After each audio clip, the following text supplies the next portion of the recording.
that began in Chennai, the cultural capital of India. The India Today South Conclave in Chennai had underlined the economic resurgence, artistic heritage, civic evangelism of the South, making it the most attended event in the power calendar, if I may say, of the 6 states. In fact, we had literally every big newsmaker joining us right from the first edition to the 5th. Today is a very special day for us, from politics to business, cinema to sport and music. Our India Today conclave has covered all aspects of the Southern revival. Second, third, fourth editions were hosted in Hyderabad, Visakhapatnam, and Chennai, had participation from national, regional leaders, and this time, our 5th edition, all set to take place in the beautiful state of Kerala and the lovely town of Kovalam. Thank you very much. A big round of applause. I'd really like to welcome on stage star performers. If I could welcome Padma Shri Peruvanam Kuttan Marar, the Cheddar artist who has 7 artists playing along with him. A big round of applause for them, please, as they have really stunned the world with their performance that could go on for literally 4 hours. It's really art, if I may say, and they've perfected it. A Padma Shri awardee. Sir, please welcome on stage. Big round of applause, please.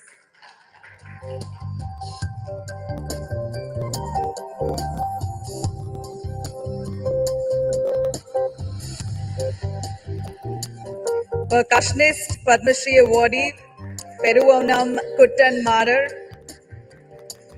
I've heard he performs nearly 250 events a year, all over the globe, in Kerala largely. He is featured in many films, a celebrity in his own right. Today, we have the honor of him playing for us straight 20 minutes.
My God, the reverberating beats, mesmerizing act, something that I haven't seen before. I'd like our audiences here to give a big round of applause for this stunning performance by nearly 70-year-old performance by Padma Shri Peruvanam Kuttan Malar, the chairman artist who's a celebrity in his own right. I'm going to quickly call upon stage to felicitate him.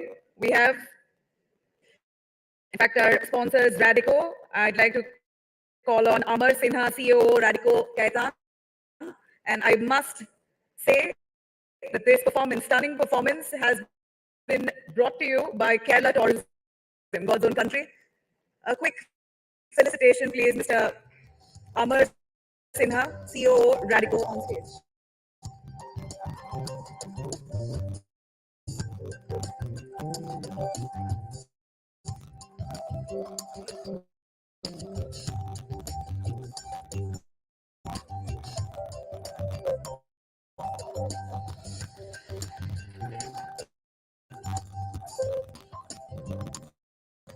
A big round of applause, please.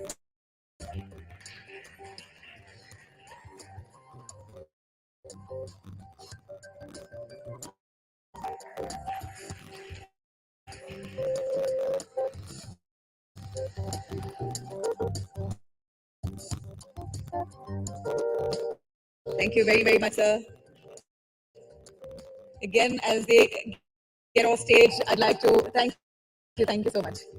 A big round of applause, please, for our Padma Shri Peru Kutan Marar, the Chenna artist. He's really known as the emperor of the drums, and rightfully so. Gave us almost nearly 30 minutes stunning performance. He is, in fact, a child artist when it comes to the drums, the chenda itself, the instrument. He's been inspired by his father, his grandfather, and today gave us this performance. And in a year, we believe at least 300 performances that he rolls out across the country, parts of the globe, in Kerala predominantly, nearly 82 temples. Mr. Paravanam is part of where he leads this Chenda percussion performance. In fact, in just moments from now, we're going to have Kerala Chief Minister Pinarayi Vijayan joining us right on stage. But to all our guests here, let me introduce myself. I'm Nabila Jamal. This is our 5th edition of our India Today Conclave happening at the very lovely town of Kovalam, the beautiful state of Kerala, brought to you by Kerala Tourism. We are powered by Kalyan Jewelers, health partner Amrita University, knowledge partner Hindustan Institute of Technology and Science, luxury design partner Finesta, steel partner Sean Steel, celebration partner Radico, international school partner SSVM Institutions Coimbatore. We also have associate partner, associate sponsor Kerala Infrastructure Investment Fund Board partner NECC, hospitality partner the Leela Ravi's Kovalam, media partner Mathrubhumi. In a few moments from now, we're going to have Chief Minister Pinarayi Vijayan on stage. We do know Kerala government, Kerala state itself, hardly ever or never brings back the incumbent to power. This is the first time in Kerala's political history Pinarayi Vijayan's government the incumbent government has come back to power. That makes him in position as the Chief Minister for the 7th year straight. This is unprecedented. 2 years since the second term. A big round of applause for the Kerala Chief Minister as he's just going to be on stage with, of course, in fact, our India Today is Arun Puri, Chairman, along with Raj Shengappa, our India Today Publishing Group Editorial Director. A big, big round of applause for Chief Minister Pinarayi Vijayan. I must say the challenges that Kerala has faced all the way from 2018 floods to COVID-19, this has really brought Pinarayi Vijayan to the spotlight. Immense hard work as Kerala as a state itself has paved the way in the way the state has dealt with the challenges. This really sets Pinarayi Vijayan apart, the model infrastructure of health, education, tourism. Kerala state under Pinarayi Vijayan has really grown leaps and bounds. Again, I'd like to please ask our guests here to give a big round of applause and invite Mr. Raj Shengappa on stage here for a small brief.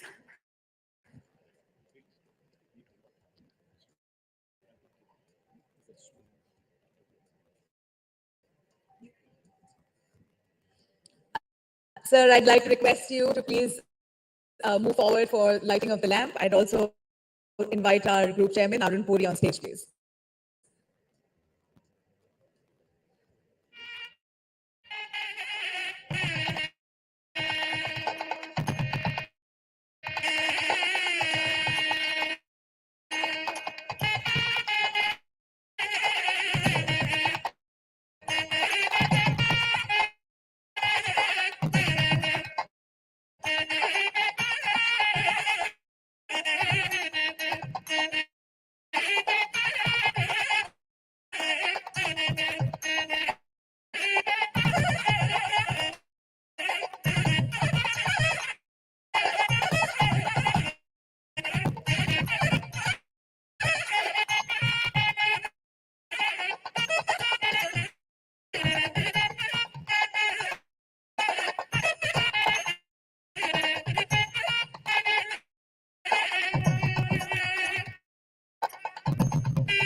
Introducing Pinarayi Vijayan, who's known to be a man of few words, certainly a lot of action, though.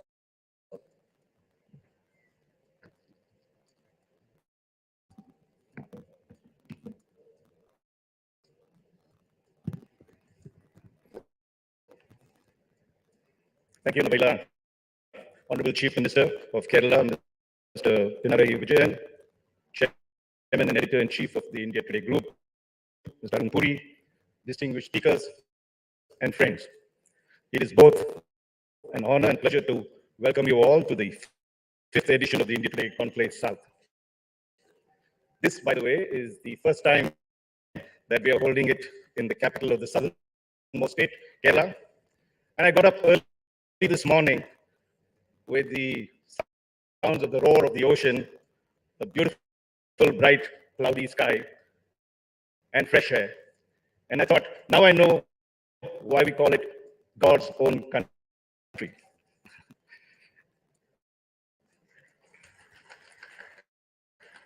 Apart from being the country's first totally literate state, Kerala has earned yet another distinction. Just last week, Chief Minister, sir, you declared Kerala as the first totally e-governed state in the country. So let's give the Chief Minister a very warm round of applause for that. This, of course, is a splendid achievement and a significant step towards bringing about a paradigm shift in grassroots governance, including raising the bar for an efficient and responsive administration, sir, that you are very well known for. Like Kerala, the rest of the South stands out from the rest of the country, particularly in major parameters, whether economic, social, and political. I don't know why we keep using the word or the term down south. Given the performance that we have, it's really up south. And to coin another phrase with Amitabh Kant's use for India, this is really incredible south, not just India. Now, I come from Karnataka, which is a neighboring district of Kerala. I mean, in a neighboring district to Kerala, which is Coorg and Kodagu. I'm not sure if you've ever been there, sir. You've been pretty close to that at some point. It is the source of the river Kaveri. In fact, my grandparents' house is right below Brahmagiri, which from where the Kaveri bubbles. And maybe a coincidence or fate, or in some ways destiny, my wife comes from Tanjavur, where the Kaveri River empties out into the great Bay of Bengal at that point. I've also lived in Hyderabad, the capital of Telangana, and in Nellore, where my father served in the army in Andhra Pradesh. I now live in Delhi, but I must say that my heart remains in the beautiful and progressive South. Now, let me give some economic parameters to show just how distinctive the South is and how far ahead it is as compared to the rest of the country.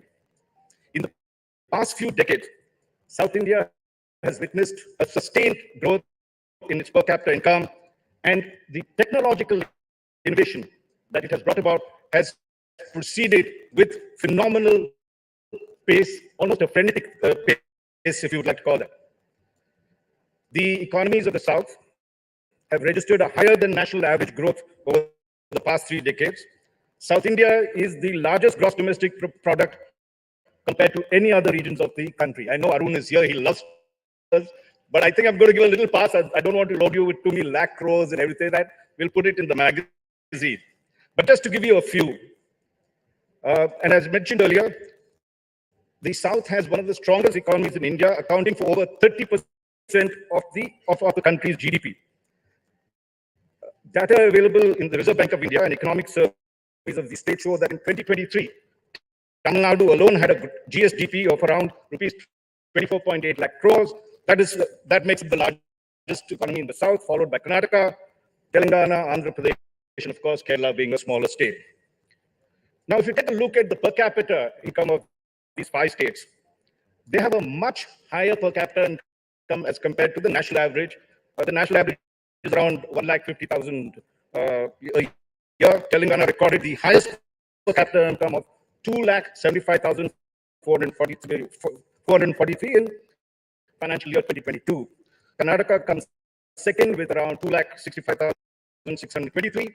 And by the way, these are among the 2 richest states, the state that I come from, as well as this thing. And Tamil Nadu and Kerala are not far behind. Both are around 2,41,000, which is Tamil Nadu, and Kerala is 2,30,661, again higher than the national average. And Andhra Pradesh is around 2,07,000. So in terms of the debt ratio, it again shows the capability of how the southern states boost their economies. And now the debt to GDP ratio, sir, as you would know, is a major indicator of the financial health of a state. Particularly if you have a lower debt to GDP ratio, it indicates a stronger financial condition. Among the 5 major southern states, Telangana has the lowest debt to GDP ratio of around 25%, followed by Karnataka, 27.5, Tamil Nadu, 27.7, Andhra Pradesh, 32.8, and Kerala, 37.2%. And that's something that I'm sure you will address in the years ahead as to how you can keep that down. Now, when it comes to the social sectors, education and competing welfare initiatives in the South Indian states, these, of course, again, are much, much stronger than the northern, western, and eastern states of India. And that's because there's been a long-standing policy of welfare-driven, benefits that have been there. A great school education, as Kerala has demonstrated, apart from health system, which again Kerala is the leading state for. And if you take a look at the Human Development Index, clearly the southern states are again ahead. Just one parameter I'll give you all. Literacy rates in the southern states are higher than the national average, with approximately 81% of the population capable of reading and writing in these states. The fertility rate is among the lowest in the country, and Kerala achieved 0 population growth long before, and currently it is around 1.9 which makes it the lowest across all of India. Again, to just show you another indication of development is women empowerment, and the male-female sex ratio is the highest, with Kerala and Tamil Nadu topping this. So give it off for the women here for doing that. And if you take a look at the South Indian states, and look at parameters like economic freedom, life expectancy, access to drinking water, house ownership, and television ownership too, it is again the highest. And finally, if you look at the poverty rate, it is at 19%, while the other Indian states are at 38%. This is just how progressive the South is. Now, I'm not getting into the Millennium Development Goals, where Kerala has already achieved that in 2009, far ahead of the target. But let's also look at the flip side of the success. And this is one of the issues that southern states are really concerned about. So while their prosperity is there, it leads them to be being taxed more, especially on a per capita basis, because they are less populous. So the states here, the complaint is that they're given a relatively smaller share in the central transfer of taxes, although they are one of the most progressive states across the country. And therefore, they see themselves being punished for their success. Many believe that this has been made worse by the recent tax reforms, and there is a growing and vexatious issue, with some taking the extreme view that the South is being shortchanged by the North.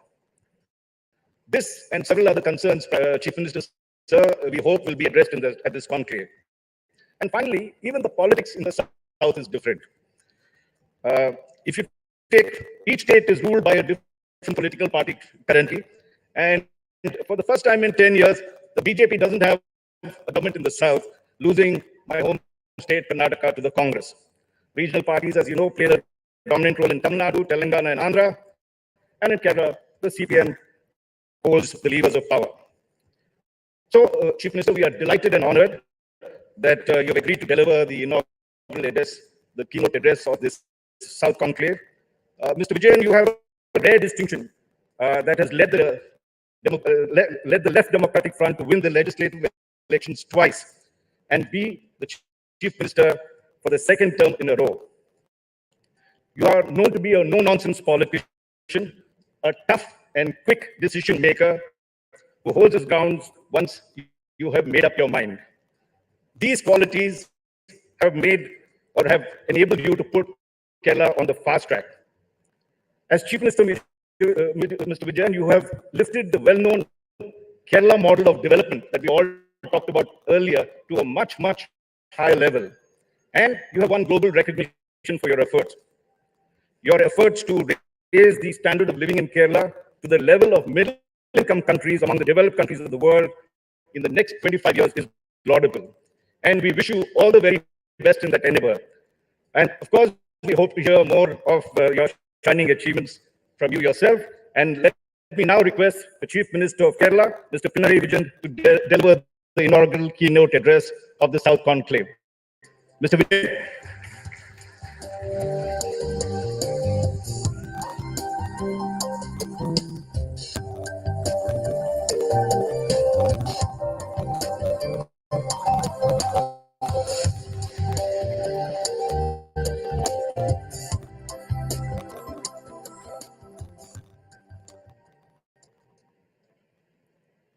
Good morning, distinguished guests. Greetings to you all. At the outset, let me welcome all of you to Kerala and wish you a pleasant stay in God's own country. We have friends from all of the South Indian states here with us at this conclave. It is a fact that our states are leading the country in several indices and sectors. Therefore, we look forward to this conclave as an important opportunity to learn from and share with one another. We are gathered here at a time when the LDF government in Kerala has just completed its 7th year in office. Since 2016, our government has been making a qualitative difference in governance by delivering that we have promised to the people of Kerala. Just like we did over the last 6 years, this year too, we released our annual progress report. It evaluates our performance in comparison with our promises in the election manifesto. We have placed it before the people of Kerala so that they can judge for themselves whether we have walked the talk or not. We are presenting a governance model rooted in transparency and accountability, reaffirming our commitment to the people and upholding the right to know. Let me also inform this August gathering that Kerala has become India's first fully e-governed state on 25th May. It is a historic milestone in the internationally acclaimed Kerala model of development and social progress. Through e-governance, we are championing transparency, efficiency, and inclusivity. We have harnessing technology to ensure seamless access to diverse public services, of which more than 900 are now available online. This is not something that we achieved overnight. During our previous tenure itself, we had declared access to internet as a right of our citizens.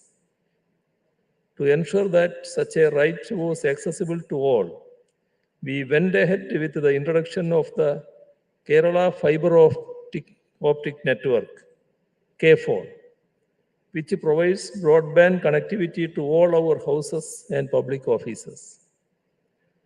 We even set up 2,000 free Wi-Fi hotspots at public spaces, including government offices. 2,000 more are in the pipeline. We have made giant strides in every sector over the last 6 years. We have built homes for 3.5 lakh families, given title deeds to 3 lakh people, issued priority ration cards to 3.5 lakh families, and are the only state in the country that has a program to eradicate extreme poverty, even though only 0.7% of Keralites experience multidimensional poverty according to the Niti Aayog. We have made close to 207,000 appointments through the Kerala Public Service Commission and created around 30,000 new posts in government services. At rupees 1,600 per month, our welfare pensions are the highest in the country. Around 63 lakh people currently benefit from this. We provide health insurance to 43 lakh families, and 30 lakh people who are government servants, including retired personnel, and their dependents benefit from our Medicep scheme. There is no parallel to any of this anywhere else in India. We have set up India's first super fab lab, India's first digital university, India's first graphene center, and India's first water metro. The foundation stone has been laid for India's first digital science park. We have the best startup ecosystem in the country. Our Year of Enterprise scheme, which set up close to 140,000 enterprises, provided close to 3 lakh employments, and secured around 8,500 crores of investments, has been hailed as the best practice.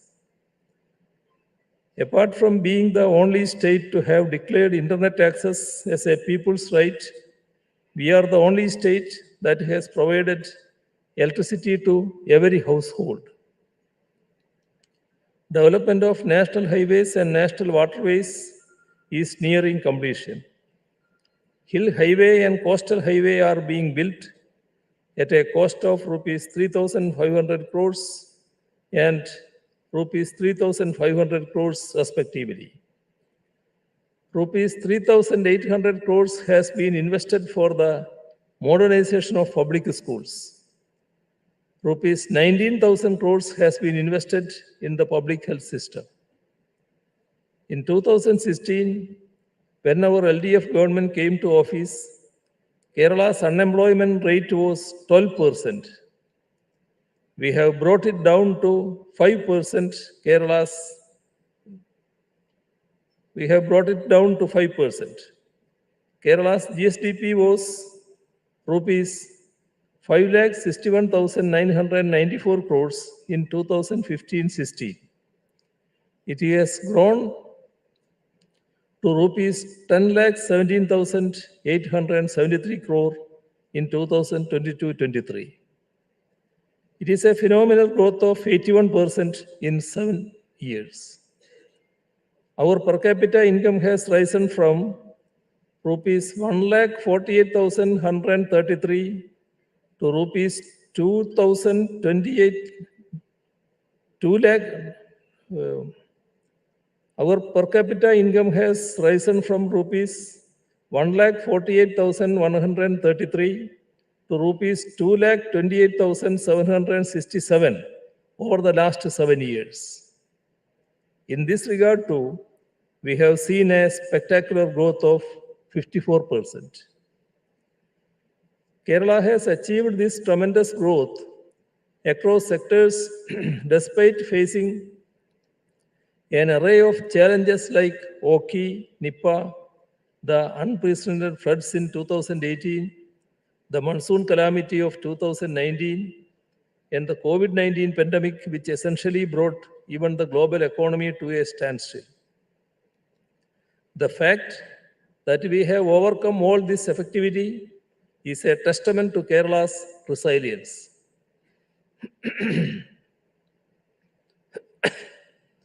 Kerala tells a remarkable tale of social harmony, equitable growth, and progressive values. With this unique model of inclusive development, Kerala has emerged as an exemplar of people-centric progress.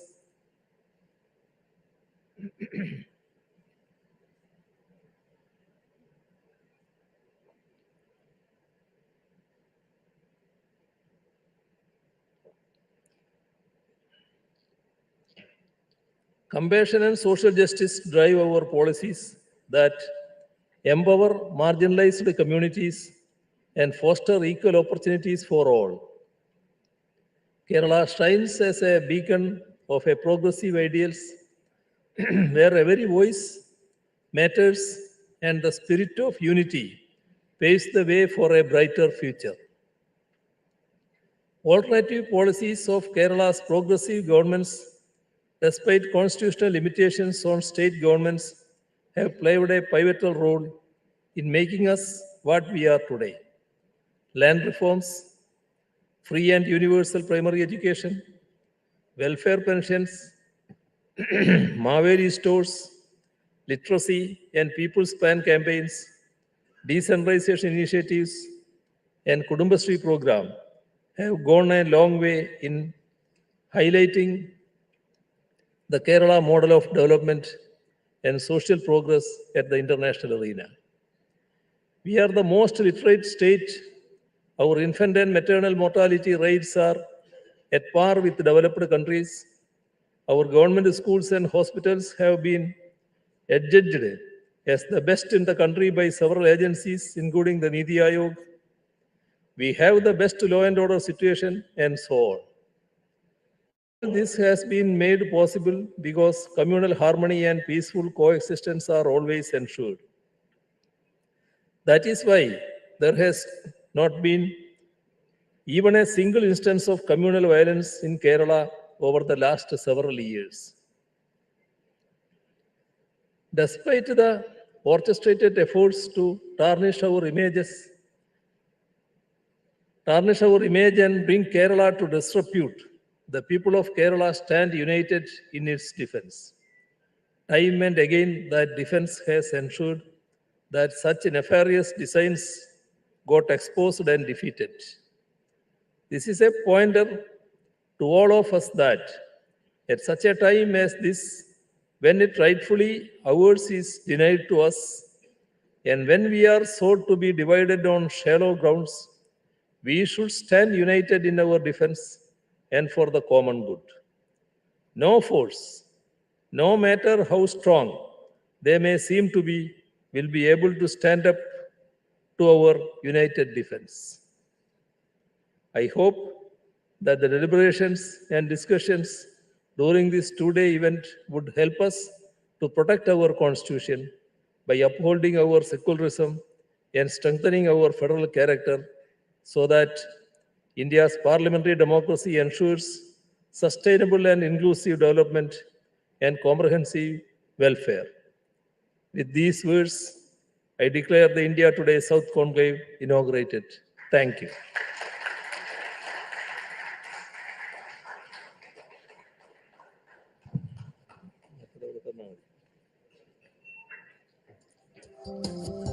Let's give a very warm round of applause to the Chief Minister. Please do sit down, sir.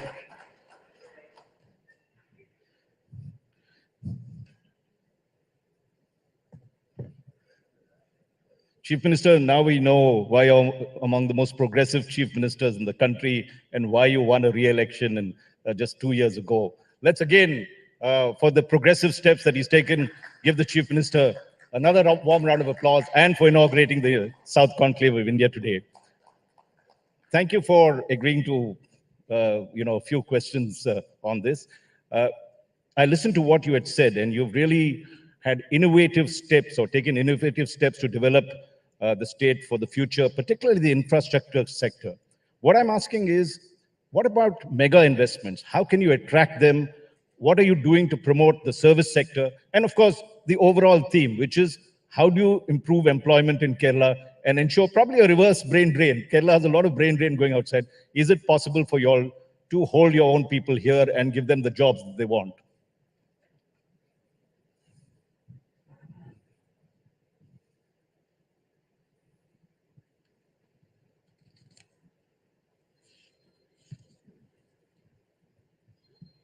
Thank you.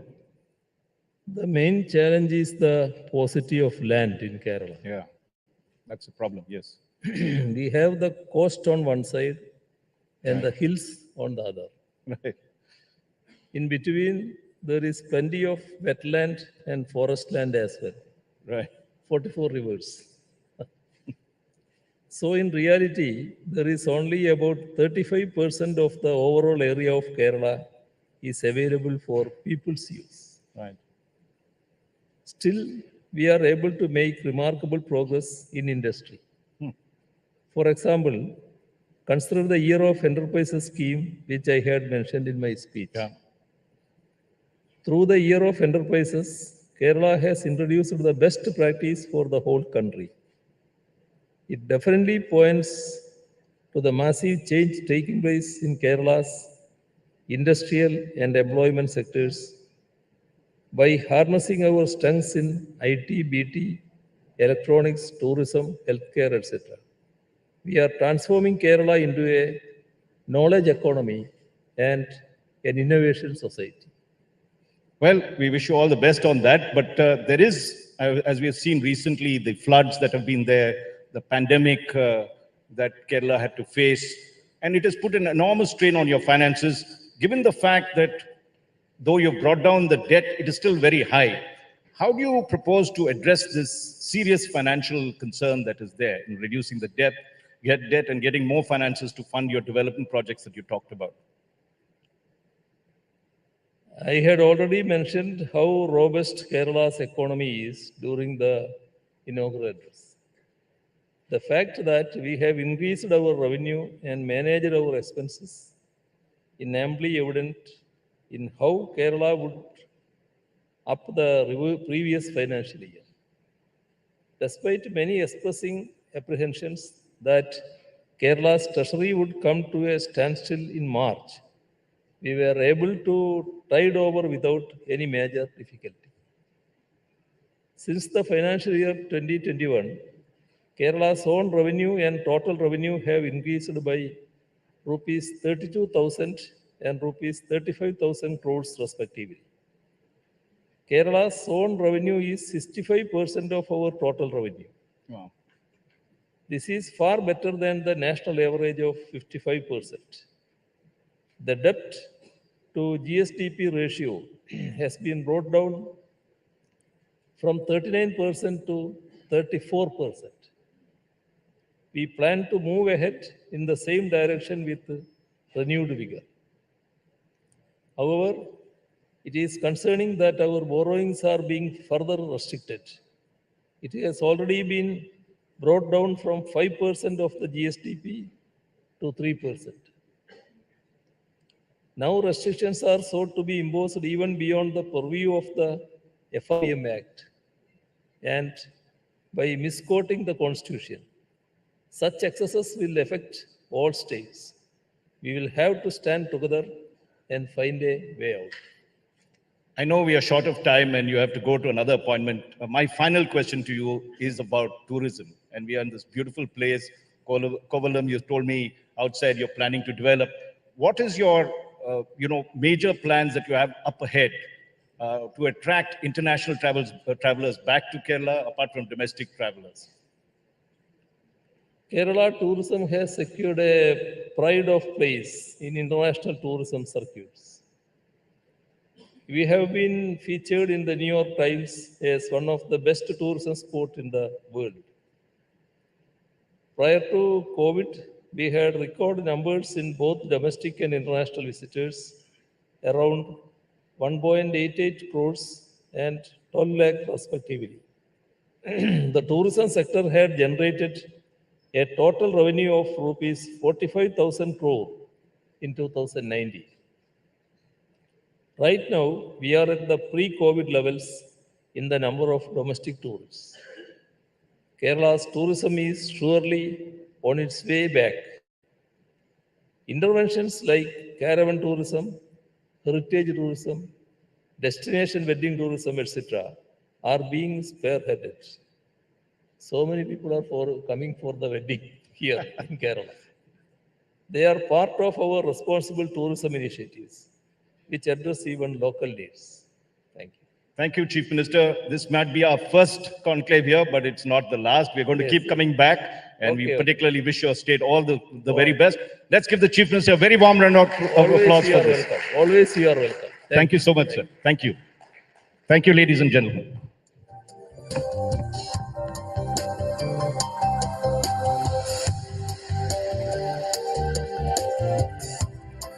A big round of applause for Chief Minister Pinarayi Vijayan, the beautiful state of Kerala.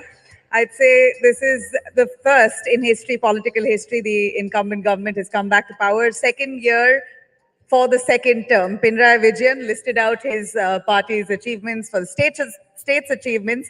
I'd like to call on stage Arun Puri, who is the chairman and editor-in-chief of the India Today group, to felicitate our Chief Minister of the state of Kerala, Pinarayi Vijayan. A big round of applause, please.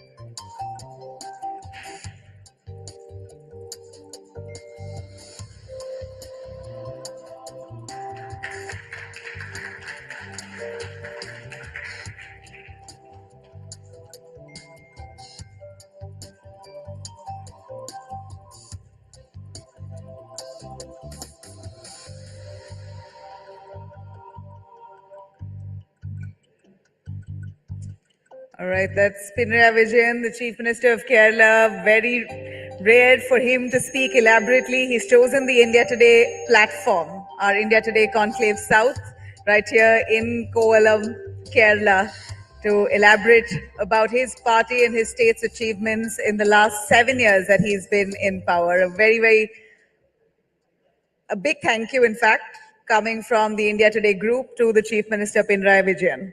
A big round of applause yet again, please.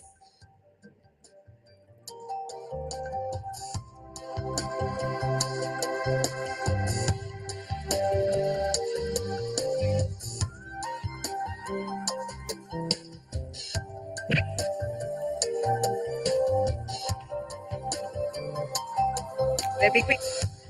Sponsors, our presenting sponsor Kerala Tourism, powered by Kalyan Jewelers, health partner Amrita University, knowledge partner Hindustan Institute of Technology and Science, luxury design partner Finesta, steel partner Sham Steel, celebration partner Radico, international school partner SSVM Institutions Coimbatore, partner NECC, associate sponsor Kerala Infrastructure Investment Fund Board, hospitality partner the Leela Ravi's kovalam, media partner, Mathrubhumi. Let me also introduce my co-MC here, Nagarjun Dwarkanath, our Bureau Chief for Karnataka. He is the star of the South for India Today. Thank you, Nabila, for those sweet words. Next up, we have singer and composer Vijay Yesudas, the voice of South. Nabila will introduce the speaker and invite the speaker on the stage.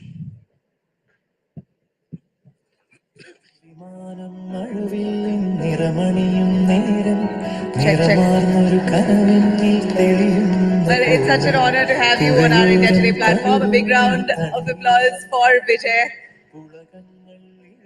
Vijay, you know, I was asking a lot of them about you to get an understanding of what's Vijay all about. Did you get any details? And a bunch of them said actor, singer. You know, actor came first. For some of them, it was singer. Yeah. Who does Vijay identify with? It was a new thing that, you know, like I got introduced as a composer now. So it's usually singer, actor, but even acting has only happened in the recent 6, 7 years now. So, but yeah, I mean, singing has been 23 years now. So 23 years of singing. yeah, and Since you were born? You look young. Luckily, I used a little bit of mascara, so I think you know, yeah. I mean, I have a 14-year-old, so I have a teenage daughter. So I think I'll take that as a compliment. Wow. Because she'll probably use the word cringe right now if she heard that. But I can't believe you have a teenage daughter. I have a teenage daughter. I have an 8-year-old son. So Oh yeah. my God. That's fantastic. Vijay, It is, you know, yes. as much as you have come into your own, you know, it's usually they say people who have legendary fathers, it's very difficult to make a mark on their own. But somehow, very difficult. Tell us the challenges. We'd like to hear that. Even now, I think I get recognized now, maybe in Tamil Nadu and you know, a few other places outside of Kerala for my acting more than my singing. You know, which is kind of unfortunate because, you know, you sing for 23 years and you get recognized for one movie that you do with a superstar like Dhanush. You know, but which is still, that's what cinema is, and I think that's what cinema is in India especially. So it's nothing to cringe, you know, like kind of be bitter about, but it's just fun actually. Those kind of moments where you get recognized by, you know, maybe young kids or adults who see you in Mari and they're like, oh yeah, he's in Mari. You know, because I sometimes have this beard most of the time, so they don't, you know, in that movie I have just a, you know, like a different, you know, look. So it's fun. You know, that's fun too. Did you, I mean, since you're speaking of the struggles of making your way, you know, stepping out of the shadow of your father, was it easy? Was it difficult? You said it was difficult, but I'd still like to ask you, if you got opportunities much faster, was the way easier and already laid out for you as compared to someone without a background or a godfather? I think ideally that's what everybody would think, that it's easier. It's more laid out, and, you know, but it's far from it. If you have a successful, father or mother in the industry or any industry. For that matter. Legendary. I wouldn't say Yeah. success, So if you I have said if you have a legendary. successful thing, maybe getting an introduction to somebody, getting a initial introduction and a path, is maybe easier, definitely. But when you have a legendary father who kind of, it'll be difficult even for him to pick up the phone and tell somebody, Yes. give my son a chance. Then there's so much. So with my father, I know from all the stories he's told me, his father sent him from Cochin to Trivandrum, where we are now, to meet a legendary at that time, a classical musician, to teach, to learn from him. So he sent him with a letter saying that this is my son, Yesudas, and he has a certain, skill, but if you can, and that was particularly to the music director Devarajan sir, Devarajan master. If you feel like he is capable, and if you think that you can utilize his skills, or if you feel that he's skilled, please do utilize. This is Sweet. that's his letter. That's I guess you can call it a recommendation letter in a way, but it was more like saying, if you find him skillful, if you want to. So it's not more like saying he's very talented, please give him a chance. I mean, I would say. So I'd go as far as saying my dad didn't even do that for me. So he didn't even. He said, you know what, my father just sent me with the letter to the thing, but then I couldn't even get a chance at that time. Later on, it was when it was time, I got it. And I think those times were different. Nowadays it's all about self-marketing, self-promoting, self-pushing, and I think I suck at. Excuse my language. I suck at it.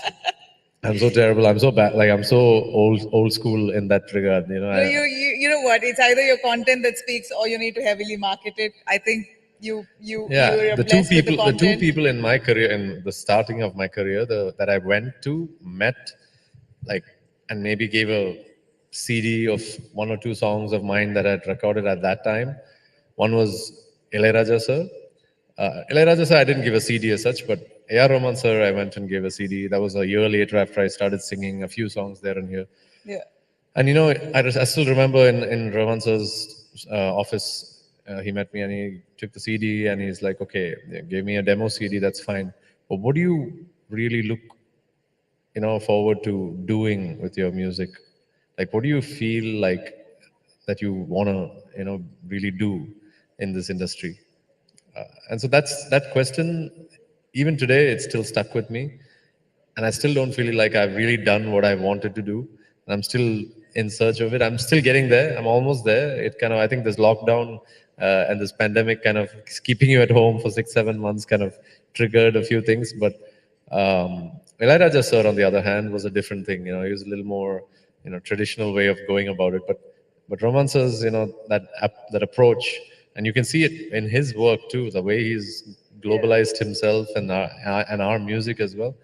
So I keep looking at that. What A.R. Rahman said to you is a question that will never age, I believe. I don't think so. You can't ride on your past glories. And I think, it's like Matthew McConaughey's speech that he said, I look up to the person 10 years, that I am 10 years from now. And then when I get to that 10 years, in the future, I'm looking at the next me in the next 10 years. And that, I guess, kind of keeps you going. Yeah, and people are ever evolving. Yeah, people, their technology, likes, dislikes, time. ever evolving. Yeah. How do you really keep up with the times, especially when it comes to music? I did hear you say to someone right outside just a little while ago that you're not very happy with the way music and musicians have progressed with their deliveries. You're listening. Of course. and I did hear you say a lot of covers, less originals, not too sure. Give us your sense of the music of today.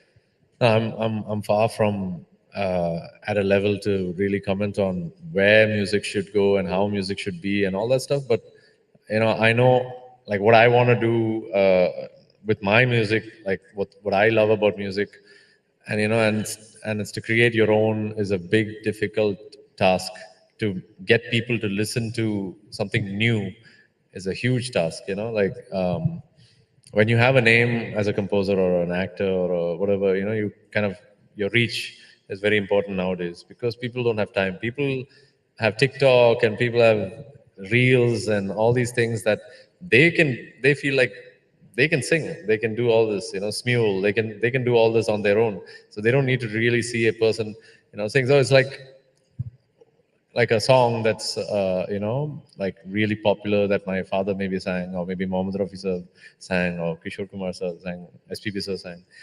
All these songs are etched because back then people had time to take a cassette and look at the names and kind of listen to that cassette. Like, that cassette kept rolling in the Yeah. house for like hours maybe. And then you take, they had the time to go to the tape recorder, flip the cassette, put it in, press the play button. Otherwise it won't play. But And now, not such now variety it's also all on the back go. then. Huh? Yeah. Variety was also, you had classics that would stay on. Exactly. You didn't have and like, no, I mean, like there a are whole still playlist. there are still songs now that are so beautiful, that stay on. I'm not saying that there aren't. It's just that people don't have time the way they used to. They don't even know who's singing what. They just know, oh, that song, okay, and oh, this is you. It's like, and a very funny thing. Okay, this is a very like few days ago. Example, this is something that happened a few years ago, but I'm just saying like Yeah. it's more apt if I say it in a context of say a few days ago. But like when I mentioned to my girlfriend, this is my first song, in Malayalam, and I know we're on video call, and I was just like, hey, oh Mumbai, oh Meri Pyari Mumbai. It was my first Malayalam song, but it was a Hindi song. But and she was like, hey, that's your song? I was like, I should break up with you right now. So I mean, I'm saying there was a time when I was starting that this had happened a lot. So I'm so used to that. So you just can't, like, there's only a limit to how much you anybody will know about what you're singing and all that, and you can't keep worrying about that also. You just got to keep doing your work and just enjoying your work. Like in a contrast, recently I was with Yuvan Shankar Raja on tour in Malaysia and in Europe as well, and it's so beautiful. Like every song that we performed, not just mine, but every song. And I'm a huge Yuvan Shankar Raja fan, not just because I've worked so much with him, but like just from his songs repertoire. Like, so all the songs like I know by heart. And the audience though, every single song, like even when I went on to sing, sang along, sang back to you, Wow. and it was like a huge chorus backing you up.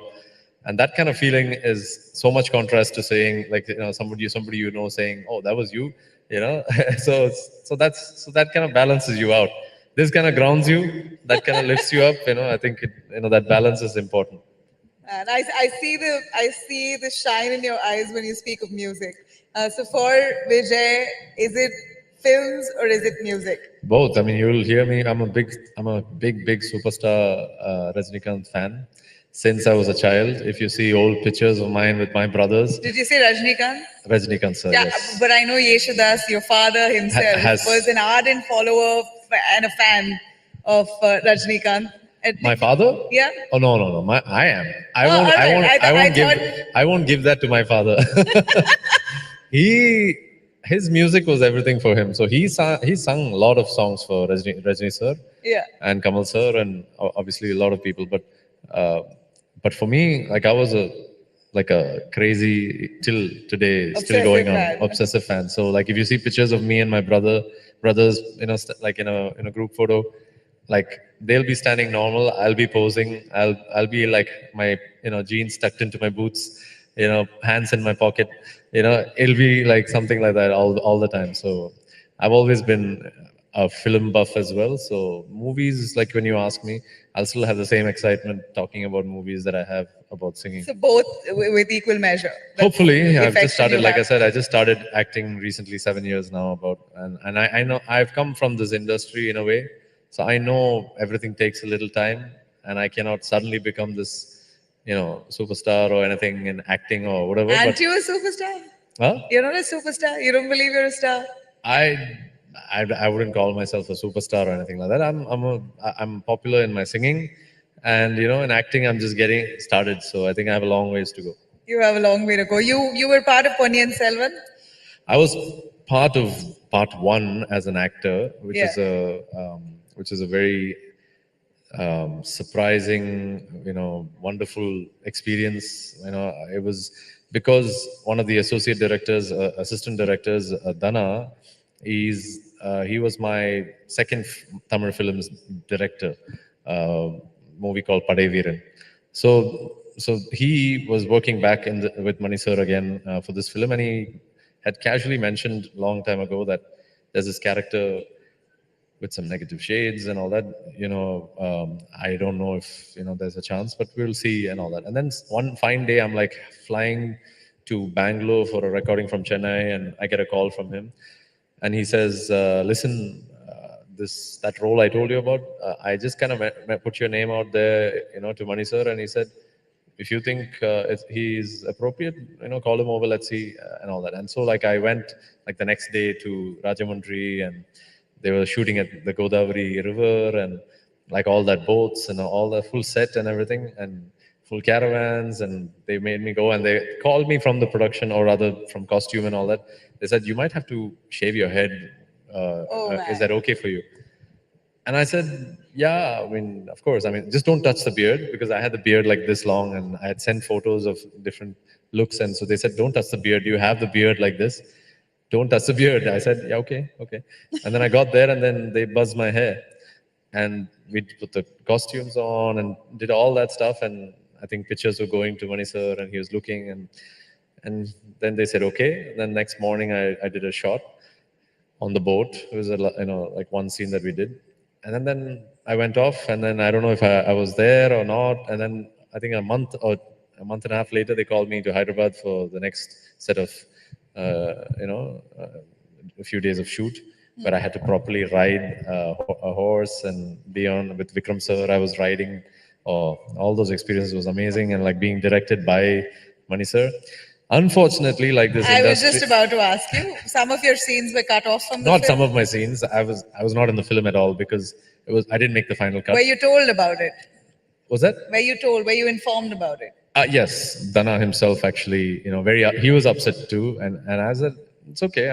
I've had so many songs of mine replaced with other singers in like Hindi, for example. Rowdy Rathore, I had sung a song, and I was recording for Roman sir in Chennai, and then I get a call from Sanjay Leela Bansali Productions or whatever saying, they replaced your voice with somebody more popular in Hindi. I was like, expected. It's okay. I know. All right. I mean, I think it's happened to me one of the in very Tamil. few who haven't. That's fine.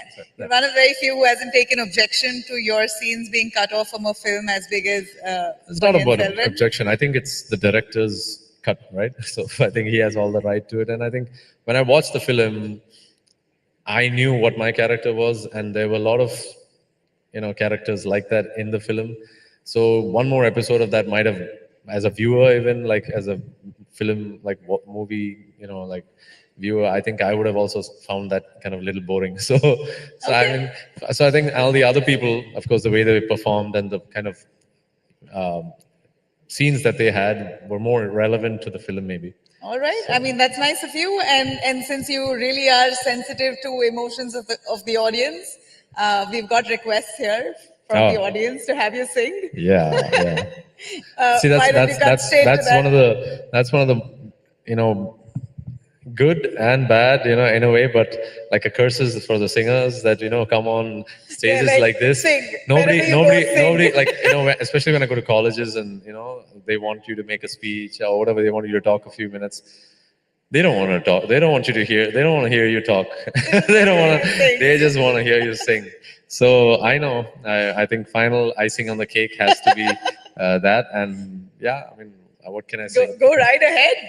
What's your favorite? I know since this is South Conclave, I hear that you sing in Kannada, you sing in Tamil, Malayalam, of course, you sing in Hindi. I do. Wow, we have. I don't know. We're in South, but a variety. But you guys have all come from the north, so with so much difficulty, and we welcome you here with all our Kerala's tradition, our CM was here in this very seat. It's wonderful to, share the stage with somebody like him. So yeah, I think you heard the Chendamelam, which is our Kerala's tradition. So for a change, I think I'll do a few lines of my father's song from Hindi. Oh, right. And then I'll, I think that'll, a lot of you who are from the north, I think that'll be more thing. And then I'll sing maybe a few lines of, if we have that much time.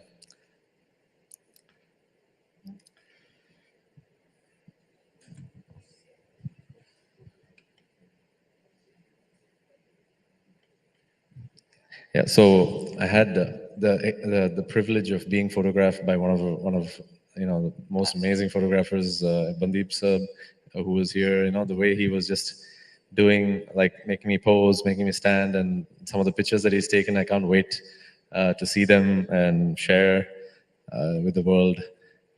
It's been a long time since I've seen a photographer take charge and make he's a star. Oh, it's so wonderful. And so he was talking about how I look so much like my father, and there's a reason why I have this long hair and beard. Like, I'm working on this music video where I'm kind of 40 years older, or maybe 30 years older. Okay. Like you said, maybe 20s. If I look like I'm in my 20s, then 40 years. But so that's why the long beard and the hair, and then I've started recently kind of catching myself in the mirror, thinking like I'm starting to look too much like him now. It's not good. But everybody started saying these things, so I think the whole look is working as far as what I'm trying to achieve. It's not bad to look like your father. You look great. No, it's not. But my mother will be very hurt because I look like my mother actually. My brothers, both of them have a more, especially my older brother has more of my father's features and stuff. But with the beard and the hair, I think I kind of pull it off easily. So he was saying that oh, it's nice to see you. He's photographed my father as well. And he's taken some wonderful pictures. So this is kind of a, dedication and tribute to him as well for taking such wonderful photos of me. And he had mentioned about singing one of my dad's songs. So here goes.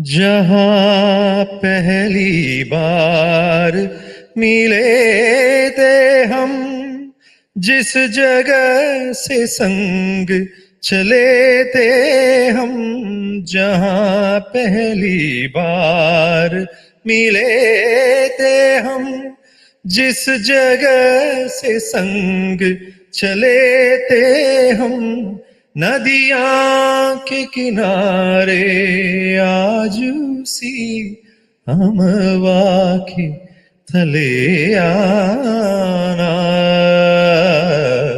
जब दीप जले आना, जब शाम ढले आना, निरेगा रेगा मगरे सजनी पवमा रेगा सनी सग पमा पा, नित सांझ सवेरे मिलते हैं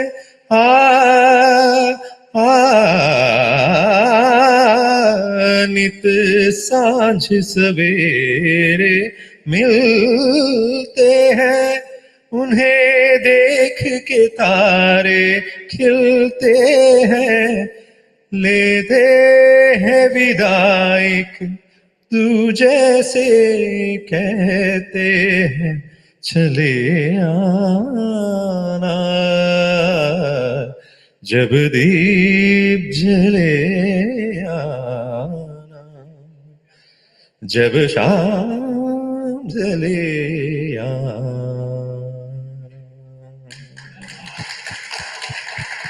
Oh my God, Thank you. Bandeep, that Thank you, dedication Ji. was for you. That was for you. Oh Or my Igor? God. Yeah, One go more. right ahead. I'm not even interrupting. Okay, now I'll do a Malayalam song of mine. I don't know which one to do though. Let's see. Oh man, I wonder how many girls swoon over you when they actually hear you sing. Too You're- old. Too old. You know, Too old for that now. no, no. but music is always, Yeah. it can never I mean- age. Okay, here we go. I will ask you a question though about Malayalis singing Hindi music. I did hear some of what you spoke about. A lot of opportunities given to Hindi singers in Kerala versus the other way around, very limited opportunities given to Malayalam singers in Bollywood industry. You don't see that equal treatment. I don't think you can demand or kind of really question that, because it's all about the talent. I mean, like I could have. Hey, I but could have. you said you're not going to sing anymore. You were as angry with the whole scenario.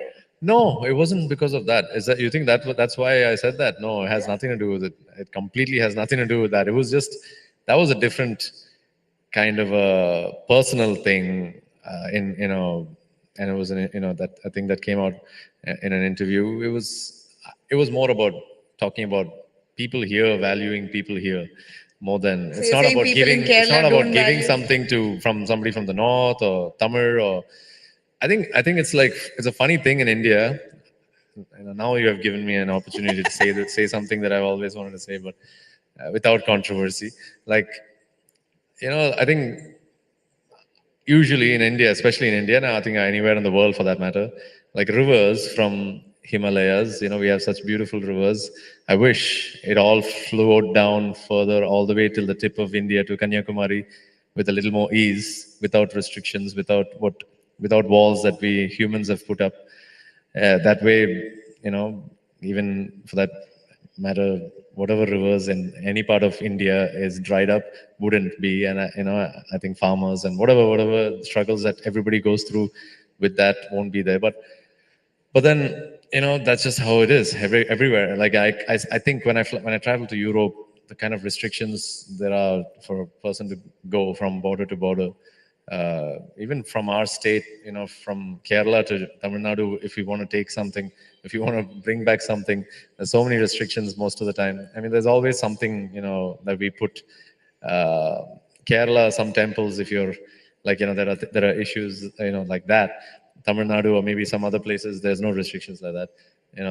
Like for example, Sabrimala, anybody can go, but not everywhere else. Like if you're a known face, but non-known people, there are a lot of people going and coming without anybody having a problem. So there are a lot of things that we as humans put so many restrictions on. Now coming back to your question is, like these rivers flowing and all that stuff, all these connections that happen. That when it's more difficult for river to flow up north. So it's easier. So I think from Kerala, I can only talk about the music industry. So where music directors in Malayalam generally, like calling people from Tamil, for fresh, voices, maybe a fresh angle towards to the singing, maybe. Same thing, Tamil, they like calling from Hindi, and then Malayalam also, they like calling from Hindi and all that. So it's easier for them to come and sing here, ask for whatever they want, but then in their own place, I like, they don't really, maybe ask the same way. Just like how we don't. I think that's the same thing. So I think even in Mumbai, you're singing in Bollywood, you have a certain opportunity that you're getting. I think that kind of a monopoly or that kind of a thing happens a lot in every industry. So I think everybody goes through that, and I think you can't really demand, I'm from here, so you need to give me a chance. If you're talented, you'll get it. Like just because I was Yeshudas' son, I didn't make a name for myself in Malayalam easier than I did in Tamil, actually. Why did you say the people of Kerala didn't value you? No, it enough? has nothing to do with their value. It doesn't matter, really. In fact, Doesn't they're not matter? the one who puts value on me, right? But then it's just time, right? You get your chances when you get your chances. So Tamil, I started in 2000, like I said, it's been 23 years. So I started in 2000, but in Tamil, like by 2003, 2004, I had a few hits and I made a name. I kind of started getting, a lot more work.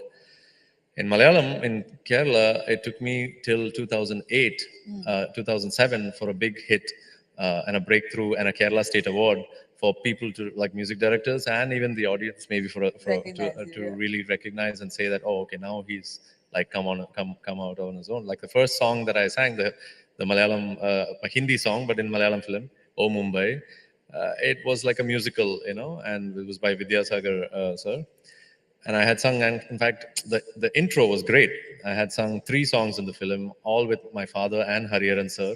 It was kind of a movie based on colonial cousins. Like it was kind of that kind of a film. We'd like to hear that, in fact. Yeah. So just to finish that, it's just that, it took me so much longer, even though I was my father's son, and Kerala, it's like he's considered, so that couldn't help me, to maybe initial that intro, maybe it happened. But the first thing was I got compared to him, in a way that later on, what I realized is that was an advantage for me though.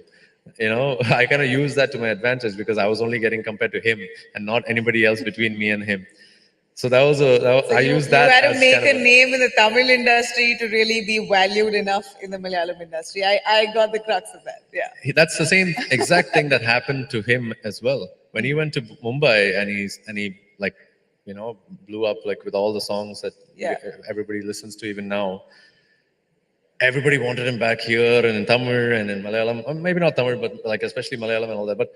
And he actually chose at a point that him starting his Tarangani studio here in Trivandrum was more important, and he left and he came, he moved away from, we moved. And in fact, I studied in Bombay Scottish School for like a year.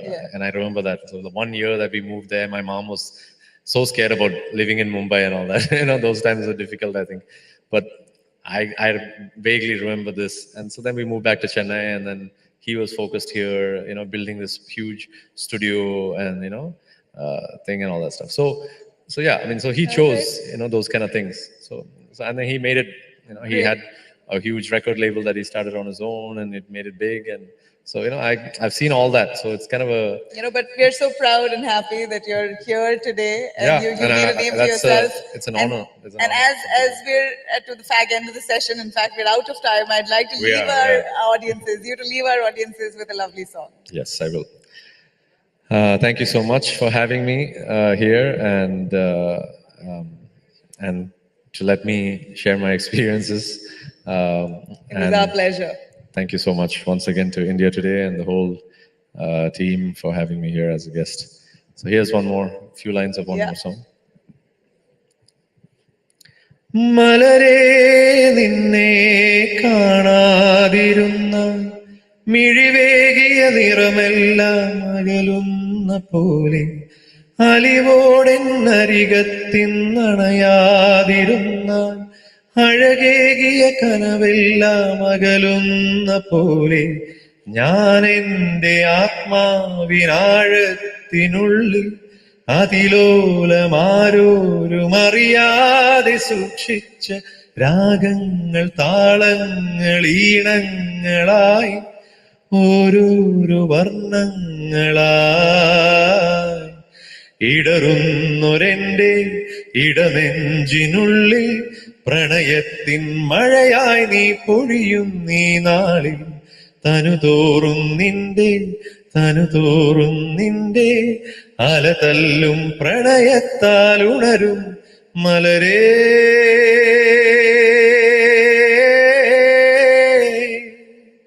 അഴകേ അഴകിൽ തീർത്തൊരു ശിലയഴകി മലരേ എന്നുയിരിൽ വിടരും പനിമലരേ. Thank you. Just Thank you so much. so soulful. Thank you so much Thank for you. opening your heart up, being as candid as can be, giving us no controversy, but yet a lot of insight. Yeah, well, a request? There's more requests coming in. Oh, wow. I think we're going to have to do a separate concert for India today. I think let's do one Mumbai as well. Huh? Go on.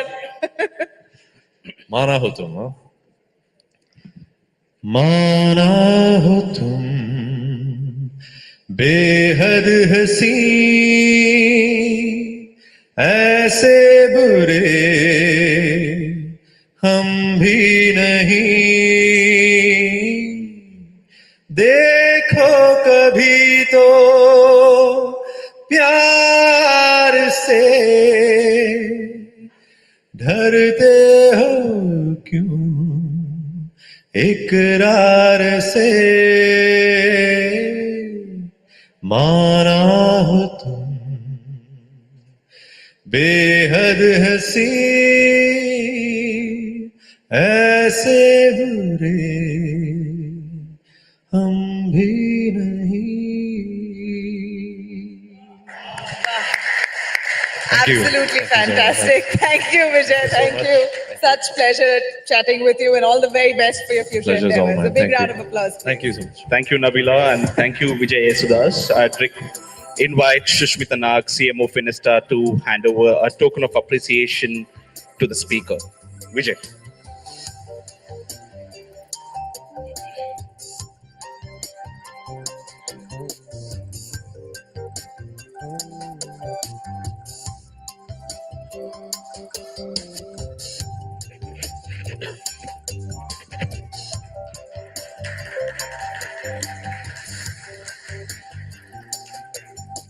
Thank you, Vijay. Next up, we have insight. Is communal polarization a growing threat, and how does it impact Muslim identity? I'd invite the session moderator, Mr. Rajdeep Sardesai, consulting editor, India Today, to the stage to introduce the speaker.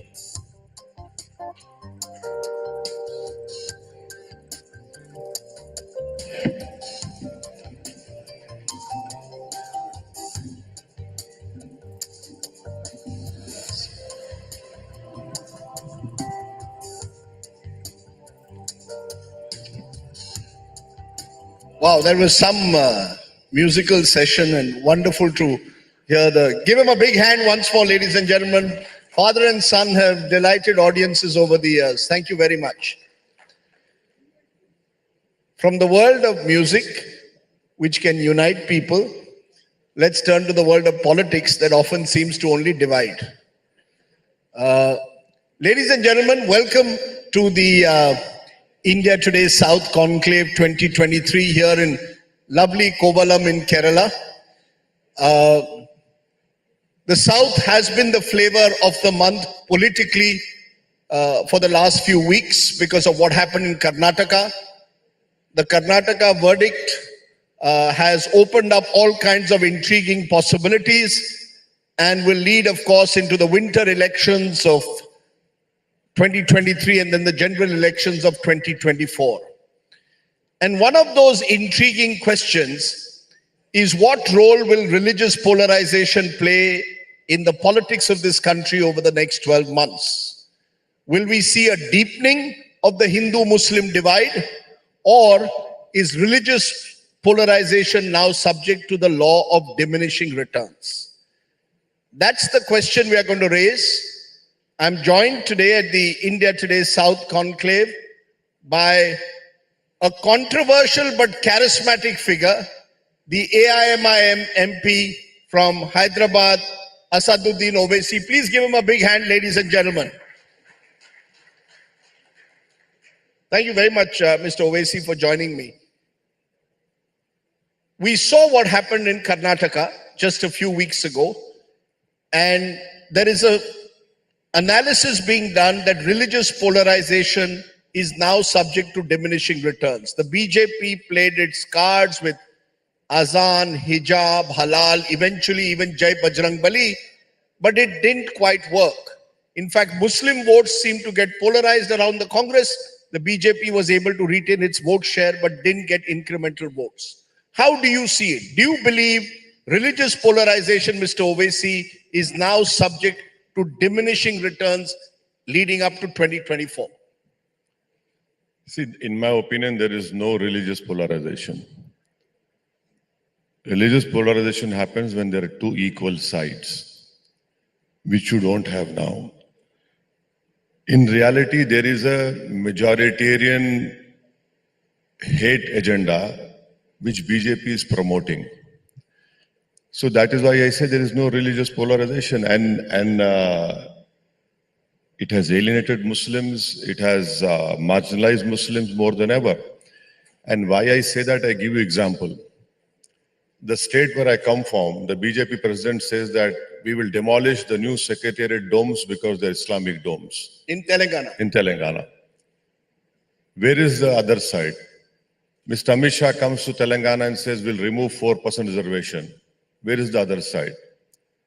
So it is there is no polarization as such. There is a polarization, there is a agenda of Hindutva which is being promoted by BJP.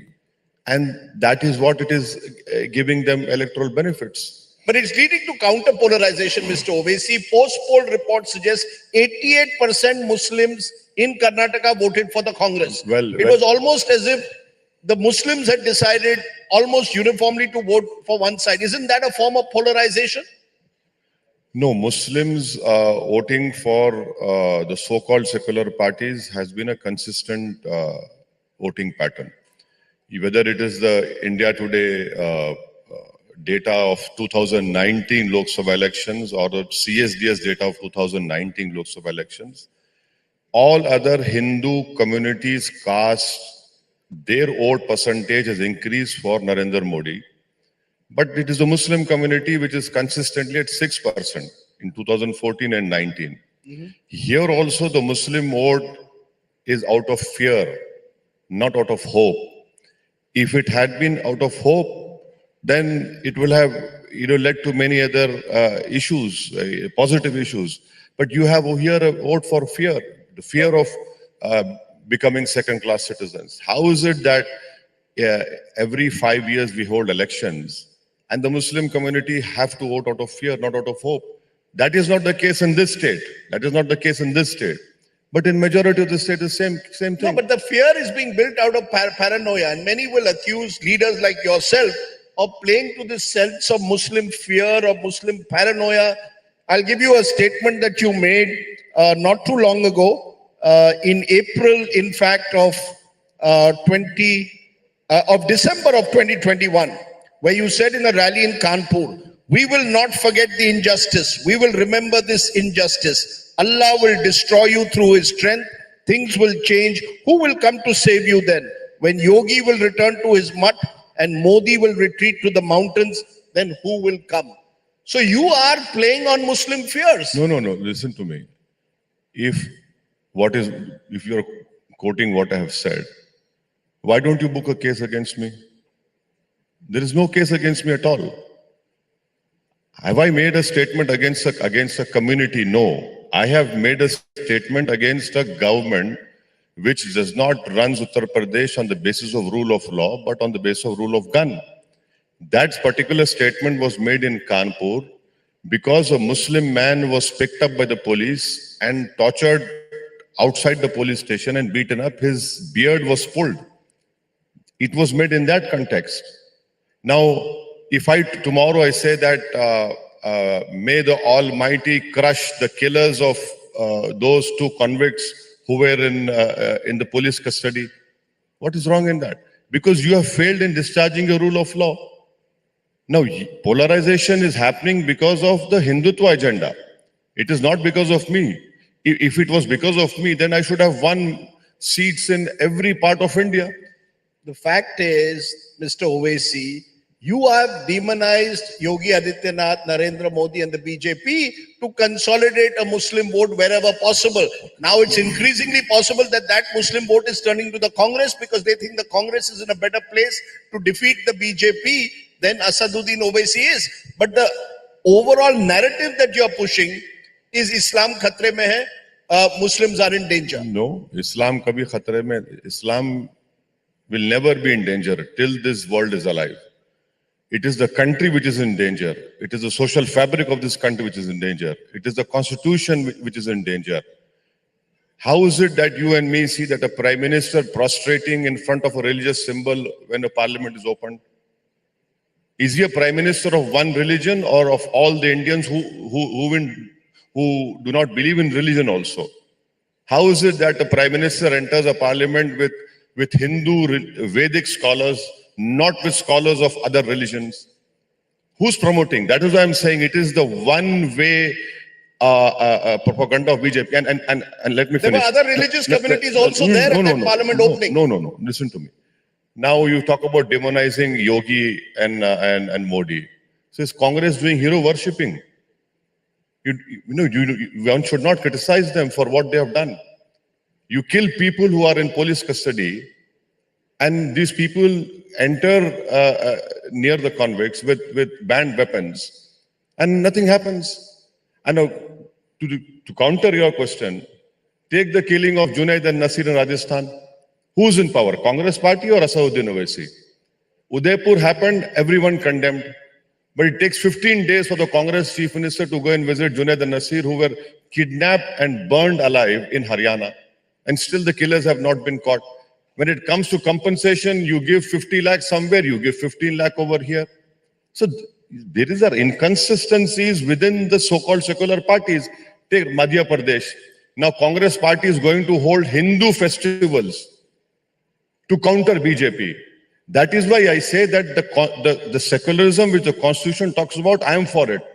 This political secularism has always been used against the Muslims to deceive them, to disempower them, to marginalize them, to alienate them. It's very interesting that you're referring to the way you claim the Congress has dealt with Muslims, because Rahul Gandhi, in a meeting in San Francisco only yesterday, said Muslims are under threat in this country, and likened it to the situation he said that Dalits and other minorities have faced in the past. Do you agree with Rahul Gandhi or not? I'll quote you the Government of India data, which is called intergenerational operability. That if my grandfather was earning 100 rupees, the grandson should earn more than the grandfather.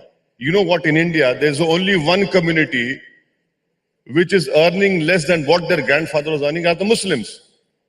Now, whose grandfather was the prime minister or whose grandmother was the prime minister? And if Mr. Rahul Gandhi is saying this, 80s, he talks about 1980s.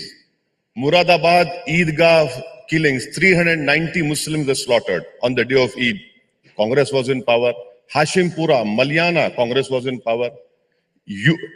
In fact, the Babri Masjid issue opened when Govind Vallabh Pant was the chief minister. He didn't do anything. He was a chief minister. The city where you come from, Mumbai, Sri Krishna Commission report, where is it? Who was in power when the streets of Mumbai were used to kill innocent people?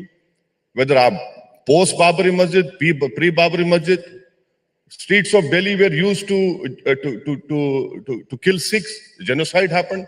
You were in power for 10 years. You could not do anything to give justice to the victims of Gujarat.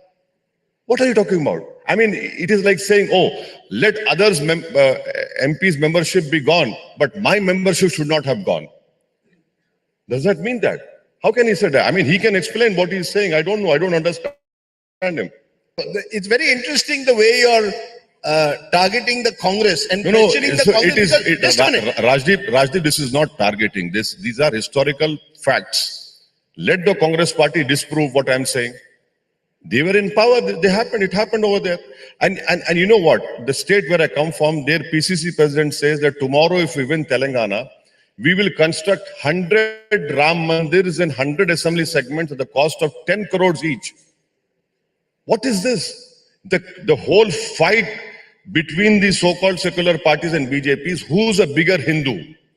Whether Mr. Gandhi is a bigger Hindu or Mr. Modi is a bigger Hindu. That is the real fight. And the Muslim vote, in a sense, you believe is being taken for granted, because the Congress will turn around and say, listening to you today, Asaduddin Owaisi is, and they've used this word often, the B team Asaduddin Owaisi is effectively going into states to divide the Muslim vote and make it easier for the BJP to win, whether then it's Telangana or whether it's Rajasthan, where again you're planning to go and contest in the winter. Rajdeep, I can slaughter them on this question. You can? I can slaughter them on this question. It's all total rubbish. You know, how many parliament seats did I contest in 2019? 3. How did BJP win 300 seats?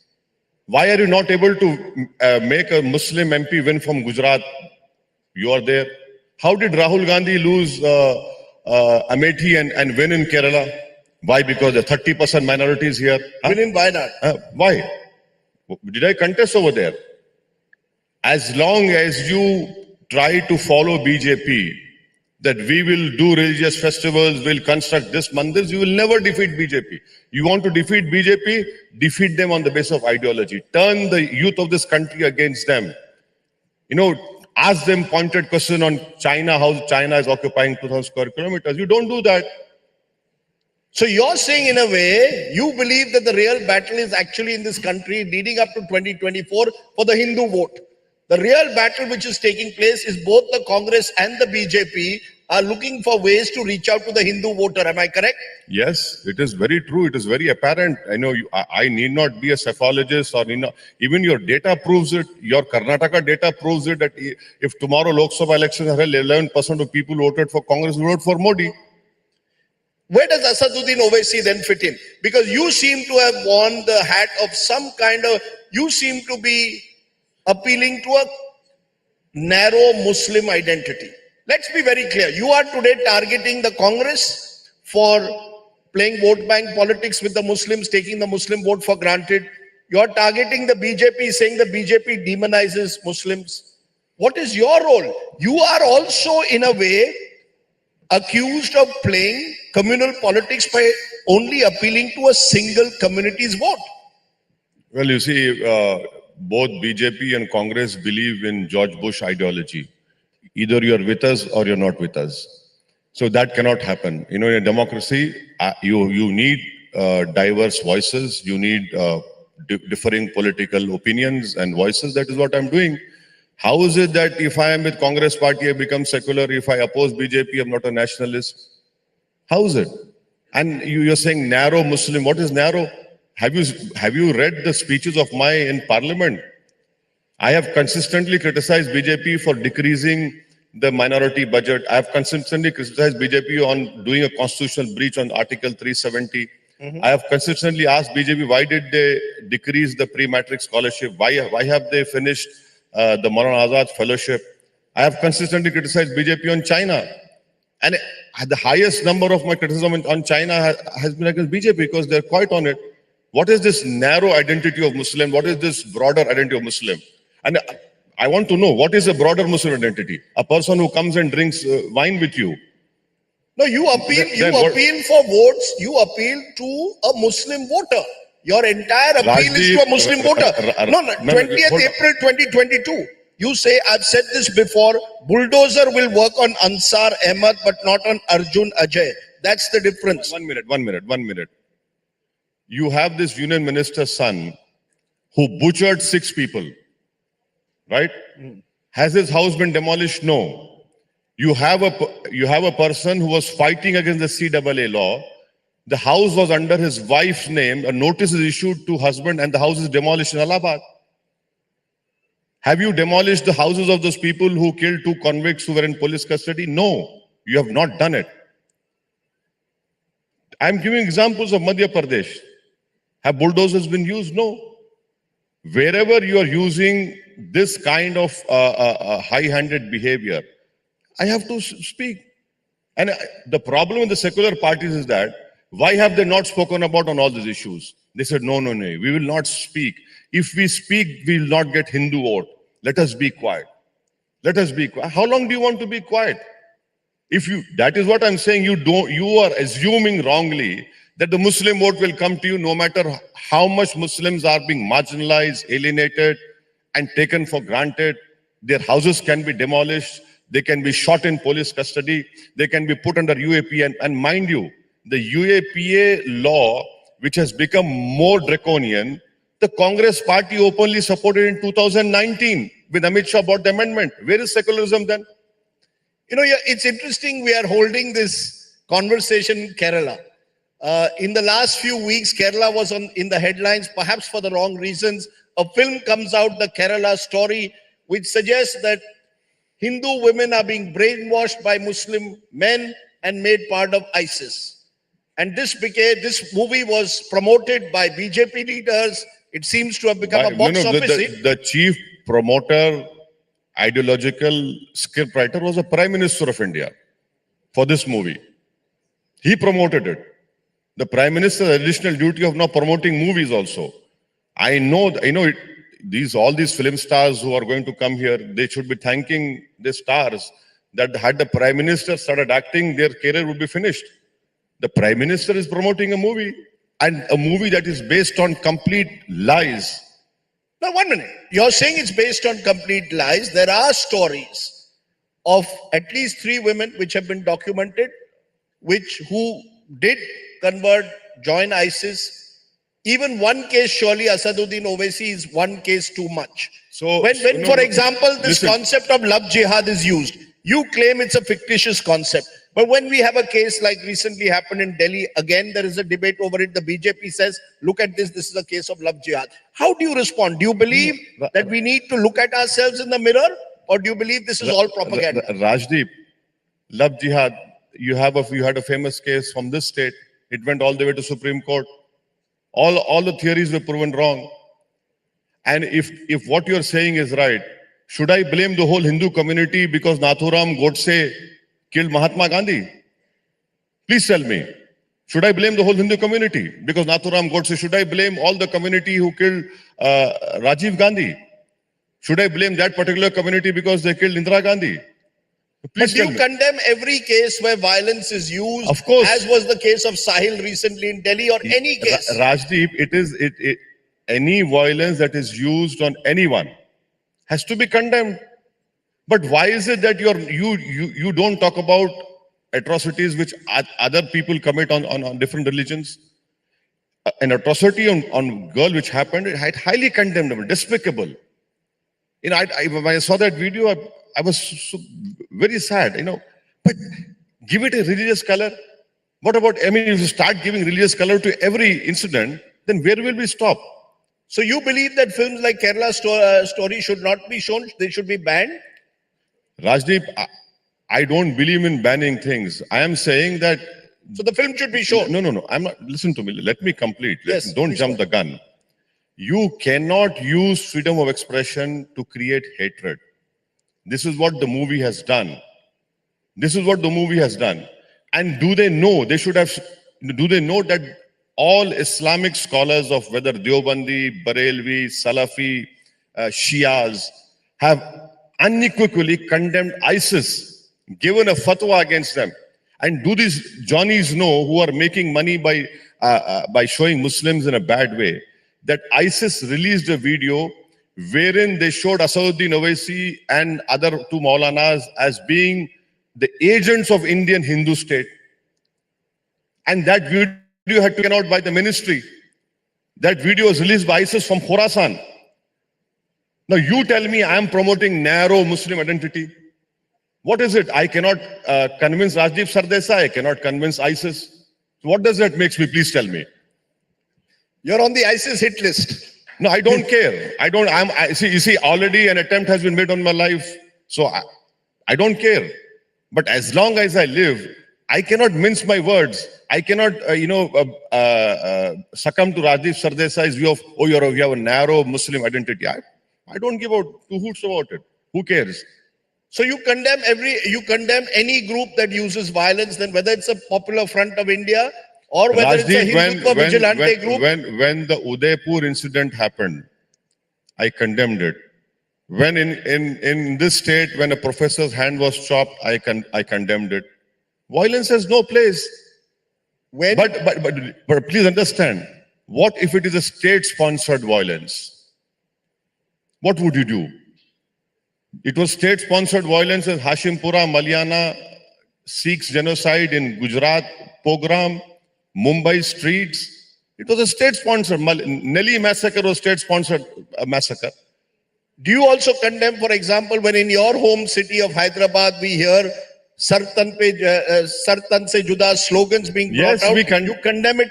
Rajdeep, Should all those individuals be it- behind bars? This is like a headmaster sitting over here and giving me marks. I'll give you 10 marks if you condemn it.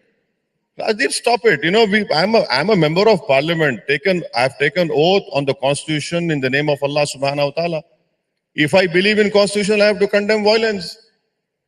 I mean, and who has become the leader of this country under his watchful eyes? A genocide happened in Gujarat.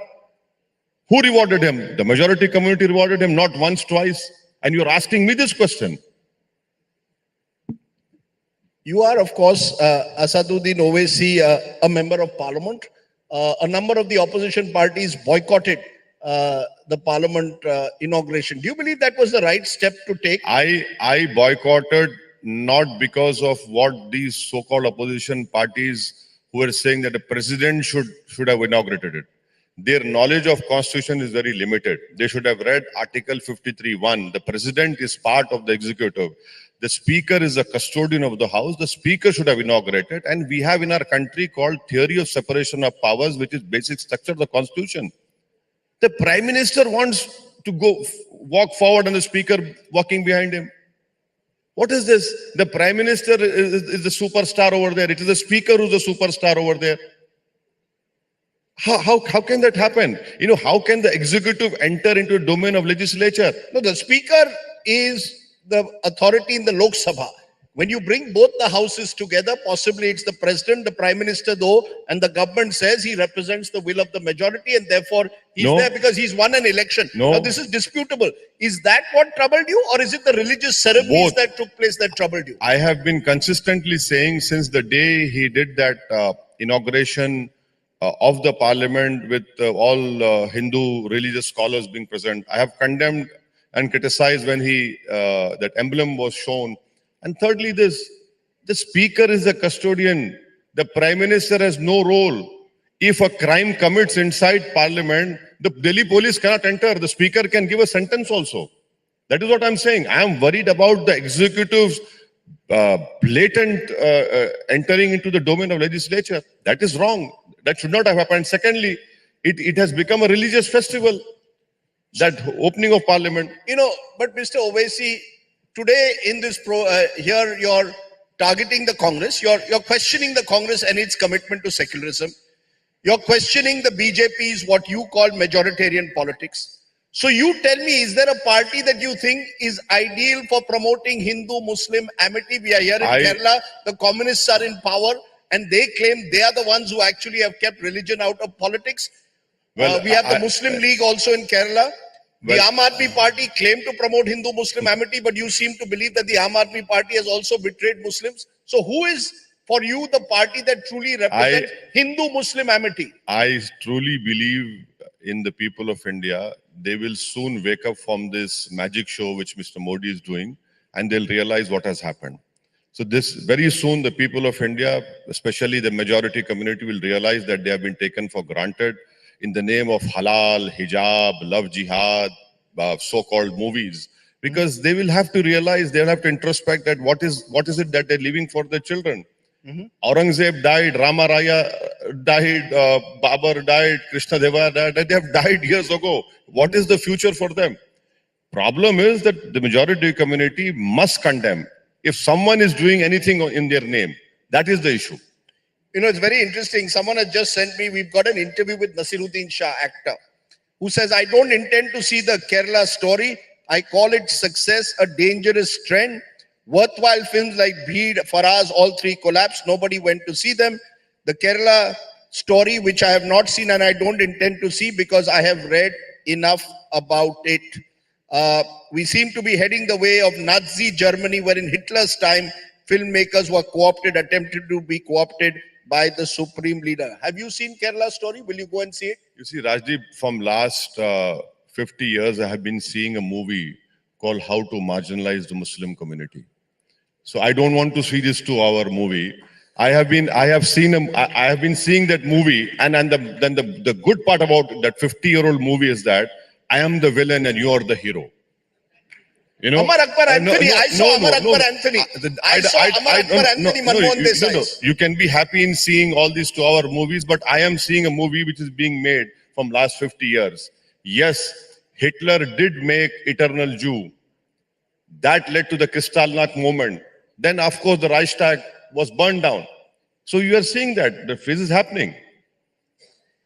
Asaduddin Owaisi, as we come towards the end, the next 1 year, how do you see all of this playing out? Given the fact that you believe that all of this is bubbling, just a minute, bubbling under the surface. We're going to have a Ram Mandir inauguration, possibly sometime in January ahead of the 2024 elections.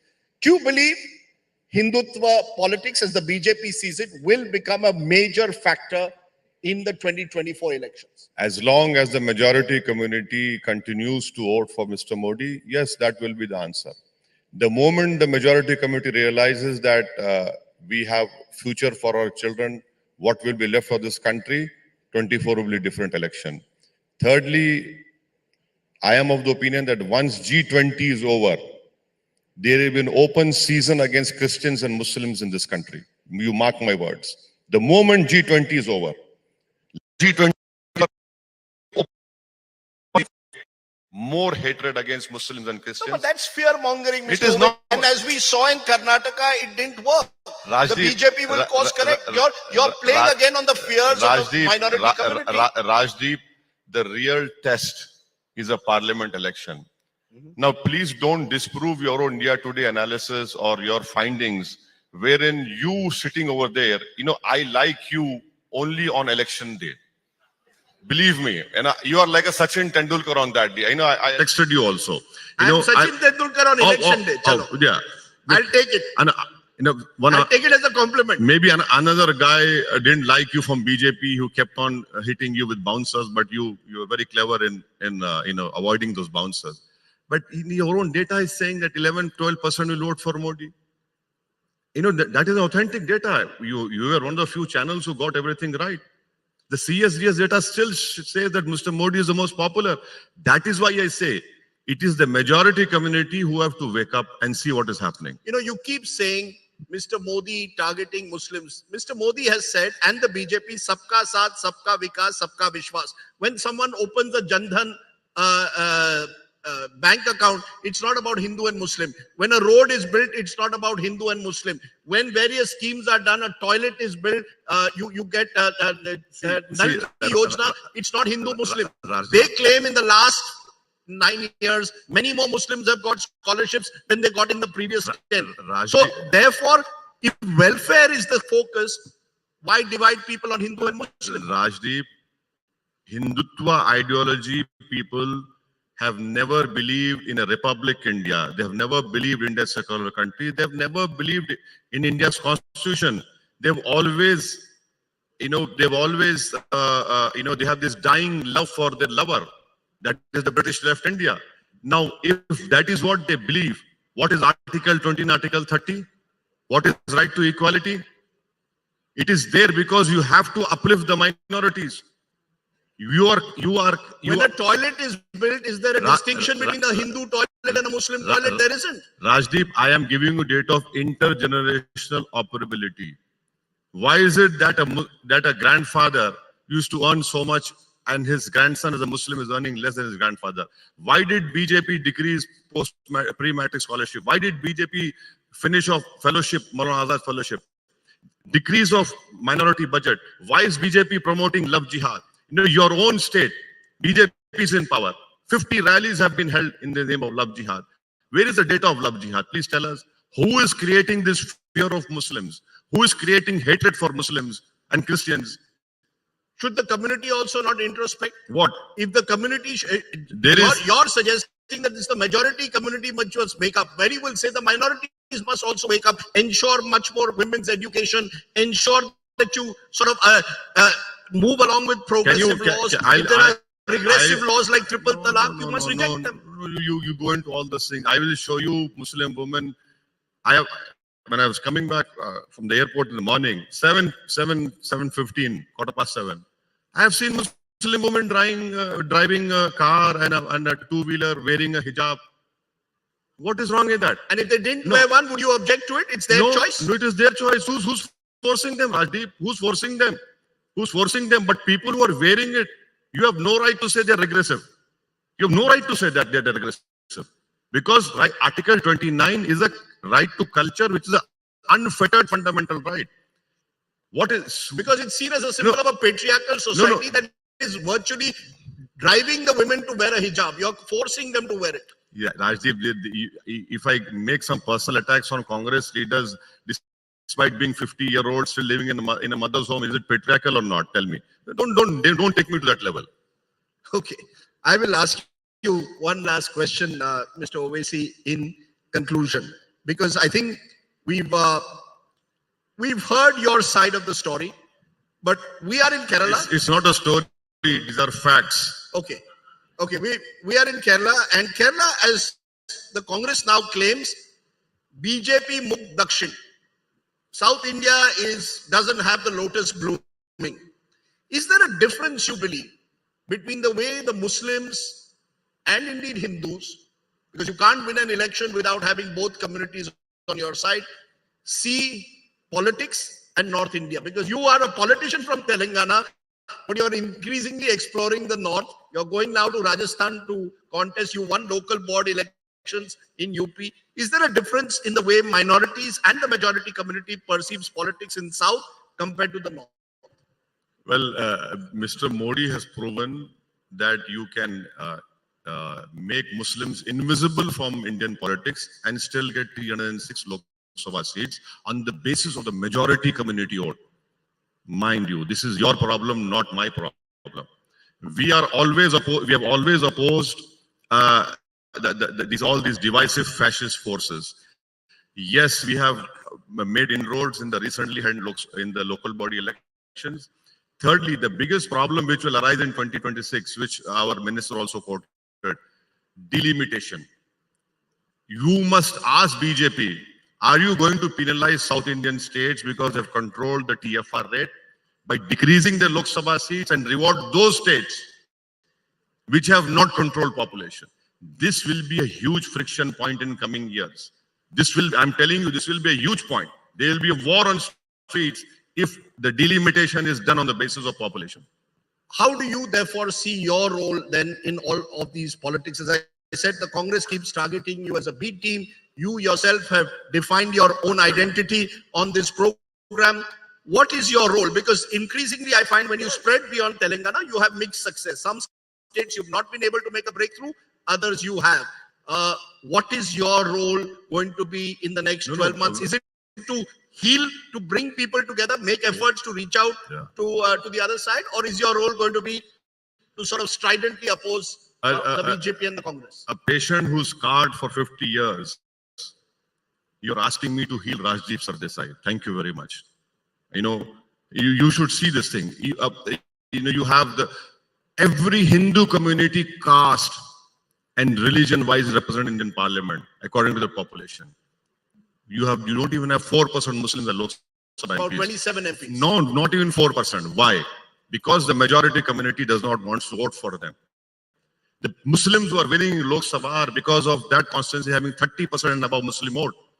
So please don't take this apart from two Lok Sabha seats. One is from Tamil Nadu, another is from Ghazipur in Uttar Pradesh. My role is, yes, we want to defeat BJP. But how would you defeat BJP when you're trying to become a bigger leader, Hindu leader than Narendra Modi? Do you feel in a way, therefore, that you today are marginalized? Aap kahin ke nahi rahe. The UPA doesn't invite you to gatherings when Mr. Chidambaram has made chief minister. When they have meetings, you're no longer invited there. And the BJP also keeps you at a distance. Aap kahin ke nahi hai. Rajdeep, meri fakhiri mein shahi hai. For me, it is not, I've achieved something if I'm there at some vote taking ceremony. No. The day the value of Muslim vote increases, the day the whole agenda of India changes towards what our forefathers saw, that I take comfort in that. I'm not one of those politicians, I have to be seen there. No, that is for you and because your job is there. That is not my job. Who cares about it? When I leave this world, what will I leave with that photo? No, I'll go into dust. What is there? You're a philosopher. No, I'm a politician, Rajdeep. There is a side of Asaduddin Owaisi that very few people know.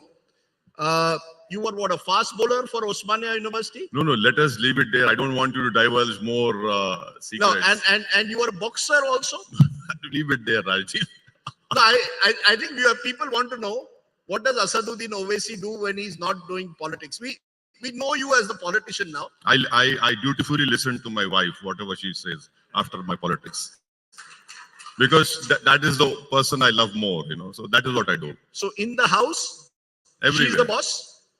Yes, Rajdeep. Unfortunately, we don't have that so-called regressiveness. She's the boss, yes. Okay. At least that's one thing that we've learned from Asaduddin Owaisi. The wife is the boss at home. But at the moment, Asaduddin Owaisi has bigger things on mind, including, of course, the battle for Telangana. I forgot to ask you that. Who's going to win the battle for Telangana, your home state, November, December? It is going to be a tough fight. Telangana has been peaceful. Telangana has made progress everywhere.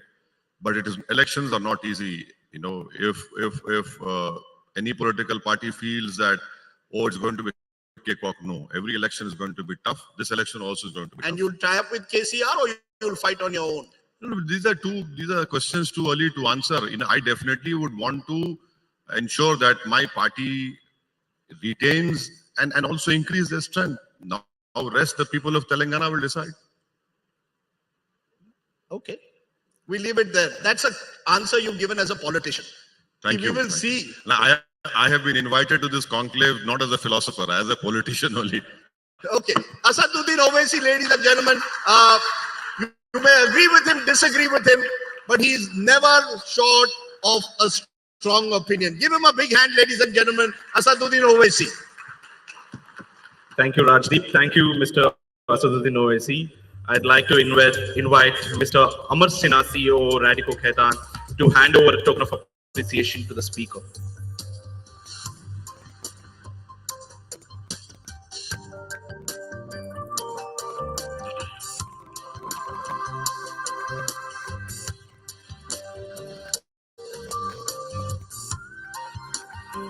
Ladies and gentlemen, Mr. Asaduddin Owaisi. This is against the law, but there is a colleague of mine has sent one small question to you. We will use that because just Rahul Gandhi has said in the same San Francisco speech, and he's been saying it in Bharat Jodo Yatra as well, नफरत के इस माहौल में मैं मोहब्बत की दुकान लेकर आया हूं. How do you see it? That he today has become the symbol of the politics of politics against hate. Well, you see, it is very, very easy for him to say all these things in USA and personally. But what is happening in Madhya Pradesh? What is his party doing? What is his party did in Maharashtra by supporting your state, Shiv Sena?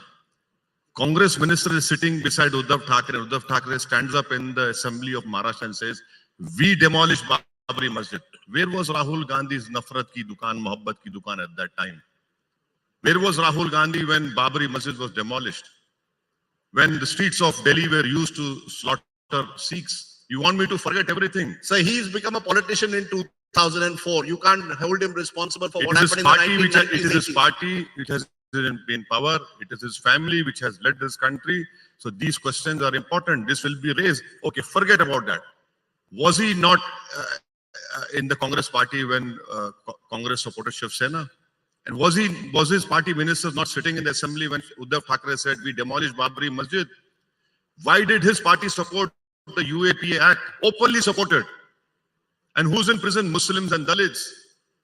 So, don't say all these things. Your record is there to see, for the country to see. Okay. Thank you. We'll leave it there. Asaduddin Owaisi has always never short of an answer. Thank you very much, Mr. Owaisi, for joining us here. Thank you. Thank you both for this fiery session. Next up, we have environment, lessons on conservation, minimizing man-animal conflict for coexistence. I'd invite the session moderator, Mr. Raj Shengappa, Group Editorial Director Publishing, India Today Group, to introduce the speakers.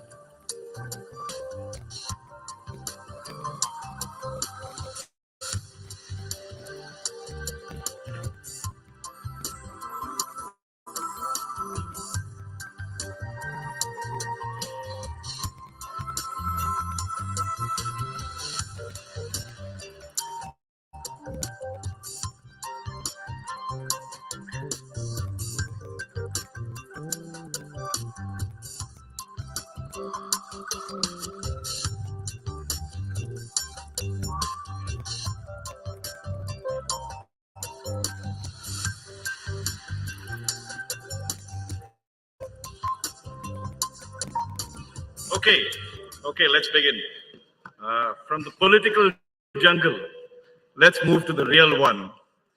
And I'm sure all of you all I'm not sure if all of you all have seen Elephant Whisperers, that wonderful Oscar-winning documentary directed by Kartika Gonzalez, which made waves across India. And I was personally moved by this story, which had this couple deep in the jungles, Boman and Belly, a very poor couple that lived in the Mudumalai forest that both John Singh and Raman Sukumar, I guess you have extensively tracked and toured, and who brought up this baby elephant called Raghu. And then in September last year, we were witness to another example of wildlife conservation when the cheetahs, the African cheetahs, were brought in to the Kuno National Park in Madhya Pradesh. For the first time in 75 years, the cheetah had returned in some way or the other. This, of course, reflects the state of the wildlife in India and the problems we have. One is an orphan elephant, the other is being brought elsewhere and put here. The good news is that Project Tiger has shown an increase in the number of tigers, and that's hope. But let's not forget that elephants and other animals continue to be poached extensively in India as it is being done across the world. We live in South India, which is the biological heart of India in some senses, the kind of forest that these states have, the kind of wildlife that it preserves and protects is outstanding. It's worldwide, it's a world heritage that we are at the moment trying to protect. Unfortunately, there's shrinking space, and really it is code red for India's wildlife. So to discuss what we need to do, we have two eminent wildlife scientists and very old friends of mine. We all started our careers together. Raman Sukumar in Indian Institute of Science, who's now a professor over there. AJG John Singh, who at a very young age, he did this outstanding study on those, the wild dogs that lived in this area, probably path-breaking. Sukumar is the top expert on elephants. Everybody consults him on the subject. And so let's get down to discussing with them what they think needs to be done. And I'm going to start with you, Sukumar, with looking at man-animal conflict. Somewhere there is a problem that is arising, whether it's shrinking forests, whether it is this. What do you think needs to be done? Take the context of elephant itself that you are such an expert on. Let's start. Thank you. Thank you, Raj, for that introduction. See, the issue of conflict between wildlife and people, or more specifically elephants and people, it's a complex issue. You cannot attribute it to a single cause. And the causes range from loss of habitat, fragmentation of habitat, and so on, which are kind of historical processes that we have gone Before through. you get into it, I'd just like you to talk about this movie that I don't know if you saw the documentary, and what was your reaction to it as an expert that's there? Yeah, I must confess that I have not seen the full movie because I don't have Netflix. But I was very happy that that movie got recognition at least for a single reason. And that is, I think the deep bonds between indigenous peoples in our country and wildlife has been grossly underappreciated. And the fact that this couple at Mudumalai Elephant Camp, which both John Singh and I have known for more than 40 years, that they looked after and they brought up young elephants successfully, I think has brought back a kind of a deeper appreciation of the traditional knowledge systems that our tribal population have got. And I hope they get better recognition. And I hope that the elephants in captivity, which have generally been a subject that a lot of activists are against keeping elephants in captivity, I hope that that comes back to the agenda in terms of what are the best welfare measures that we can take to keep the elephants in captivity. I think if it does this job, I'll be extremely happy. So let's come to the main point, which is what is going wrong, say elephants, for instance. What's going wrong in India? We do have one of the largest populations of elephants. What would be the key danger signals that you see? Yeah. I'll probably answer it in a very different way. I think a lot has gone right in the last 40 years or so. You just mentioned that the tiger population of India has increased. If it has not increased in certain places, it has at least stabilized. And I think from that point of view, if you look at, I've been watching elephants for 44 years now, and the population of elephants in the country has probably doubled down during this period. So it's a spectacular success. And even if we don't accept that the population has doubled, it has at least gone up by 50%. Starting about 30 years ago, we launched Project Elephant. We put in a system of Project Elephant reserves, and that has helped consolidate the populations and has actually led to an increase in the elephant population. What is going wrong today is, I think, this is very region specific. I'm extremely optimistic about the future of elephants and other wildlife in the south. Right. And we have a very good system of protected areas, elephant landscapes, general levels of awareness, a very good population. More than 50% of India's elephants are found in the south and so on. But we face serious problems in East Central India, for instance. You take states like Jharkhand and Odisha, where the elephants have shown, their disinclination to stay inside the forest areas, and they are moving and they are dispersing into neighboring states of Chhattisgarh and Madhya Pradesh. And in the process, there's a very high level of conflict. If you take the northeast of the country, there has been enormous loss of habitat, and that is a factor that is contributing to rise in human-elephant conflict. But what I feel is going wrong today is that the original vision of Project Elephant, which is that we can protect a large, charismatic animal like the elephant, in what we call a sustainable landscape. I think that has become a little fuzzy over time, with the result that our focus is on the elephant reserve or the elephant landscape has been lost, and elephants are now expanding their range into agricultural areas, into human-dominated areas. And we still don't have a very coherent policy as to how to deal with these elephants that are outside the elephant reserves and outside the forest areas. I'm going to come back to that because there's been a recent incident over here that has caused a lot of pain and concern and death also. John Singh, I want to bring you into this. You looked at big cats, Rajaji, looked at all these places. What is your reaction to the entire thing of bringing the cheetah here? It's a done deal. You think this is a good idea? Do you think it'll survive? We've had, of course, fatalities, but that's quite normal whenever you have a population. What are we doing it right, or what would you advise? See, in my opinion, unfortunately, we don't have the suitable habitat for cheetah.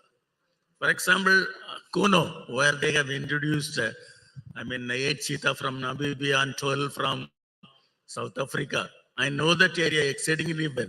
It's partly hilly, densely wooded. There is only one prey. And summer, the temperature is 47, 46. Where Namibia, the temperature will be winter now. Now, unfortunately, the cubs which are born, 3 of them died. Even the 4th one also supposed to be very weak. I have a fear, this cheetah which came from Namibia, they'll be under enormous heat stress. Okay.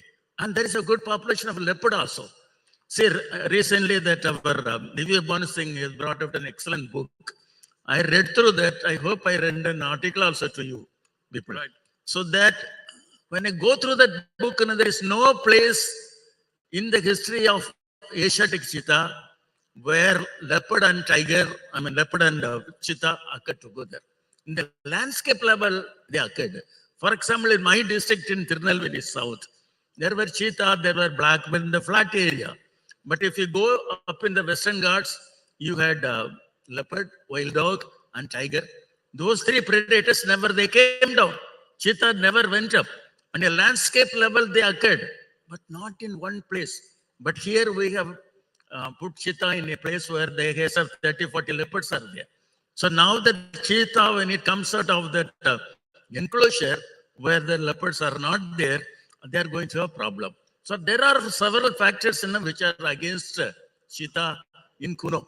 Now they are thinking about taking cheetah other areas also. Even those places, the situation is not very rosy. So you are not very optimistic of this experiment that we're doing of bringing the cheetah back? As I told you, we don't have the right habitat. We need at least some 5,000 square kilometer area with a lot of black buck, lot of chinkara, that type of habitat with a lot of that type of prey is needed. With no predators like a tiger or wild dog or leopard should not be there.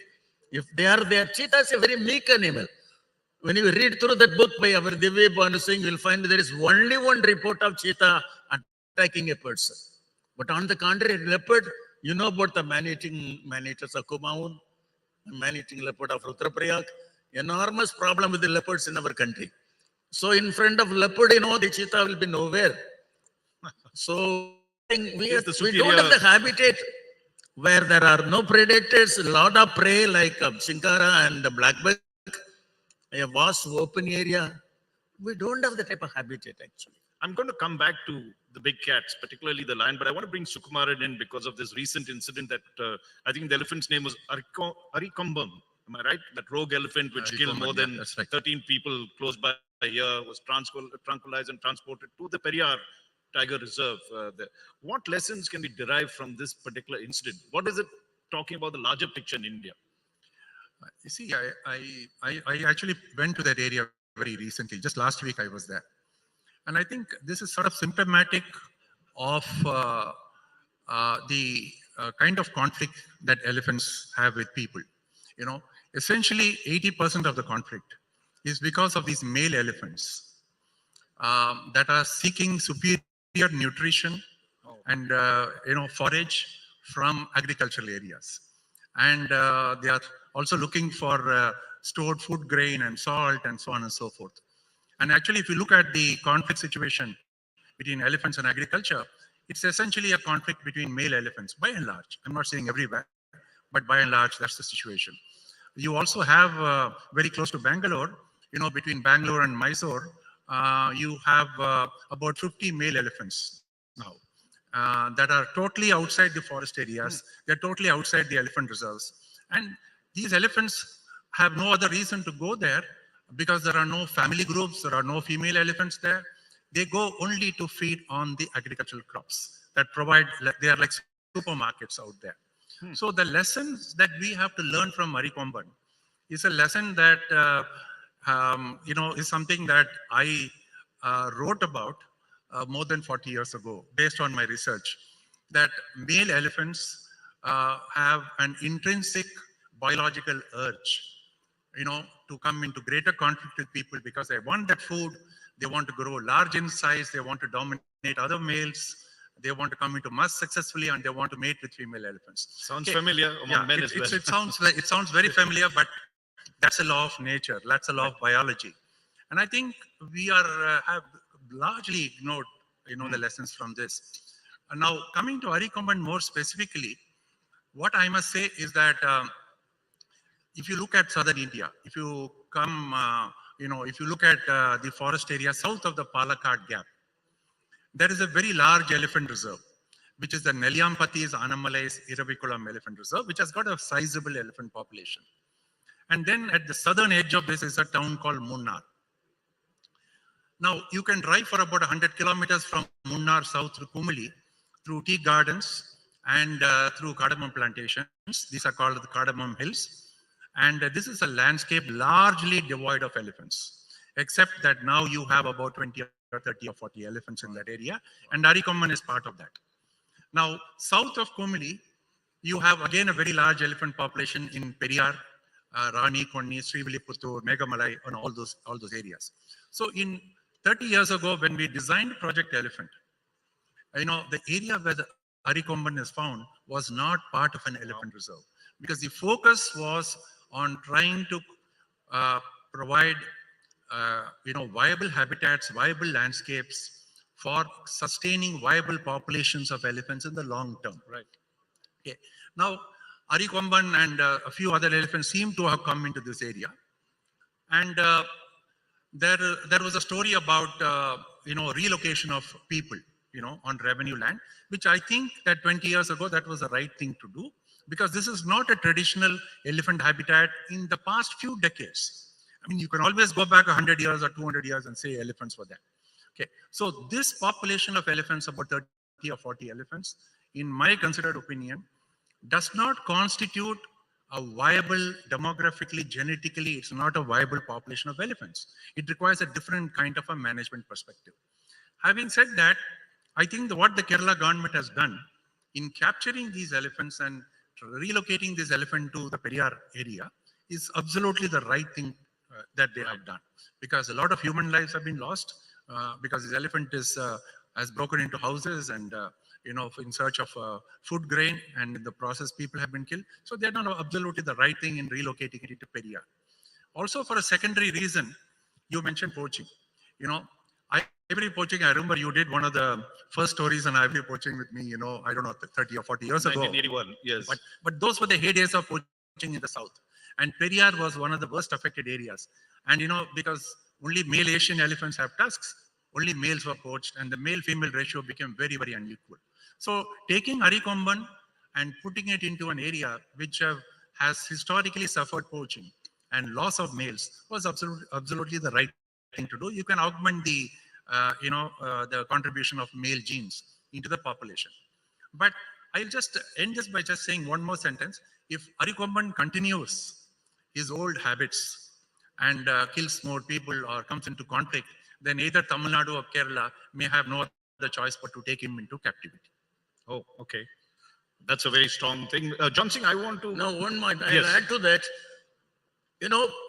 Capturing a tusker like Arikomban, which has killed many people, which is in definition a rogue, it can be tamed only by two tribal communities in Tamil Nadu, Malasa community in Annamalai and Kurumbar community in Mudumalai. These are the only people who can even tame a rogue tusker like Arikomban within 3-4 months. Wow, Okay. that's But interesting. remember, taking large number of bulls into captivity is very expensive. The forest department has to spend a lot of money. When you keep them in the habitat, they destroy the habitat in that area. If you go to Tapakad, elephant camp in Mudumalai, the entire area, the trees have been killed by the captive elephants.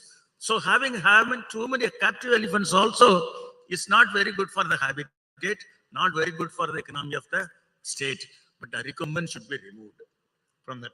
I'm coming to you on the big cats, particularly our king of the jungle, the lion, which is only restricted now to Gir forest. We made this effort to bring the cheetah. Currently, the lion population is sort of confined to that particular area of Gir forest of thing.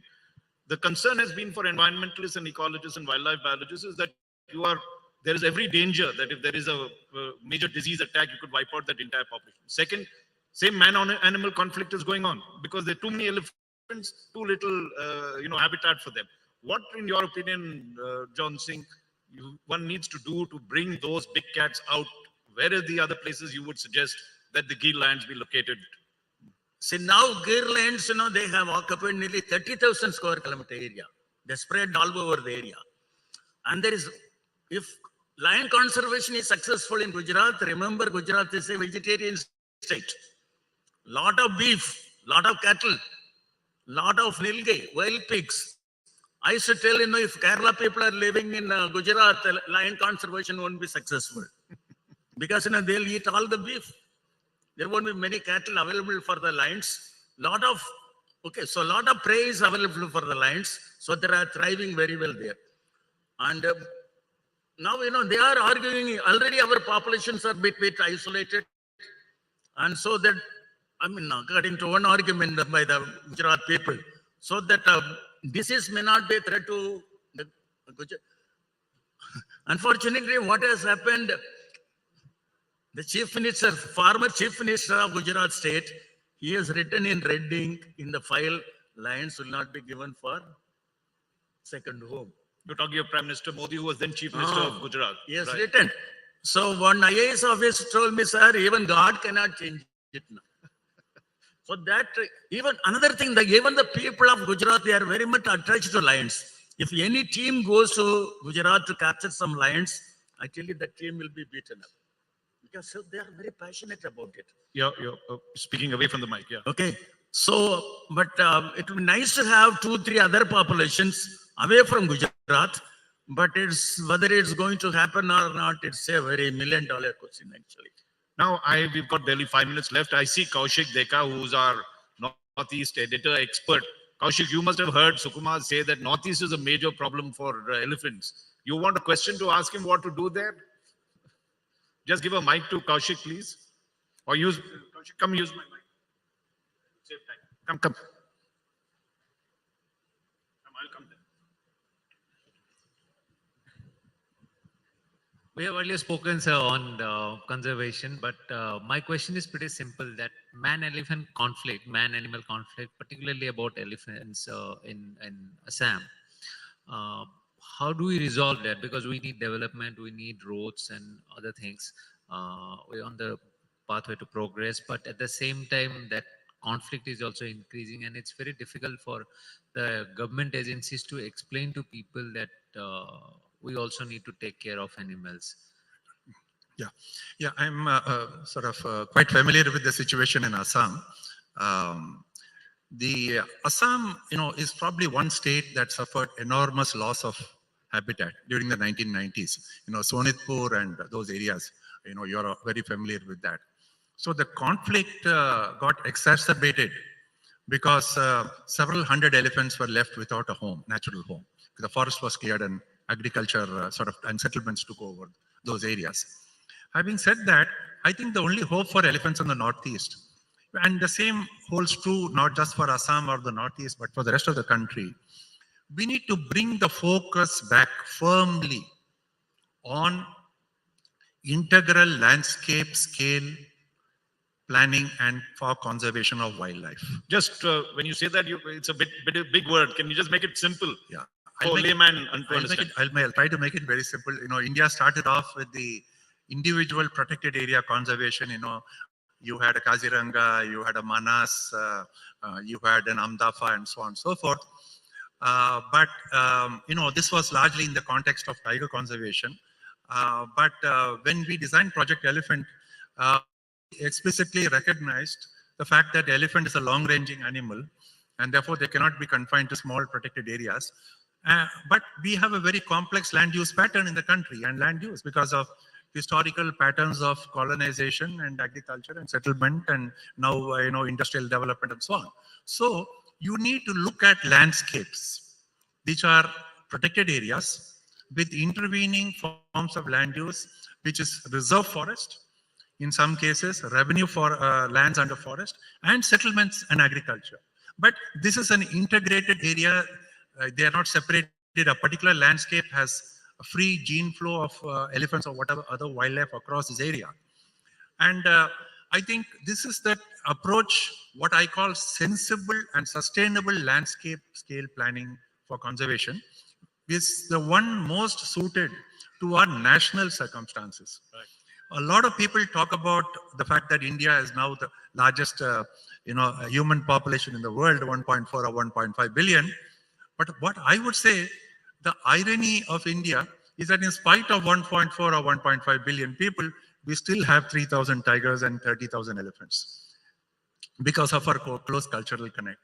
So the many of the Western models of conservation do not apply in our country, and we need to reinvent or invent our own conservation paradigm or conservation. You must have Atmanirbhar in conservation as well. In conservation. But John Singh wants a quick word on this. Yes.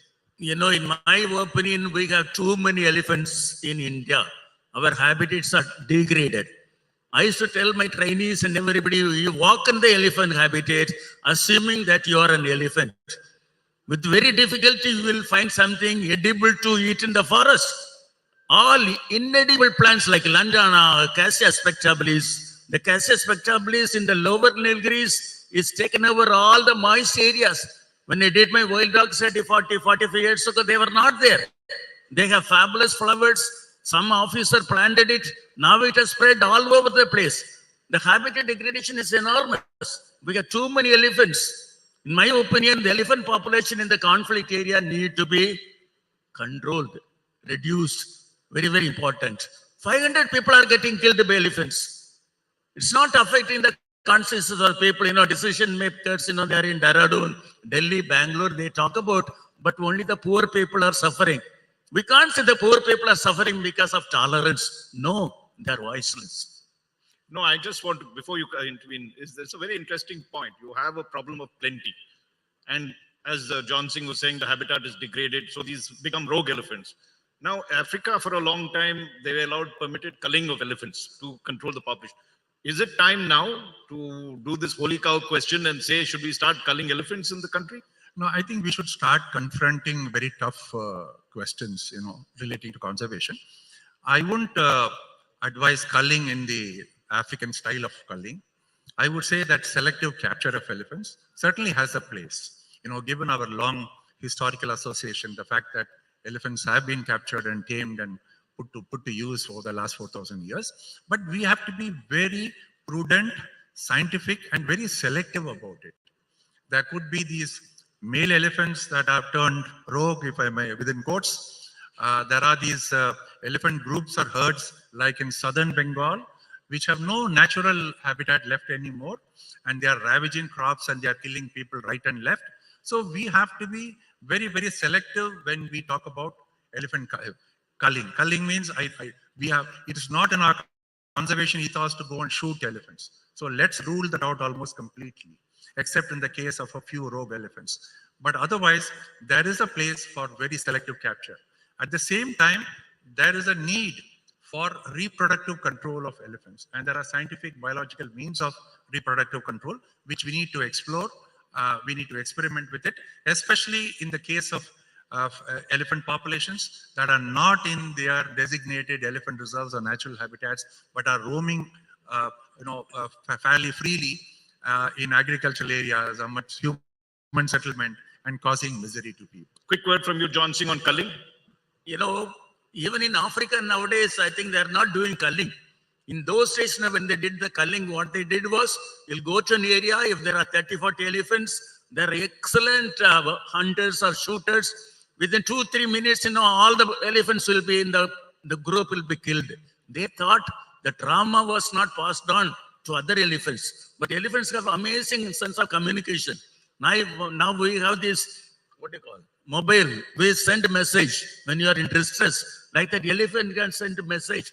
So a lot of opposition to that. Even in Kruger, for example, they have too many elephants, the habitat is getting destroyed. Even they are hesitating to go for culling. But like Sukumar said, we have to go for immunocontraception where all possible. But capturing too many elephants, as I told, it has got its own great problems in our country. Okay, I know this is a very tough subject to do. We've run out of time, but I'm just going to ask you a very personal question. I've had the privilege of you taking me into forests. John Singh, we spent a full day at Rajaji. You've taken me into Madhubalai and other areas, and we looked at elephants and everything. What is your favorite wildlife story? If you had one story, what would that be? We'll start with Sukumar and then we'll come to John Singh. Story. Favorite, not story, experience, something that really, you've been confronting wildlife for so long.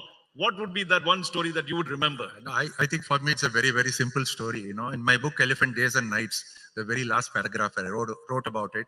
This was the last week in the field when I was doing my doctoral research. And I was, walking in the jungle, very close to a stream called the Arekadavu in the Satyamangalam forest areas. And it was late in the evening, at a time, and you can only describe it. I don't know, you sit out in a natural area at about 6 or 6:30 p.m. After sunset, the whole world seems to stand still. Okay. So there I was sitting by the side of the stream, and from behind me, a herd of elephant came. Wow. And just passed very close to me. I knew no fear at all. Elephants can be very dangerous. I was totally at peace with the elephants. The elephants silently crossed the stream. I could only hear the gurgling of the waters of that stream. There's a little baby that slipped, and the mother came and immediately nudged it and pushed it. And the entire herd crossed just a few meters away from me. I was just sitting quietly. And that's my favorite elephant story. Coexistence, but perhaps not always possible. Wonderful. John Singh, a lovely story. John Singh, which is your favorite wildlife? My story is a bit tragic. 1977 December, then the director of Wildlife Institute of India had come with 7 officer trainees to Bandipur. So they asked me to take them on a walk. I told them I'm not supposed to take, because Forest Department told in an elephant area, don't take people. They told me we are IFS, Indian Forest Service. We have the freedom of the forest. You take you. So I took some of the students. The officer, director, he came with me one evening. Next day morning also, he wanted to come with me. The train is about to go to Mudumalai. We were walking along the road, December, I think, 7th, 1977, misty morning. He had a long lens and so on. He is Rajya Nair from Kerala Cadre, actually. He was working in Wildlife Institute of India. When you were walking, I heard an elephant coming through the bushes. I told him, let us wait. He told me, I know more about elephants. If you are afraid, you stay behind. He pushed me. He went ahead. Elephant came charging. You tried to climb the tree. You could not climb. He got down and ran, sat in the Lanjana bush, thinking the elephant will go straight. The elephant killed him. Wow.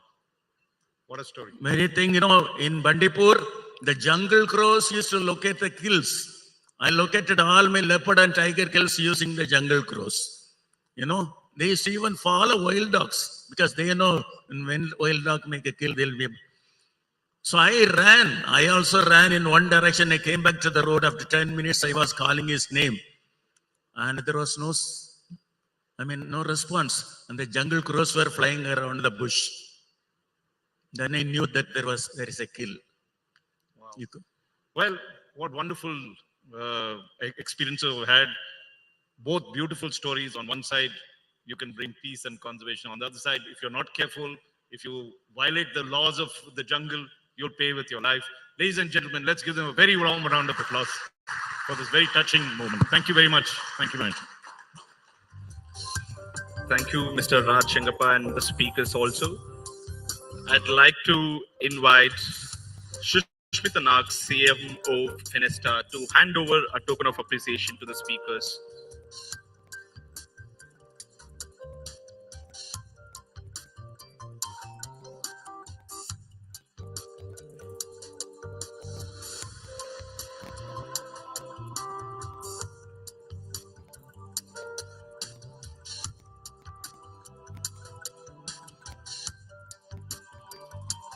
It's been a great session and a wonderful insight on man-animal conflict. Thank you to Mr. Raman Sukumar and Mr. John Singh. Thank you so much, sir. I'd like to conclude the first half of the session today. Lunch will be open right away in the Pendal area. It'll be a 30-minute lunch. I request all the audience to come back and be seated at the end of 30 minutes.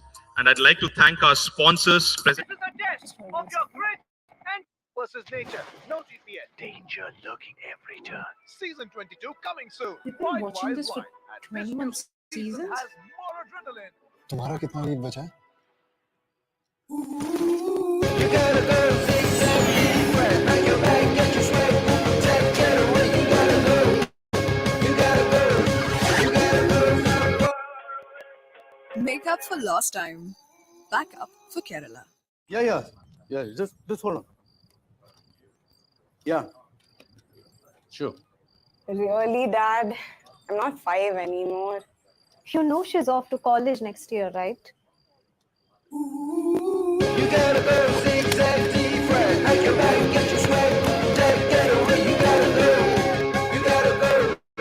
You gotta go far away. Make up for lost time. Back up for Kerala.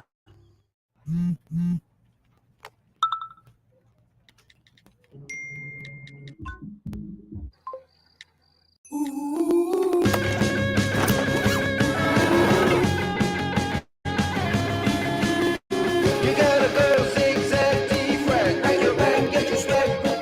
Get away, you gotta go. You gotta go.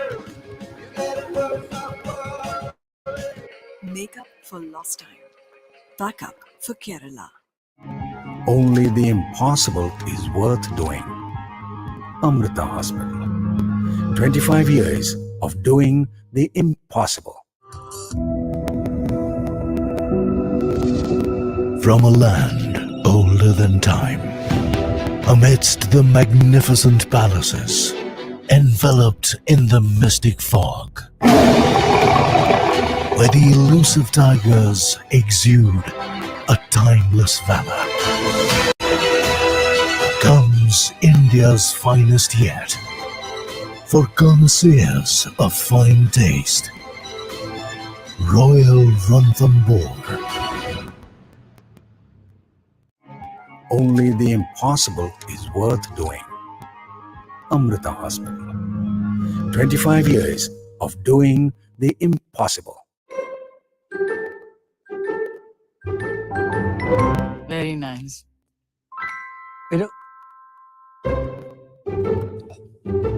Ma, order.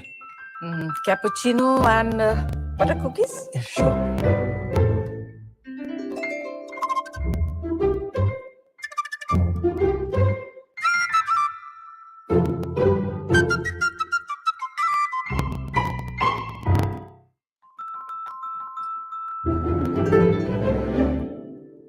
Ma.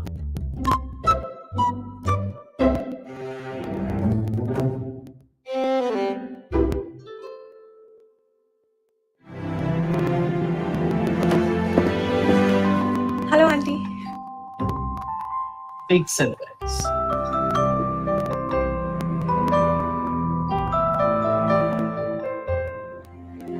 कद से ज्यादा ऊंचे विचार हैं इनके। बेटी का स्वागत तो गले मिलकर ही करेंगे। 6 इंच की हील से बात न बने तो पैतरे अलग आजमाएंगे। पर 2 फुट के इस अंतर को इस शुभ मुहूर्त के बीच कभी न लाएंगे।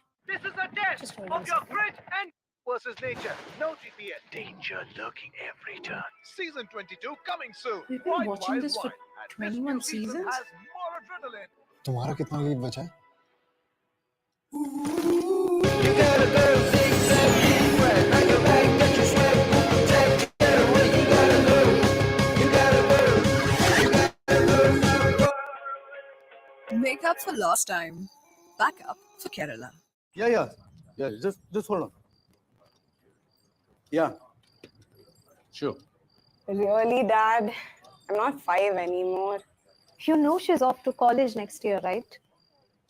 You gotta go zigzag different. Pack your bag, get your swag, protect it away. You gotta go. You gotta go. You gotta go far away. Make up for lost time. Back up for Kerala.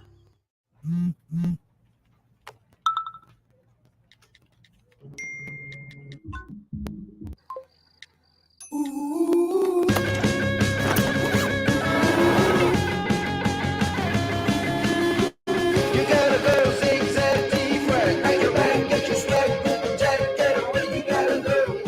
You gotta go. You gotta go far away. Make up for lost time. Back up for Kerala. रिश्तों में ना कोई है right और ना कोई wrong जो flexible है वही रिलेशनशिप हो या घर, हमेशा स्ट्रॉन्ग तभी रहते हैं जब उनमें हो फ्लेक्सिबिलिटी भी। शाम स्टील फ्लेक्सी स्ट्रॉन्ग टीएमटी बार। टीएमटी फ्लेक्सी स्ट्रॉन्ग, तब घर हमेशा के लिए स्ट्रॉन्ग। आइए मामा जी, जॉइन अस। रिश्तों में ना कोई है राइट और ना कोई रॉन्ग जो फ्लेक्सिबल है वही स्ट्रॉन्ग, हाँ वही स्ट्रॉन्ग। रिलेशनशिप हो या घर, हमेशा स्ट्रॉन्ग तभी रहते हैं जब उनमें हो फ्लेक्सिबिलिटी भी। शाम स्टील फ्लेक्सी स्ट्रॉन्ग टीएमटी बार। टीएमटी फ्लेक्सी स्ट्रॉन्ग, तब घर हमेशा के लिए strong.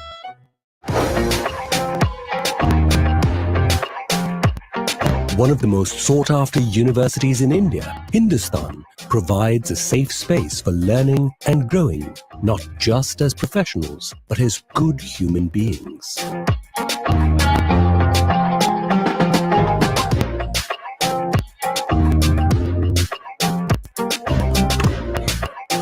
Come to Hindustan and live your dream. Only the impossible is worth doing. Amrita Hospital. 25 years of doing the impossible.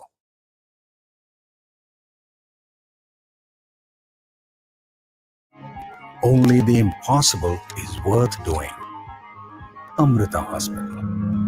25 years of doing the impossible.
a good 30-minute break.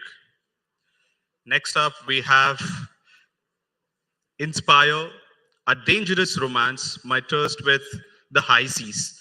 And I'd like to invite the session moderator, Mr. Rajdeep Sardesai, Consulting Editor, India Today, to the stage and introduce the speaker, Commander Abhilash Tomy.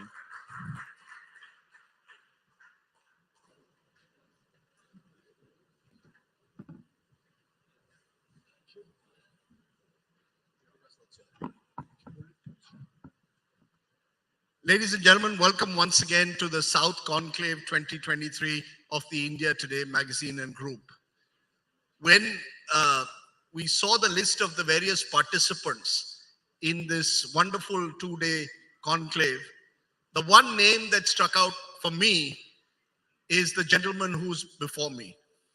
Because there are stories and stories, but the story of Commodore Abhilash Tomy, trust me friends, is one of the most remarkable stories of our times.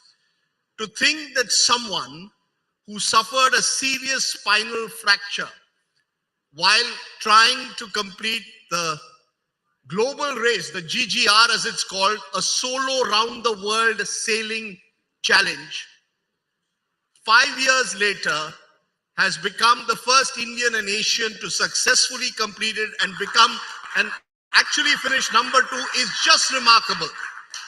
He is in that sense a real hero. So while the politicians, as I keep saying, might divide us, I think we should celebrate the likes of Commodore Abhilash Tomy. Give him an even bigger hand, ladies and gentlemen, because what he's done is incredible. Well, thank you. Thank you so much.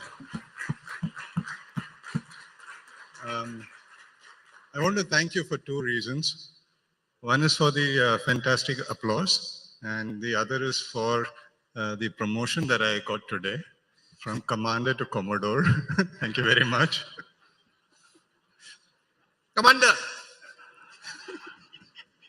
never hurts to raise your position, but you're retired from the world of the Indian Navy and you took up this challenge, which is a quite remarkable challenge in a way, to complete the Golden Globe race 5 years after you suffered serious injuries. You've got what, titanium in your back after that spinal fracture.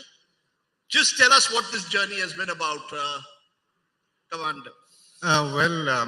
You know, they say that a single-handed non-stop circumnavigation of the Earth is supposed to be the most difficult adventure activity that you can undertake. And if you look at statistics, you have about 10,000 people who have climbed Everest.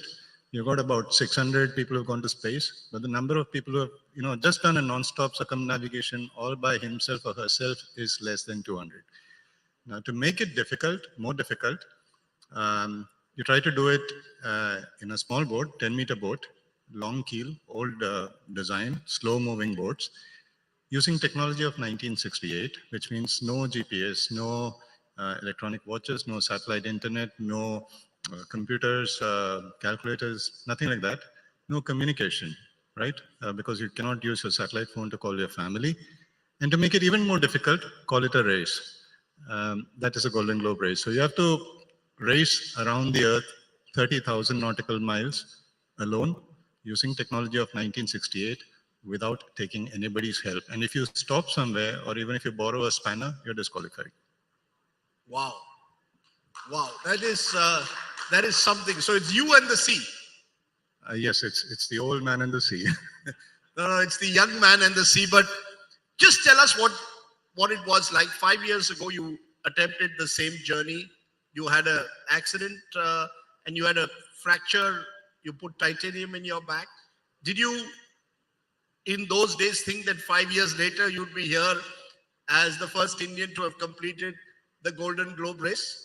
Well, I wasn't sure of the outcome, but you know, I was taking part in the GGR of 2018, and this race has been held only once before, in 1968.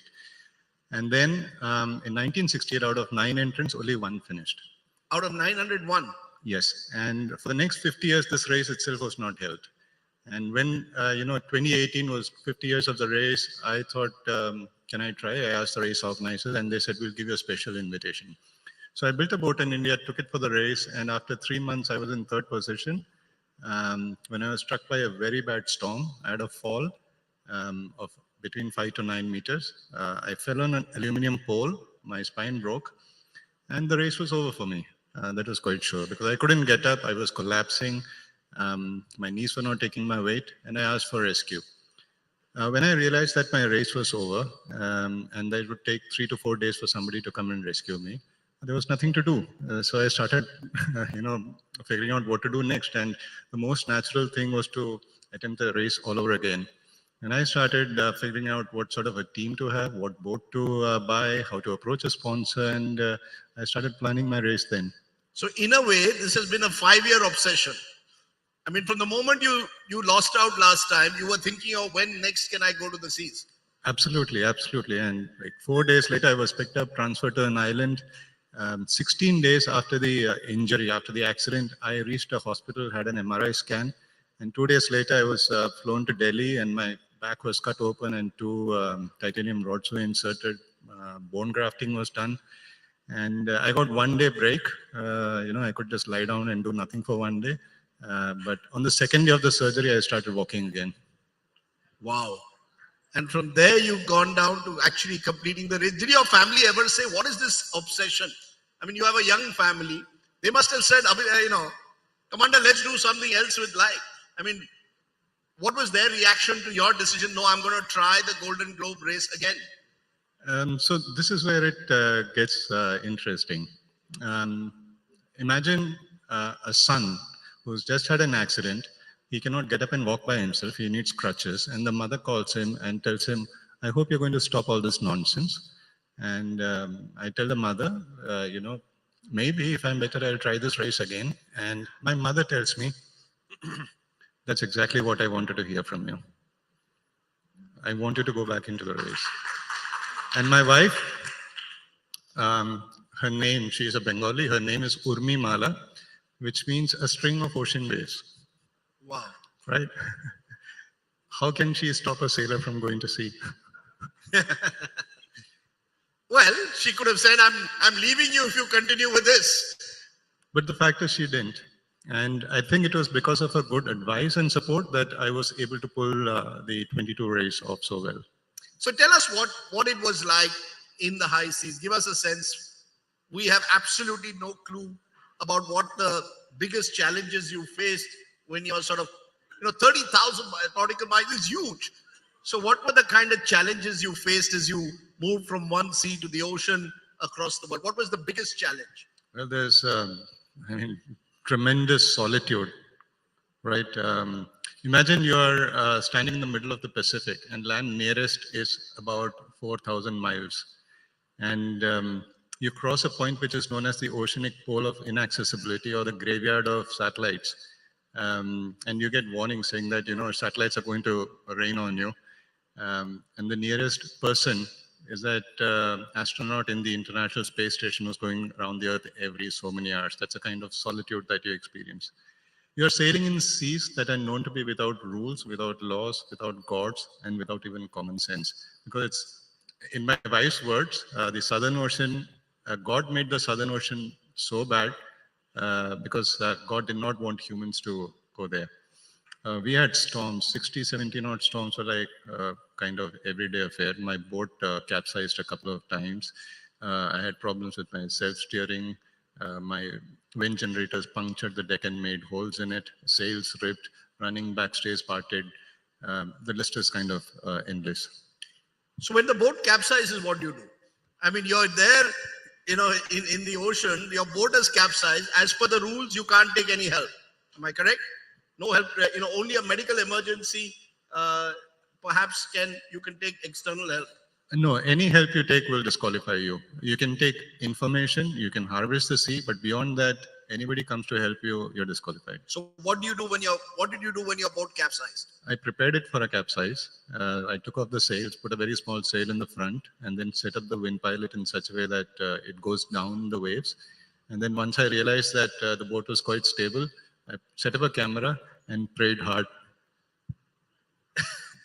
you've got fellow participants. Obviously, one of the few things that you can hold on to is that you're not the only one doing it. There are others around you.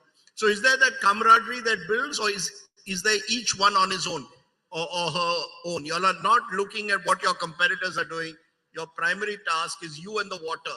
Your real competitor is the ocean, not necessarily your fellow participants. Well, you're absolutely right. In the beginning, when we set off, we want to win it, and everybody is competitive. But a couple of months down the line, when you enter the Southern Ocean, it becomes us versus the oceans. Sailing, I believe, is the only sport where entrants remain competitive, but they're very collaborative. There was this incident of one entrant losing his boat, a Finnish guy called Tapio, and two entrants, that's myself and Kirsten, rushed to his rescue. In 2018, when I was dismasted, it was another entrant, Gregor McGuckin, who his boat was dismasted, but he set up a jury rig, and he was the first person to attempt to come towards me. So these stories are like, you'll find hundreds of these stories of entrants trying to help the other entrant in a bad situation. In a way, you're being here at the India Today South Conclave. I guess the wheel comes a full circle. You're from Kerala, not too far away. Well, Alapi. Yes, sir. Is where you grew up. No, father's from Alapi, but I grew up in Bombay and Cochin. But your family is from Alapi. Yeah, father's from Alapi, mother's from a place close by called Chenganasheri, and now we live in Cochin. It's quite complicated. Let's not go there. Now, I'm just trying to make the point that I guess water is always a part of the lives of most Keralites. Oh, well, that's true. That's true. And because of the fact that my father himself was in the Navy, I grew up, very close to the sea. How important a role was the Navy's role in shaping these decisions that you made? The survival instincts, the skills that you developed, would you give a fair share of credit to the years you spent in the Indian Navy? Absolutely. What I say is that, 3 days in a boat with a broken spine was far easier than spending 1 day in the Naval Academy. Really? Oh yeah, the training was absolutely illogical, unreasonable, and mind-blowingly difficult. So give us, for all of us who haven't been in the Indian Naval Academy and only see the US Naval Academy on celluloid, tell us what that 1 day is like. What is it about this day that you say makes it so very tough? Well, I'll give you an example. We were in 6th term, and 6th termers are known to be the kings of the academy, and they have all the privileges. They can eat how they want, they can march how they want, and they're considered to be kings, like I said. And if they are punished, there is academy no moments, which means that everything is shut down. Even fans don't turn, and everybody is supposed to be inside the barracks. Doors and windows are shut. That's how a 6th termer being punished is considered there. Now, one of those days, in the hot summers of Goa, all 6 termers were assembled at the parade ground, and we were asked to take off our shirts, shoes, leave our rifles aside, and start rolling. Start rolling? Yes. And we rolled for probably 3 hours in a line across the parade ground and back. And, when we do drill in the morning, you got these nails from the boots fall off, and someone would push that nail aside and roll, and the divisional officer would put it back, indicating to roll over it. So you can see their backs becoming red, and then you can see blood flowing. And at the end of these 3 hours, when I went to take a shower, I took a junior with me so that he could pick out all the gravel from my skin in the back. That was the first day. The second day, we went to the hospital 3 times, crawling, and our knees and elbows were like done. The third day, we were doing the same thing in the thorny bushes of, around the parade ground. And we had no idea why this was happening. And turns out that a day before, when we had the academy dinner night, and there was a cocktails, the 6 termers did not speak to the CO. Wow. So you sort of toughened yourself up in those years in a way in the Navy. It made it that much easier to do this race, because from the outside it looks like, the Navy is a lovely world. You're telling us that it is a very, very difficult world there. to become a naval officer? Well, it is still a lovely world. If I had a choice, I would start my life all over again with the Navy. What drew you to it? Was this because your father was in the Navy? Was this something that from the time you were a kid, you wanted to be part of the Navy? When was it that you decided that, I want to be a naval officer? And when was it that you decided I want to do this GGR race? So two things happened when I was probably 7 years old. One was the voyage of Trishna, which was an army boat that sailed around the world with 6 officers and 19 stops, and that became a Doordarshan documentary, and I saw it and I wanted to go to sea. The second thing that happened was that a plane from my father's base crashed, killing both the naval pilots. And that inspired me to become a pilot. The only place where I could fly and sail was the Navy. So right from that day, I decided I'm going to join the Navy. I'll become a pilot. And 10 years later, I was in the Navy. Another 4 years later, I was flying and I was sailing. So you wanted to be both a pilot and a sailor, and you sort of found your sort of calling in a way as a naval pilot. Yeah, absolutely. And your competitors who are doing this race, did they have that same hard grind that you'd gone through? Are they also, or were they basically sailors who need not necessarily have a naval background, but were people from across the world, presumably those close to the sea in different parts of the world? What was the competition like? Well, they had far more exposure to the sea. The winner of the race, Kirsten, is a professional skipper, and she does this for a job. It's a she. It's a she, yeah. So that's what I believe, The sea doesn't know whether you're a man or a woman. It just understands your capabilities and shows your problems and shows your faults. So, yeah, because of the fact that they have a lot of boats around them, they're constantly in touch with the sea and sailing, which doesn't happen in India. At the end of the race, I remember that I told the city of Les Sables d'Olonne that if you look at one pontoon of this marina, the number of boats that you have on this pontoon is more than the number of boats we have in the entire country in India. So I come from such a background. Yes, because India has done reasonably well in the past in sailing and yachting at the Asian Games level, but never globally. Do you believe that in a way you've broken a barrier, that there will be now others inspired by your story to say we can do it? Is that something also that you see as your role, a kind of legacy building? Now that you're retired from the Navy, what do you see your role to be? Is it sort of to give back in a way, encourage other young men and women to sail around the world? Well, absolutely. I saw the effect in 2013 when I finished the first non-stop circumnavigation. The President of India came to receive, and it was big news. I saw that people took notice and they wanted to go to sea. They wanted to explore the sea using a boat. So I saw that change happening.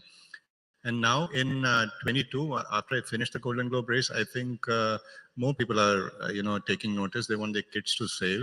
And yes, I'm playing a few roles in Indian sailing. One is the role of a council member in the Yachting Association of India, where I help them take policy decisions and guide them.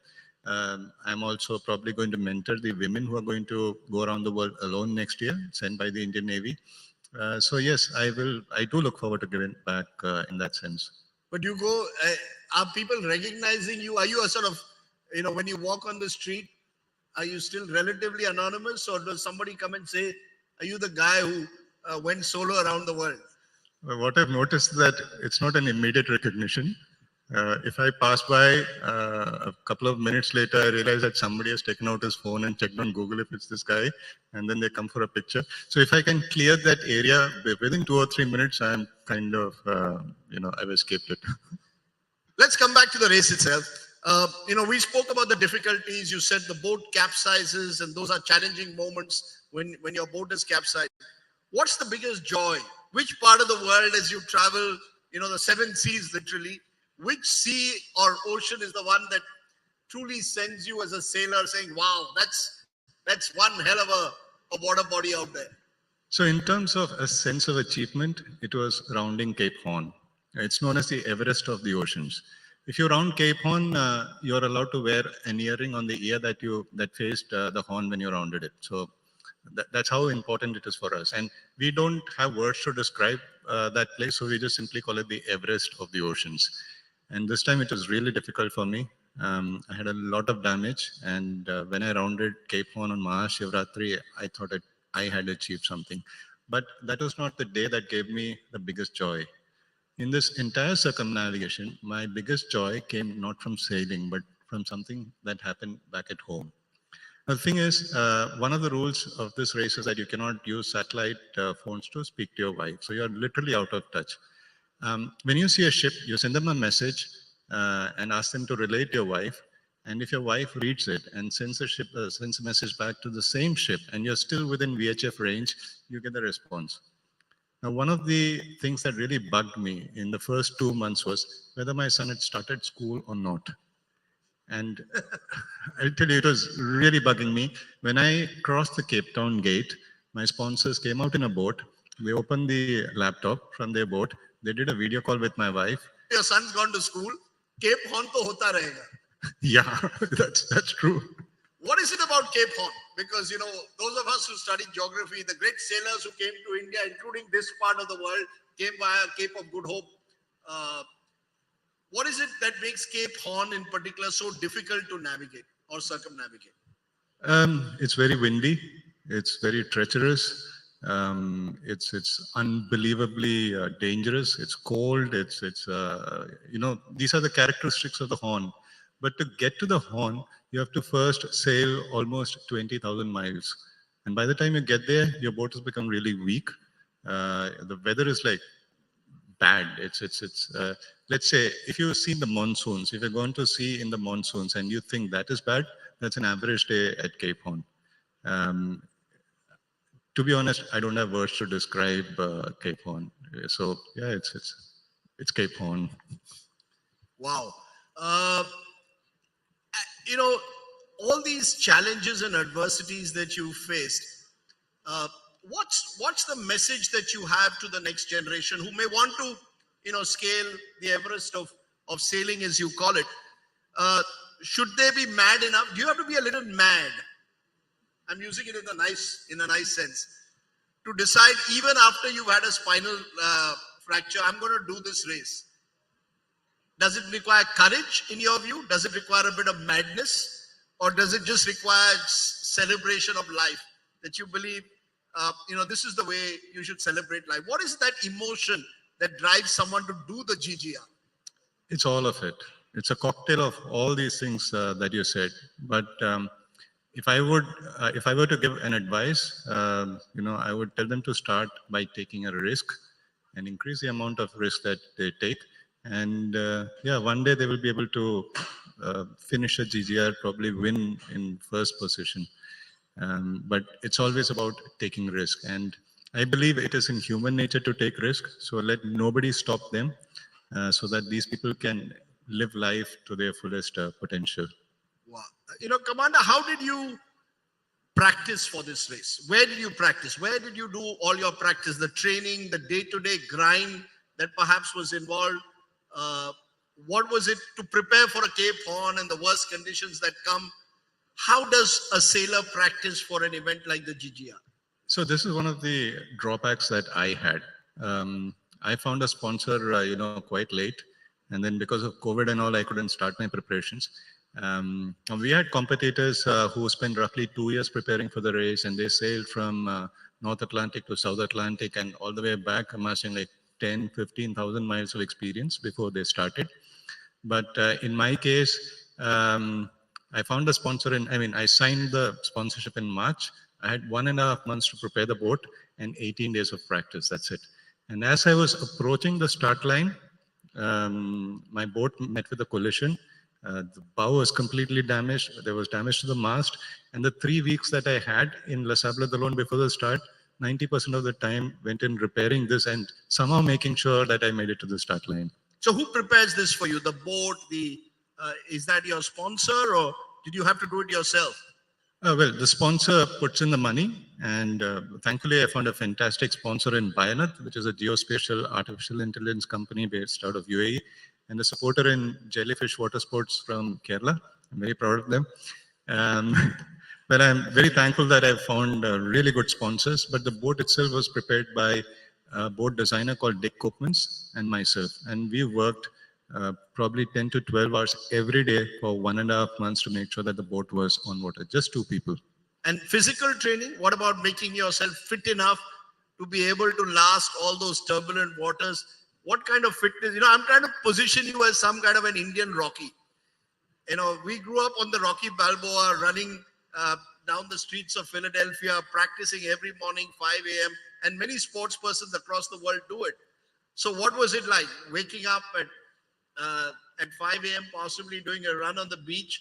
What do you need to do? How physically fit do you need to be to actually compete in the GGR? I can see in your imagination there's a montage happening, right? No, I'm trying to say that forget Tom Cruise, you're the real thing, right? Forget Top Gun and all these. These are all American. That's only on TV. You're the real Top Gun. You're a real Navy pilot, real life story. I'm just trying to understand what kind of effort it takes, Abhilash, to do what you've done. So just by working on the boat, you develop the kind of muscles that you need to sail the boat. Now, I'll give you an example. You've seen those Jackie Chan movies where a young guy goes to a master and he says, keep brooming like this. And then after like 2 months, he realizes that he was actually working out his shoulder by brooming like this, right? So I had to sand the bottom of the boat. You had to? Sand the bottom of the boat with a Sand the bottom. Yeah, it's like a pretty big boat, 10 meters long. And with one hand, you go like this, like this, like this for like 3 days. And at the end of the, those 3 days, you'll have really good deltoids. So yeah, that's how it was. And at the end of the day, when you come back from the boat, that's when the second part of the work starts. Selection of equipment, your revision of navigation, celestial navigation, which actually works through solution of spherical trigonometry, what watch to buy. So you have to compare all the watches available on the market, which is not so expensive, but can withstand the sea. And yeah, that goes on till 12, 1 at midnight. And then you're back in the boat 8 in the morning. When was that moment, though, Abhilash, that you knew you'd done it? Because Hillary, the great mountaineer, says often it's the last steps to the summit that are the most difficult, because it's the journey which you're undertaking. But once you're reaching the summit, it's those last few steps that really matter. When did you know, I'm completing this race? And did you know you're going to be second? Well, when I rounded Cape Horn, I knew that I was about 500 miles behind Kirsten. And then I kept having one problem after another, and my main aim was to finish the race. I really didn't know that I was finishing in second, but I was quite certain that it is second. And I think that, for me, I thought I had done it. I said to myself those words when I crossed the finish line. Till then, I was completely alert and just focused on crossing that line. Okay, I've got my friend Nagarjun, who among his many roles is not just a journalist, but is a qualified pilot. So Nagarjun, go ahead. You're not a naval pilot, but you're a very good pilot. I'm a commercial pilot. You're a commercial pilot. Abhilash, just wanted to ask you about the whole navigation thing. When you're in the middle of the ocean, right? You tend to lose your orientation because you're in the middle of the ocean. How do you do that? Do you still use physical points on the Mercator map or something to pinpoint the location as to where you are exactly? How do you go about the navigation? Absolutely. So first you need to locate yourself. And in the absence of a GPS, you carry out what's called celestial navigation. So you shoot the sun, get its exact angle down to, I think, 1/60th of a degree, with what's called a sextant, at an exact time. If your watch is off by 1 second, your position goes off by 1 nautical mile. So a watch with an error of, let's say, 1 minute gives you a position that's 60 miles off, 100 kilometers off. So you shoot the sun, and then you derive some calculations, you get one position line. You do that again after 3 hours when the sun is shifted, let's say by 30, 40 degrees, you get another line, and when they cross, that's where you are. And from there, you refer to the compass, kind of artificial horizon for us. So you refer to the compass and you know which direction you're going. And you got a very basic, old style equipment called the log, which is a kind of a fish that rotates in water, and that turns a dial, and that tells you the distance you've run. So you do what's called dead reckoning. From the point that you think you are, from there you do dead reckoning till the next day when the sun comes out again. What about when it's completely, you've got night sky, and a storm brewing in front of you? Ever feel fearful of what lies ahead? Yes, you do feel fear. I won't deny that, but not so much fear that it paralyzes you. Too little fear, and you do some really stupid things and you harm yourself. Too much of fear, and it can paralyze you. So the first storm is scary. The second one is theek hai, and the third one is like, oh, fir se aa gaya. While we end, the good news, of course, is that you've adopted and embraced one of my home states of Goa. You now live there? Yes, I live in Goa. Yes. Does that calm you? There's something about Goa, Susegad, as we call it, that must make you feel very calm after all those rough seas that you've gone through. Why did you choose Goa? Why not Kerala? Well, I would have loved to settle in Kerala, but this was a pragmatic choice because I retired from Goa, and it was the height of COVID. So I wanted to live in a separate house and not in a housing society kind of a setup. So we picked up a house there and then found that it's a nice place. Why not continue living there? But the Susegad is, even better after a fish curry rice. Absolutely. If you have fish curry rice, you have Susegad, you can do anything in life, right? You need those couple of hours of sleep. You're a fish curry man like me. But a final word, son, now that he's in school, you get to spend more time with the family. Has your wife told you now enough? No more races, or is there one more big race left in you? Is there anything else left to conquer after Everest? What? Well, I tell you what, I've not conquered the sea, although many people keep saying that he's conquered the sea. I saw a picture which was shot by a P-8 Orion pilot from the Australian Navy. He came to look for me. He sent a picture of the sea in which my boat was bobbing, and I just couldn't locate my boat. That's how tiny I was. So that tiny person cannot dream of conquering the sea. What I could do was I could conquer myself, or I could understand myself. I don't even say that I could conquer myself. More adventures, definitely. I'm looking forward to probably creating a team that could race around the world. Take Indians and maybe some foreigners and then create a team that could race around the world. I would love to fly around the world someday in a microlight. So these are my, dreams right now. Well, I think one dream certainly should be that if there is any Indian producer out there, cinema producer, world of OTT,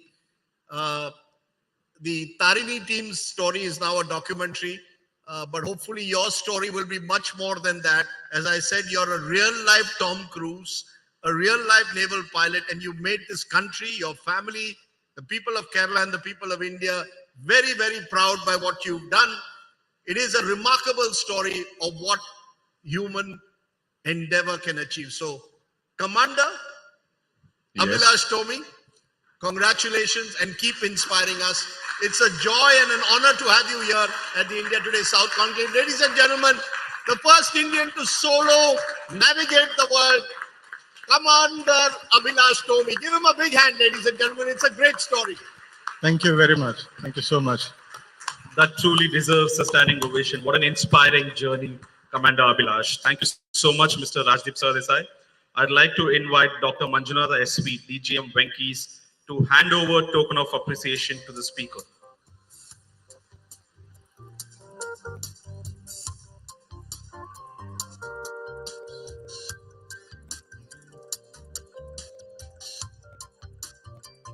Once again, a big round of applause. Not many will have the courage that the commander has achieved.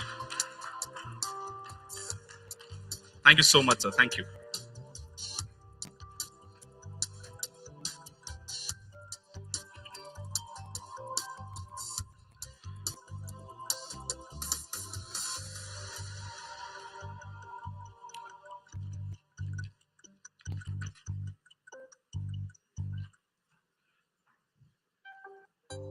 While we get ready for our next session,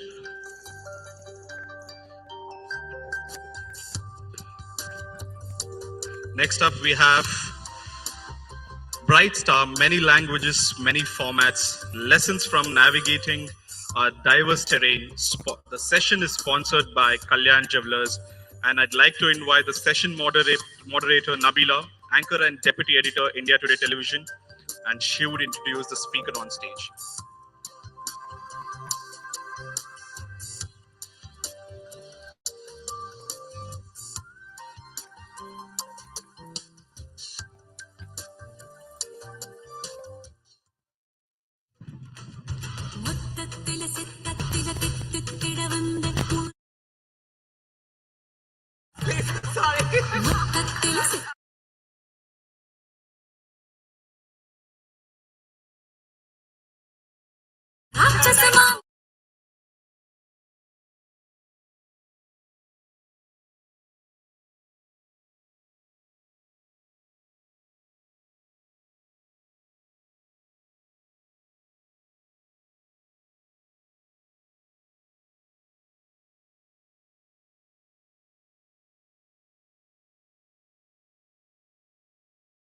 You can see it? I'm really trying my luck, but if you say yes, I'll play the music and we'll let you be for like 2 minutes. No. Just however you like it. I charge for it. Hey, what better platform than India Today? Come on, a big round of applause, guys. Sobhita, such a pleasure to have you here on the India Today stage, India Today Conclave South. And who better than you to grace this stage? Star, perfection personified, one of the movies of hers, The Night Manager and Made in Heaven. Night Manager is upcoming. Made in Heaven has already released, I believe. Yes. Good afternoon, everyone. Night Manager was split into 2 parts. There's Yeah. part 1 that's out. That was a show. Part 2 is going to be out in a few days. All right. And I've heard rave reviews of Made in Heaven, and Thank you. we hear that you have acted perfectly well, which means that they're really looking at a superstar in the making. I think I'm enjoying the journey. I'm having a lot of fun. So I think chasing the idea of superstardom can be intimidating. I'm happy where I am. I'm having fun. You can't be so content. This is a girl who has a Hollywood movie up in the line. I'm I think I have recalibrated post-lockdown. My idea of success is a little wider than what it used to be before. So tell me how do you navigate through picking your films? Is it a meaty role that you look at? Is it a woman-centric role that you look at? Or is it just a way to tell your story? When I say yours, a way to tell a story. What are the parameters before you actually select a role? When I started out, because I had no connection to the film industry in any capacity, it's not like I can sit back and say that, hey, I'd like to do this, and that will show up. It was more about picking from the ones that were available to me and doing what most resonated with me. I like doing stories that ideally that represent ordinary people, because I think every story can be extraordinary if it's told with honesty and with a little tenderness. So yeah, I think that authenticity is what touches me, and that's what I want to be representing when I do a part.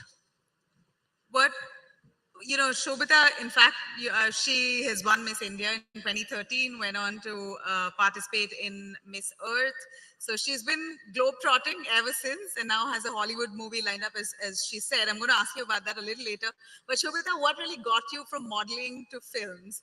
The transition is natural. We've seen that with way too many stars now, like Aishwarya. Let's start with that, right?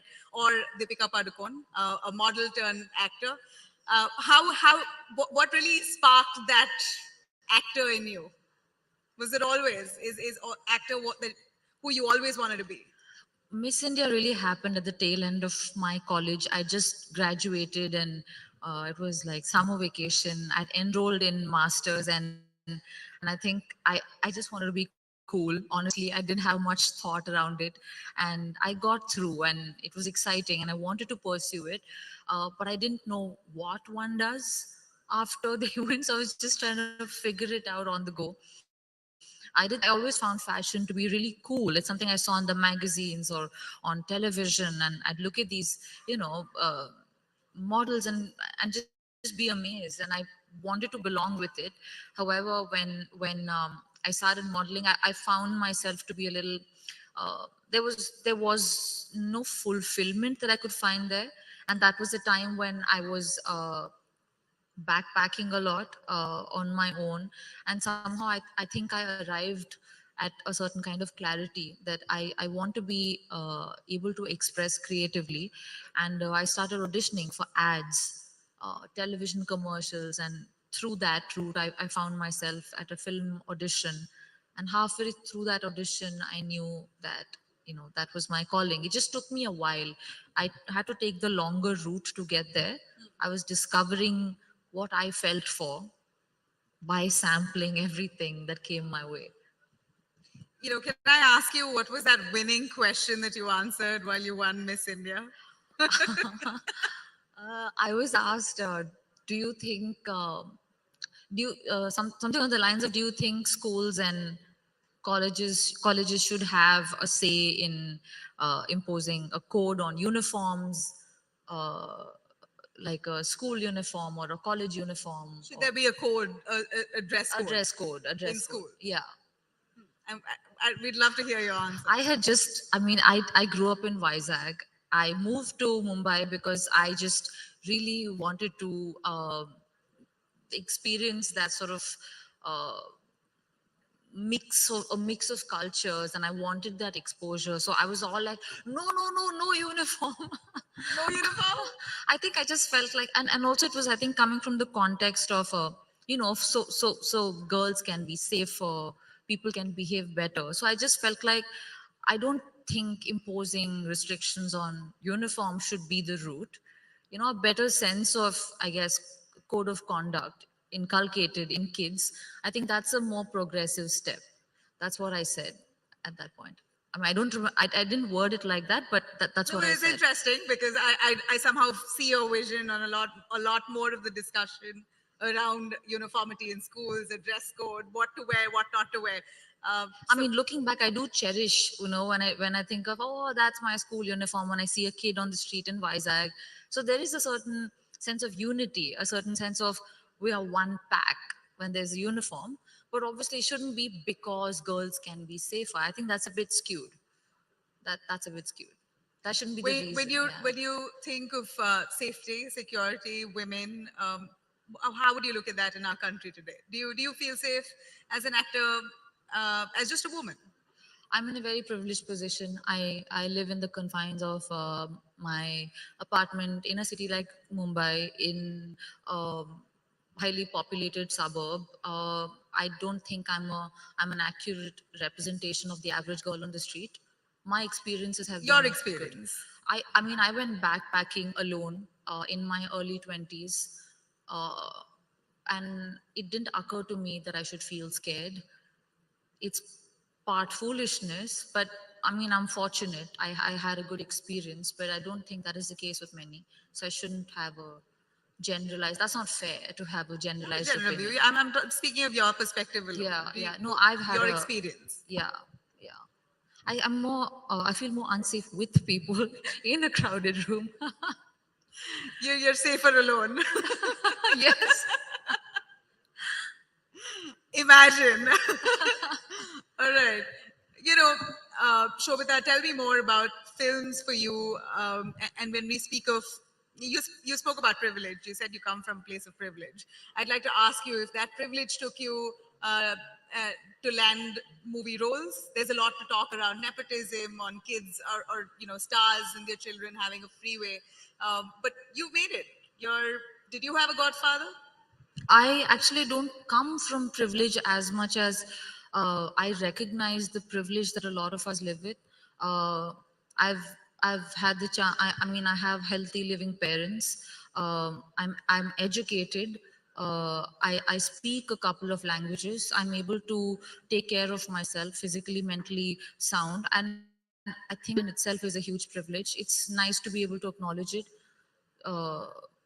And as far as my, I don't bring any special privileges with me when it comes to my career. It's been completely a roller coaster ride. I've been figuring things on my own, and I think it's important to uh, appreciate the things that have gone right. Because so often I feel like when we look back, I guess this should have happened, or this didn't happen with me, or she has him, he has her, whatever. I mean, I don't know how that discussion is productive. I find it quite anxiety inducing.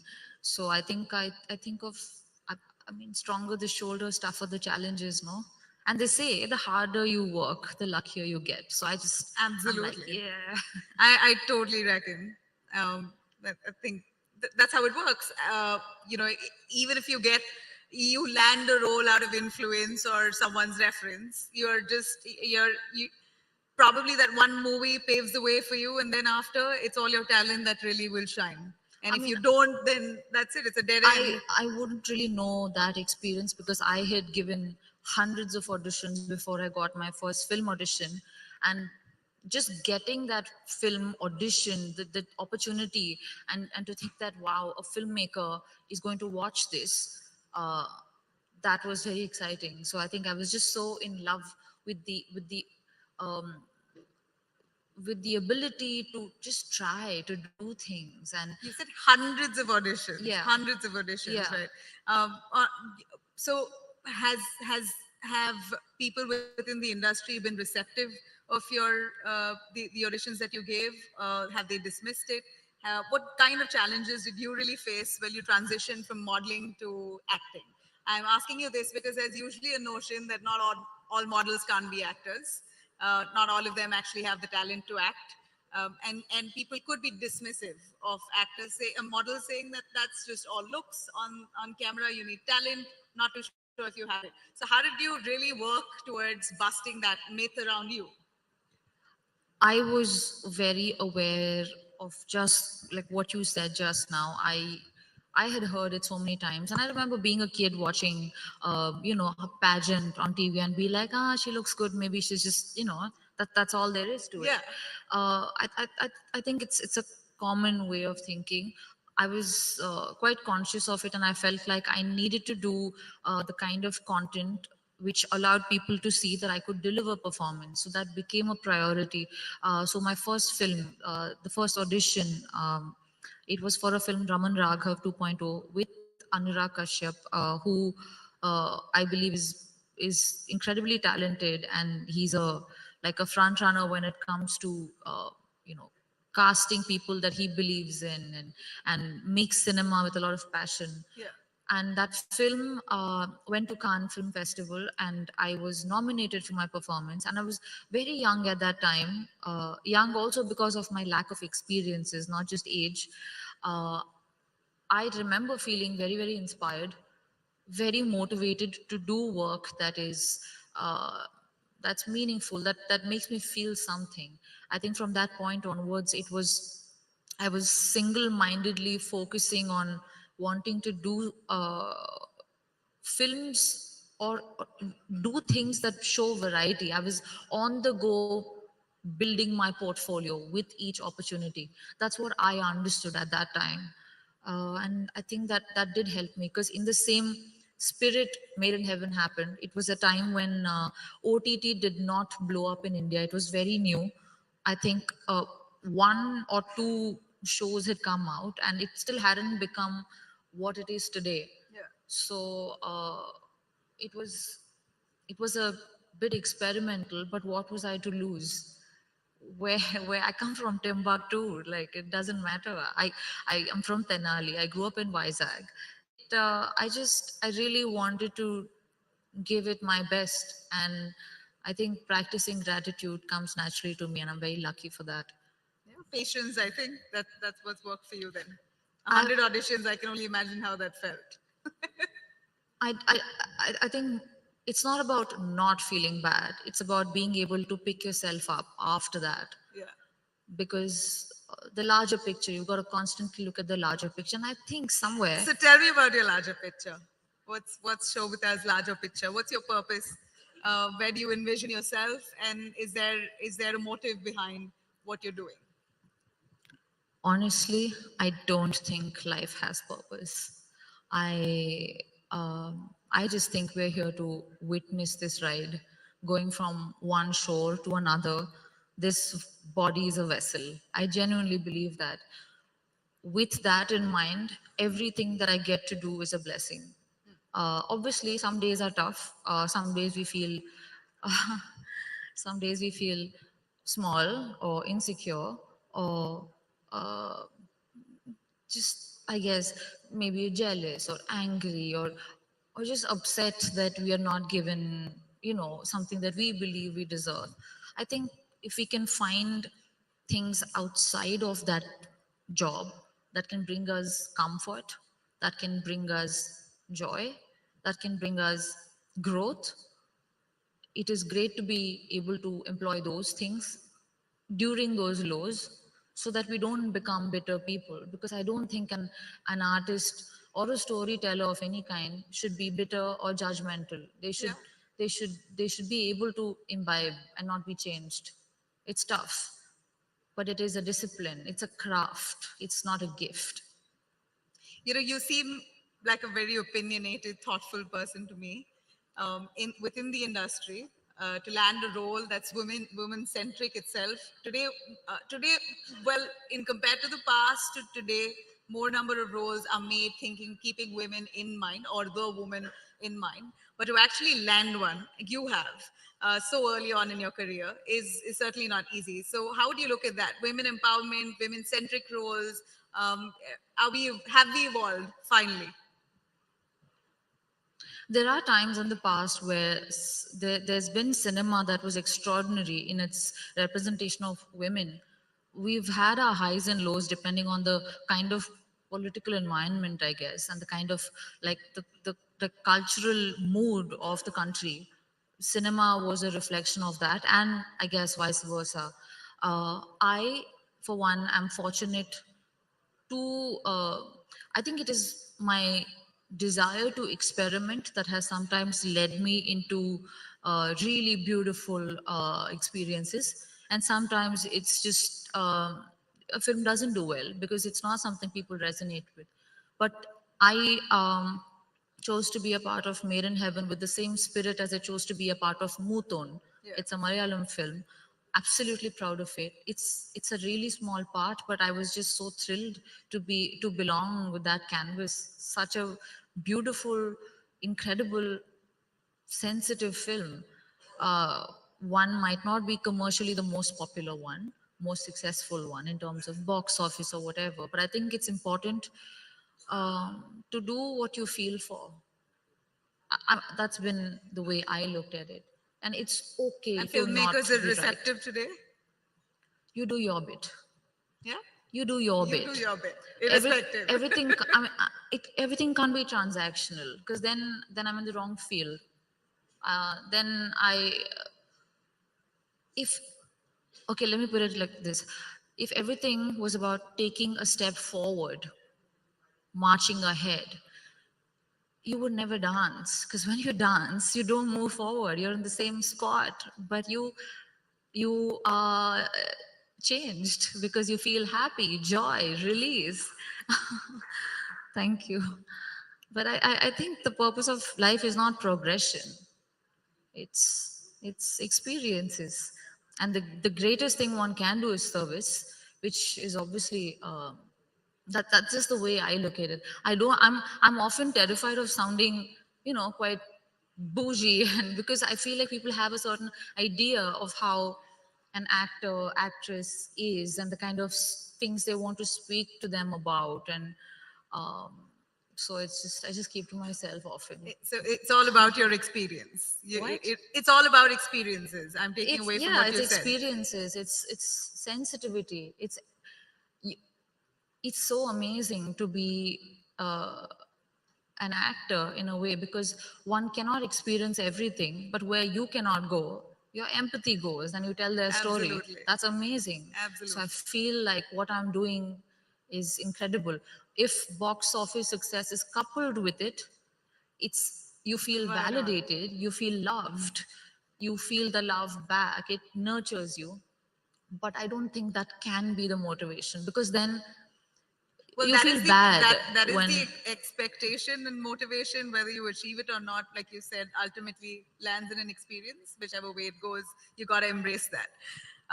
Shobhita, movies today are made around a lot of are made around story itself, less about the actor. Gone are the days where the actor was really the center focal point. Today you have stories to tell, and that's what we see the Malayalam film industry. And I say this specifically because we're in the lovely state of Kerala. Malayalam movies, actors who are all fresh faces go on to become such big stars because the storyline itself becomes a blockbuster. Is that the right way forward either anyway? And do you see that a lot more of that actually giving you opportunities as well as since you're a newcomer too? I've had such a unique experience in, in the Malayalam industry because I've got to work on a Muthon, which is intense and it's a certain kind of cinema. And then I got a chance to be a part of something like Kurup, which is loved and celebrated. Both incredible actors, popular, loved, but both are encouraged and accepted for what they're trying to say, and that's amazing. And I don't think that's common. I love to be. It's funny actually to be an actor because I think one looks at it as like people who like acting or enjoy it for the craft. It's like people assume they want to be visible, but actually you want to be invisible. In the guise of the character, you find out a little more of yourself. And I think Malayalam cinema especially celebrates that spirit. I've loved their films for a very long time as an audience. Most recently, I'm dying to watch 2018. I am a fan of a lot of actors, the kind of cinema made.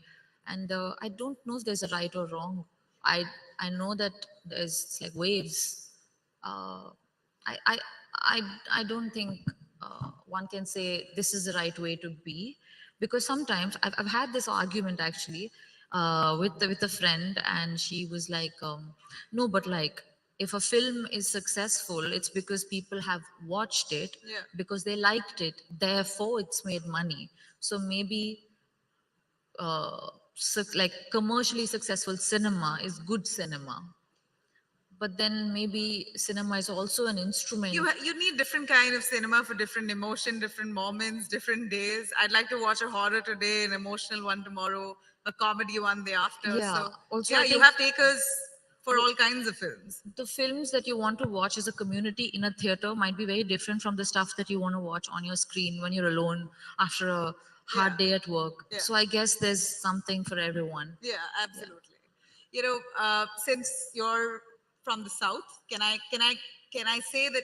Can I ask you if language is a dividing factor at all? You worked in a bunch of South Indian films, Bollywood as well. So give us a sense on this whole South-North debate and this language barrier or war that we speak of today. Does language influence your choices at all?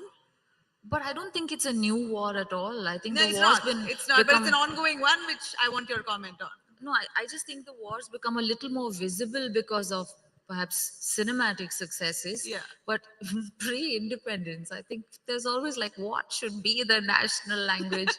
So India isn't it really a union of states in a way? It is a country. We're all very tight together. When we cheer for our cricket team, we're just Indian. But inherently, I think we're very, very different in our cultures, our food, our languages. And I think it's important to acknowledge that and then celebrate it for what it is.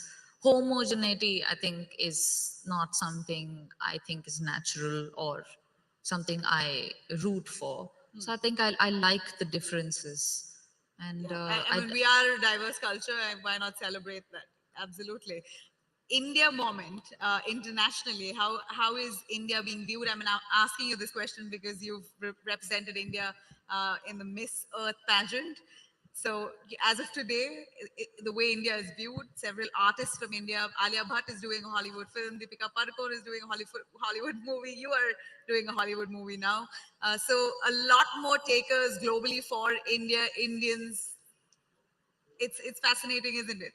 it's quite exciting to see the Indian woman on a global, like amongst the global audiences for them to, I think this colorblind casting is something that's been a part of mainstream conversation abroad for a few years now. And it's, I think I find it quite inspiring to watch Indians succeed.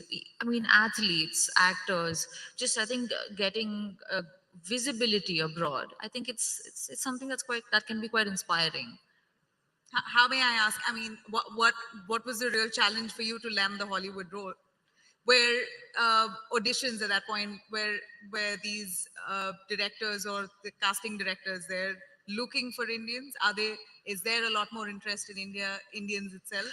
You know, I must really be delusional, because when I try to think of challenges, I can't remember any, because I only remember how I had a great time.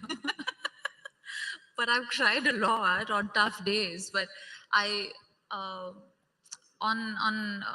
when my first film was being shot, Yeah. around that time I was called for an audition for a film, and I was obviously very excited because it was for something international. We were not told what.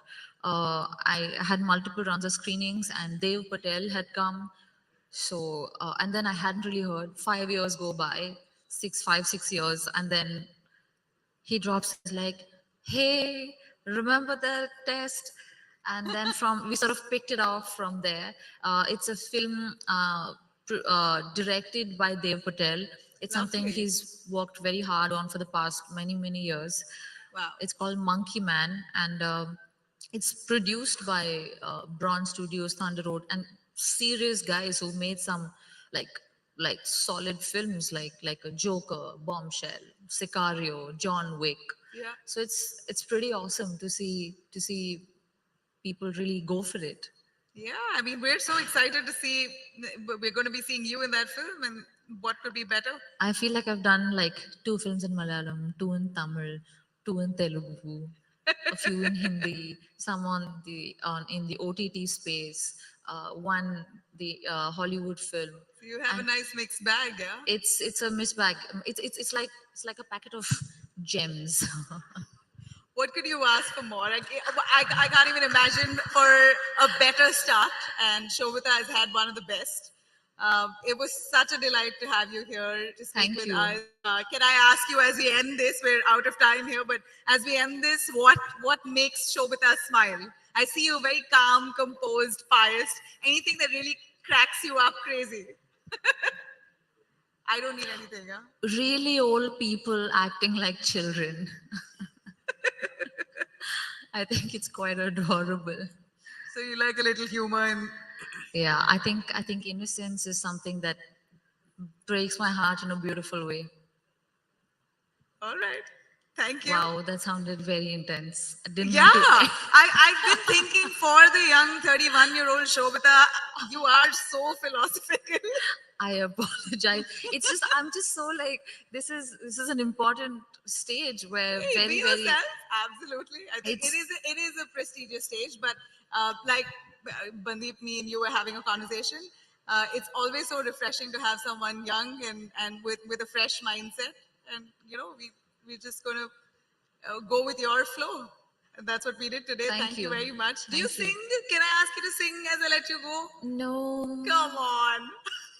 No. Thank Dance. you. I think this is also the assumption one has of actors. Arey nach ke dikhana. It's the same Come thing. on. Acha ek gana to ga. No, I'm just kidding. No, I can't. I'm looking at virality. Huh? That's my You're looking aim. at? Virality. I Wow, want a ma'am, viral I shan't moment of this. partake. Thank you very much. Thank you for being a patient audience. Thank you Hey, so much. A big round of applause. Sobhita Dhulipala, thank you very much. Such a delight chatting with you. And all the very best. Thank you, Nabila. Thank you, Sobhita. The session was sponsored by Kalyan Jewelers, and I'd like to thank everyone for the session. And to hand over a token of appreciation, I would like to invite Mr. Ashok Verghese, Pro-Chancellor, Hindustan Group of Institutions.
Next session will be on youth and politics.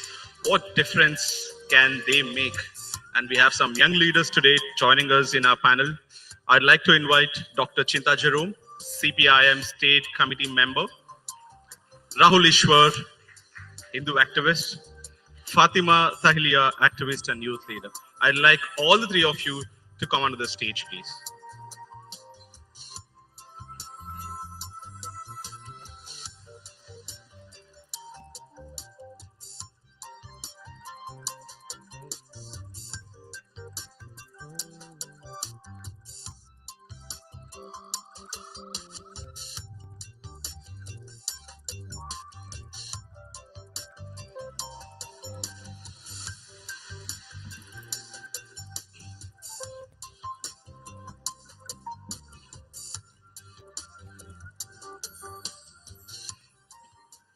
Thank you everyone for joining us in this panel today. As you know, the panel is named Youth and Politics, What Difference Can They Make? I'd want to take your opening remarks as to, can youth really make change in today's politics, or you need to fall back on the mainstream politics where you have a godfather, you go through the time, and only then after 2 decades, 3 decades, you come to the mainstream politics. Is India ready today to have a youth young leader? Opening remarks, Dr. Chinta Jerome.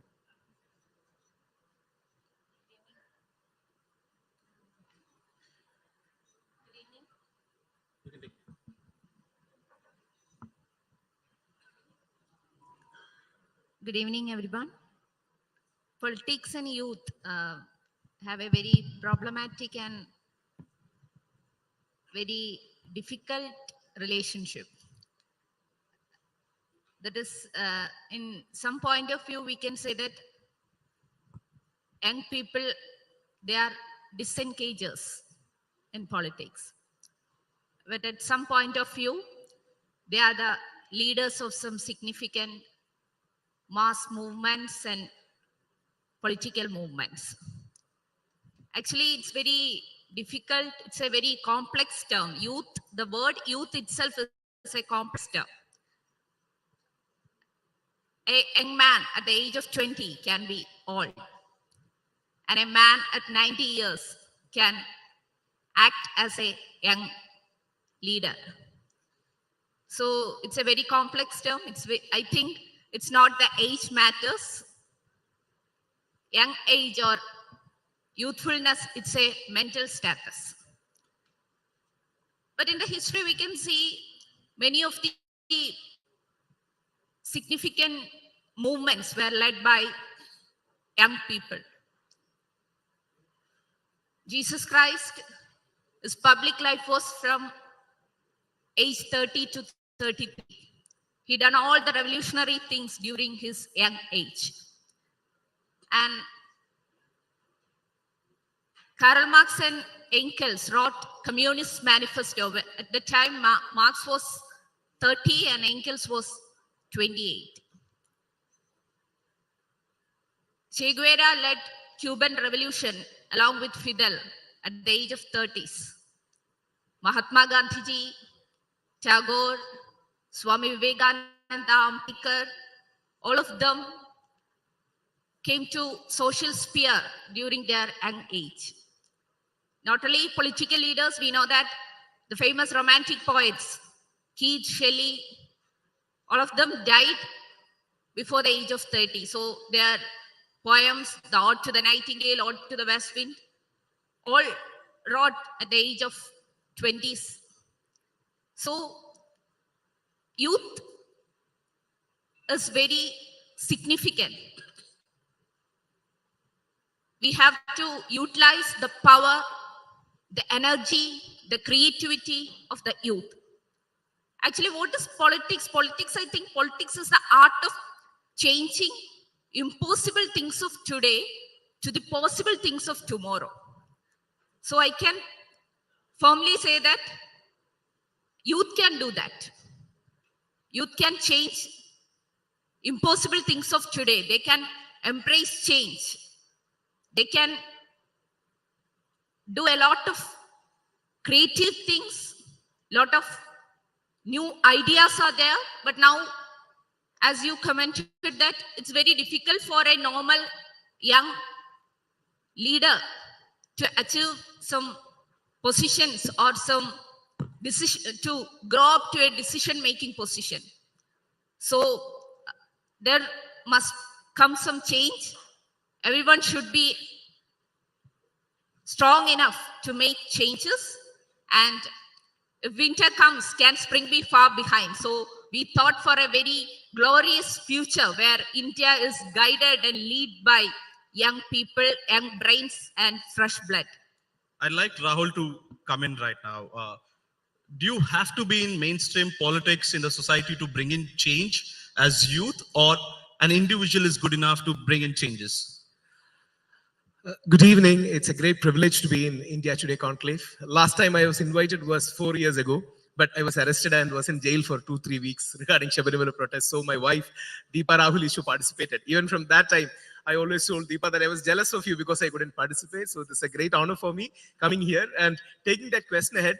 Absolutely, I feel, there is no need for any godfather. There is no need for any other special mechanism. We can be change makers, and we can definitely fight it on streets, social media. Youth can use YouTube. One of the moments that I had the great privilege to participate was the Shabarimala movement, where perhaps first time in the history of independent India, there was a 4-1 particular verdict against the temple and the belief system. No political party supported us. Rather, every political party was on the opposite side in the beginning. But normal devotees, ordinary people, youngsters, especially female leaders, backward communities, we all came together and we could perhaps change the first verdict by the power of the street, by the power of the people. The 4-1 verdict, which everyone thought was nothing but a Himalayan task to be overturned, we could do that because of our agitations, even though the verdict is not, final verdict is not out. Supreme Court has referred it to a higher member bench. But in effect, we know that victory will be ours, and it's very similar to the Jallikattu movement that happened in Tamil Nadu. So it need not be politics. It can be social activism. It can be YouTube activism. It can be digital media. So yes, you can be change makers. You have to make yourself heard. You have to raise your point. You have to raise your question. And this is the best time because you get a lot of spaces in the media. I was privileged. I'm a huge admirer of Rajya Sabha, sir. I had a great privilege to be in his shows. National media supports you, regional media supports you. So I don't come from any political background, but I get a lot of space as an activist. So yes, you can make meaningful interventions and you can really change the landscape because there is more of a democratization of the entire media space. There is democratization of social intervention space. You need not come from a family. You need not come from a party. You need not be from the rich background. So irrespective of anything, this is the right time. If there are youngsters, we should definitely intervene. And as Swami Chinmayanta rightly said, youth are not useless, but they are useless. So it is also incumbent upon seniors like you to channelize their energy in a positive way, mentor them as social change agents. Somebody will be turned off by the word politics. They can use the word activism. They can use the word change makers, social intervention, cultural intervention. And this is possible, whether, I am a right conservative Hindu activist, Chinda will be a left liberal, Thalia may be a secular Muslim community activist. So, but we all have our own spaces. So this is the right time across the spectrum, whether you belong to right or left. This is the right time and perhaps the best time for every youngster to intervene in the nation building process. Fatima, how do you shake the whole system, right? You were outspoken in the last few years about the whole hierarchy, about the whole party politics. How difficult is it for a young politician to survive in this whole age-old system of parties having proper hierarchies, like dynastic politics? What's your take on that? Hello and good evening to everyone here. First of all, I would like to thank the India Today for giving a space to speak on our ideas, aspirations and dreams of the youth of our country.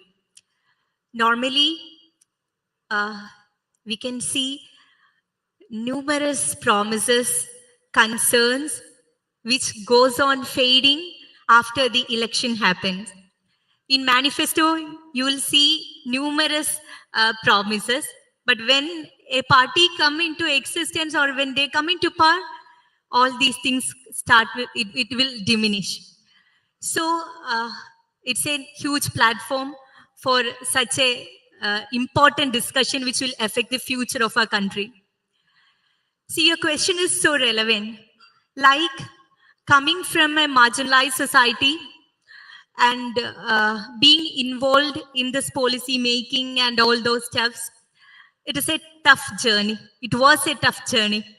But I should say the energy which I possess, or the dreams and aspirations which every girl in this country possesses, will take you forward.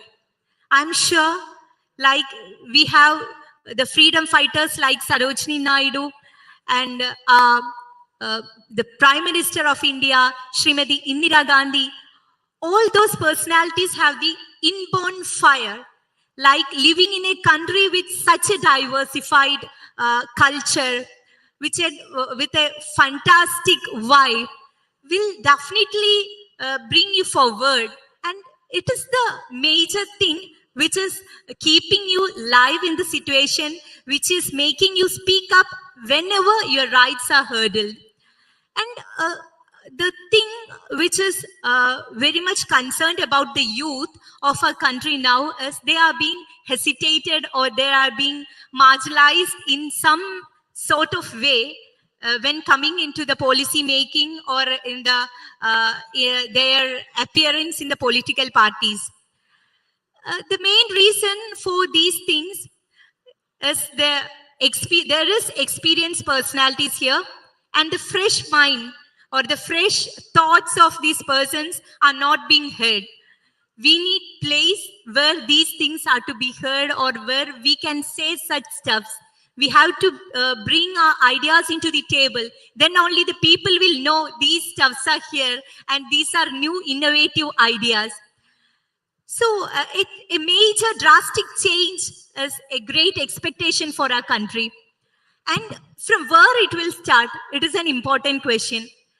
When asking about the dreams and aspirations of our generation or the youngest generation, it is multifaceted and diverse one. I cannot pinpoint and say this is the area or this is the area. But I'm sure when speaking about their aspiration, the fundamental thing is the education system of our country. Are we happy? Are the younger generation of our country happy with the educational system running in our country? I don't think so. We can see number of students being migrated to Western countries now for their education and for their jobs. Why is this happening? The reason is we cannot give them qualified education or skill training now. So the expectations of a younger generation of a country is they need better access to the quality education. They are seeking for robust education which promotes their innovation, creativity, critical thinking, and they are being considered, the atmosphere where they are being considered. So I believe struggling from an area where my voices are not heard, but an inner fire, it will definitely, it should take you forward. And that is the message which you have to give to the younger generation. So it's the inner fire that drives youngsters forward. Rahul's come with books, file, pen. Rahul, You know, this is not a competitive exam. You can relax. It's a conversation. He's making points every He second. came for a debate. All the three of you are from Kerala. The recent controversy on youngsters was the Kerala Story movie.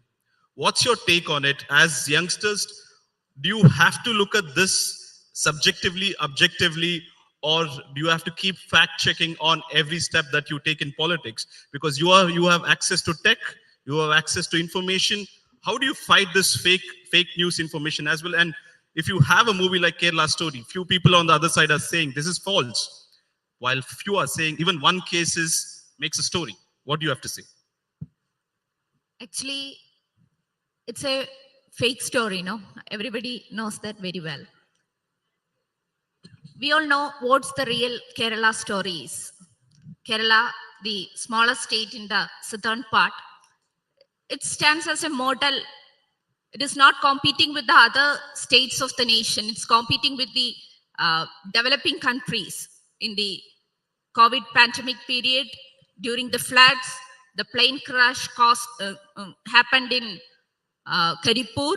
All those natural calamities and national emergencies, the youth and the people of Kerala, they came here, they proactively done their job. They are very much secular. The secularism and love, that is the main symbol of our state. But what we are seeing in that story, the term, the name, it is itself a serious issue. At first time, they are saying that there are more than 20,000 people, 20,000 girls had this issue. But later when the discussions rose, they said, it's a mistake, we will change it. But finally, in the theater, it is played and showed that the same thing, that is more than 20,000 women, they affected this issue. That's what they are saying. This is not the real Kerala story. And the unfortunate thing is that the PM of the country is advocating this film. That's a great and a new thing happened to a secular state, that the PM of the nation advocating this film, and he says that this is Kerala. He's addressing a public meeting in Karnataka and speaking to the Karnataka voters and says that, look at Kerala. The film Kerala Story is against terrorism. That's the real situation of Kerala. In the past, he compared Kerala with Somalia. And the Honorable Amit Shah, he says that, look at Kerala. What's the story in Kerala? And in Karnataka elections, PM and other union ministers, they are blaming Kerala. They are attacking Kerala. And they are not identifying the growth of Kerala. They are doing a lot of things to make Kerala, they are doing a lot of things to demolish the success of Kerala, our Kerala model. So the Kerala story is, there is a very pre-planned agenda. That agenda is to destroy the secularism in Kerala, to make hatred in Kerala. The two words that is seriously discussing in the nation is intolerance and dissent. Rahul.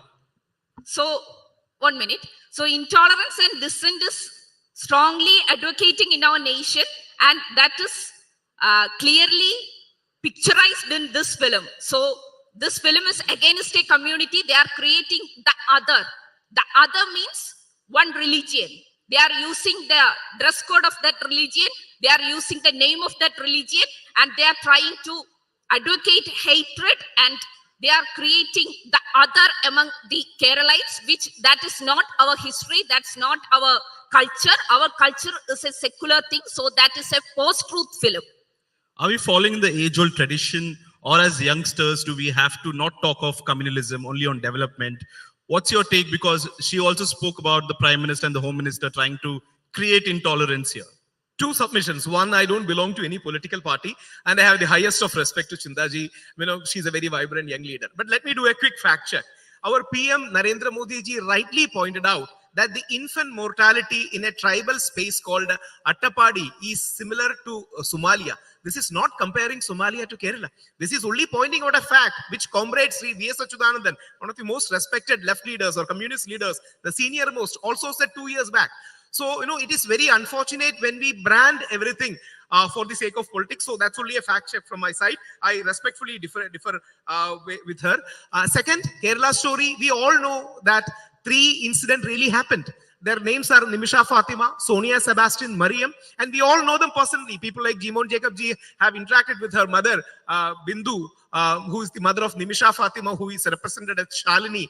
But yes, the number 32,000 is inflated, exaggerated. That is not right. So the unfortunate thing in Kerala is when you are left and right, nobody can have a centrist space. The left will always say the entire film is wrong. The right will always say, irrespective that the 32,000, they will cover up the whole thing. The truth is, 3 is right, but 32,000 is wrong. And according to our own statistics, our own CM, Comrade Sri Pinarayi Vijayan ji, says 109 people went from Kerala to join ISIS. 72 was outside the state or outside India, and 28 was from Kerala. Nearly 155 people were arrested by the Indian government across India who were ISIS sympathizers. 66 were the ISIS Indian origin fighters for ISIS, according to 2021 December US Home Department statistics. Yes, we do have a problem, but the problem is not a mountain. Maybe we do have a problem of radicalism, of especially if you can be very forthright, Islamist radicalism, but we need to be fighting Islamist radicalism without Islamophobia. Unfortunately, you know, many people in my spectrum, I'm a right-winger, right-wing spectrum exaggerate these things. They exaggerate to such an extent that many people will find, you know, they can easily puncture the holes. So 32,000 is inflated, but 3 is a reality. Not only 3, nearly 100 plus is a reality. I believe we have to see in a balanced way. And just one more thing. This is the real Kerala story I would like to present to you. This is not from a politician. This is not from a media person, not from an activist. This is a book by DGP C.B. Matthews. He was one of the topmost Kerala police officers. This is his doctorate thesis published by DC Books, one of the most respected book publishers. This is Mahatma Gandhi University doctorate thesis, where C.B. Matthews says, Kerala, even though has achieved so many greats and so many things, we are one of the highest in the number of suicides, proportion of suicides, alcoholism, family breakdowns, and many other similar studies point out Kerala's suicide, family breakdown, alcoholism, geriatric issues, fertility rates. These are all going to be serious issues. Kerala's fertility rate is somewhere around 1.6 or 1.8, way below 2.1, which is the fertility replacement level fertility rate. Our Muslim brothers have 2.6 is their fertility rate. Our Christian brother is having 1.6, and Hindu community is only having 1.2. This is not the issue of Muslim community, but yes, inside Hindu community, there is a population implosion happening. And let me tell you something that you will feel that I'm joking right now, but in 10 years is going to become a reality. If you are going to have a 2033 India Today South India Conclave, if Kerala is the focus, the issue is going to be underpopulation. Right now, around the world, we have spoken about overpopulation for 50 years. In the next 10 years, Kerala is going to face huge amount of underpopulation, which the BBC rightly flagged. BBC came to Kerala, did a very in-depth research of a space near Pathanamthitta, where population implosion has already happened. So there is a serious issue of suicide, family breakdown, alcoholism, fertility rate and all. But I totally concede with Chinta and maybe Fatima too, that Islamophobia is not the way ahead. We need more inclusion. And my last statement is, I don't believe in secularism, because Mahatma Gandhi was never secular. Mahatma Gandhi was a pluralist. Mahatma Gandhi was a harmony builder. There is a difference between Nehruvian secularism and Gandhian pluralism. And as devotees of Shabarimala Ayyappa, we ritualistically go to a holy Islamic mosque and a Christian church, Vavar Mosque and Velutha Church, before going to Shabarimala. That is our inherent tradition. So pluralism is in our blood. I disagree with secularism.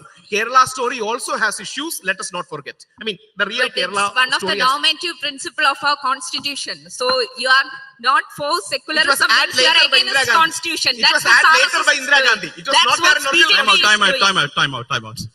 We have had chief minister since morning and many politicians. Not once have they spoken Hindu, Muslim, left, right, center. And we have 3 youth leaders and all of a sudden we are talking about this. Fatima, for question to you. The priorities here, what I'm told is, after your higher education in Kerala, many are migrating to the Gulf, to the Europe, and to US as well, to foreign countries. Why is it happening? Are youth not finding the right space to be here in the mainstream in the state? Or is it better opportunities back in foreign countries? What is making them to migrate from Kerala?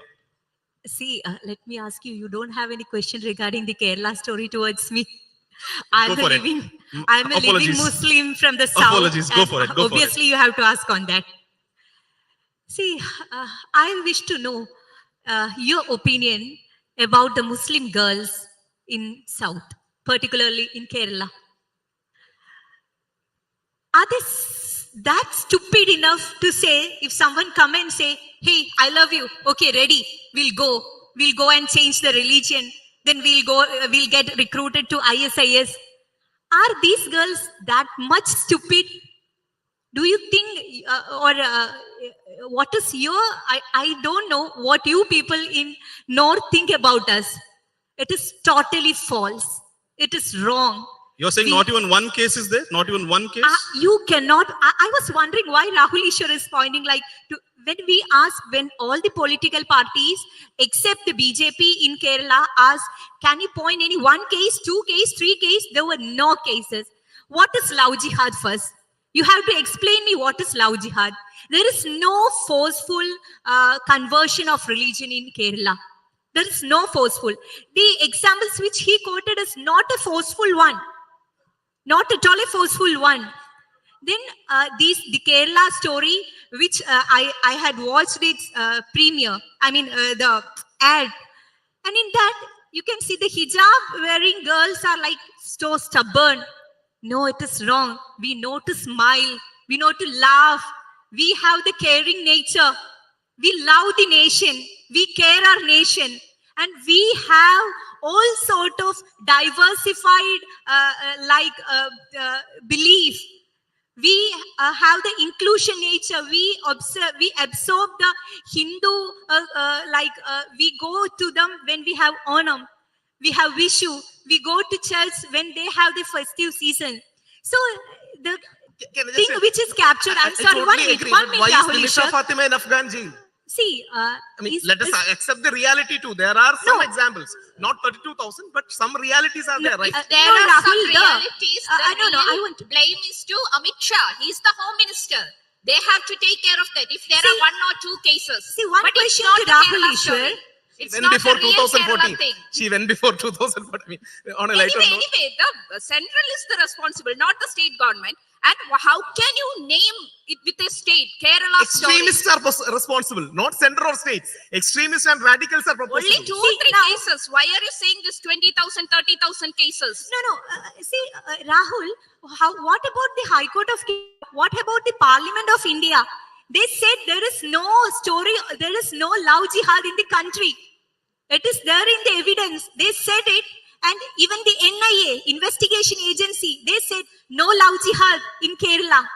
So is these I things, would never use a holy word no. like jihad, to any other negative things, but forced conversions are a reality. Even Mahatma Gandhi's son Harilal was forcefully converted to Harilal Abdullah Gandhi and he came back.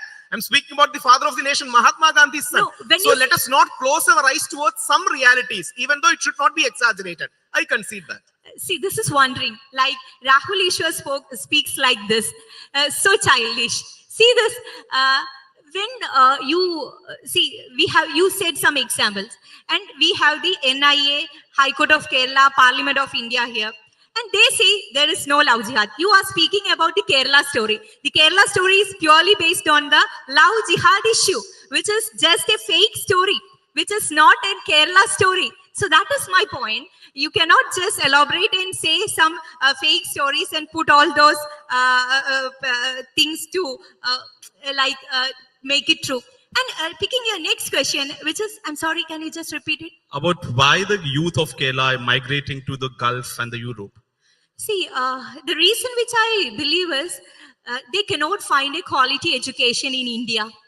They cannot find a quality life. They are not getting a quality life in India.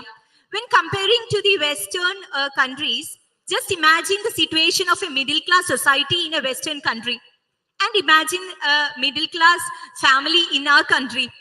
How much difference is there? So the benchmark of the young generation of our country is the quality life of a person living in a Western country. So they are getting access to quality education. Just imagine the education system in our country. The whole entire world is changing. We know the artificial intelligence, the possibilities it brings into the society. We are not still adapted to these kinds of educational system here. One of the reasons. The second one which I wish is the privacy. There is no privacy the young generation in our country is giving more importance to their privacy. So when you go somewhere else outside your country, there your privacy is getting respected. Numerous, it is like diversified. I cannot pinpoint and say this reason, this reason. There are numerous reasons. Dr. Jerome, you are from the CPIM as well. You are the state committee member as well.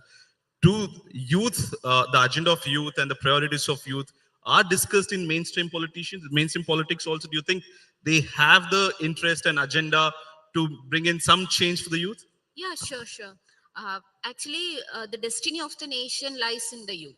So all the political parties is now addressing the aspirations and dreams of the youth, and they are now planning new programs and ideas for attracting youth to the politics, to social activism. And also the main thing is that the same question you asked to Fatima, I want to say one idea, that is in Kerala, now the government is proposing a new Kerala, and that new Kerala should be a knowledge economy. A knowledge economy is going to establish in our state that the migration of youth should be controlled. Why the youth is migrating? Because they are not getting enough opportunities in our state. They are not getting enough opportunities in our country. Our country is not able to fulfill their dreams, their aspirations, their thoughts, their imaginations. So a knowledge economy and a knowledge society is to be built up. That's the main idea of Kerala government. We have different missions, as you all know. One is Life Mission. Life Mission is for providing house to all the people. We are trying to abolish poverty from our state and giving household to all the people. That is Life Mission. The second one is Ardra Mission. That is for the health sector, for developing the government hospitals, infrastructure and all. That is Ardra Mission. And the third one is Podu Vidyabhyasa Yajnam. That is for educational sector, for government schools, better infrastructure, better primary and secondary education.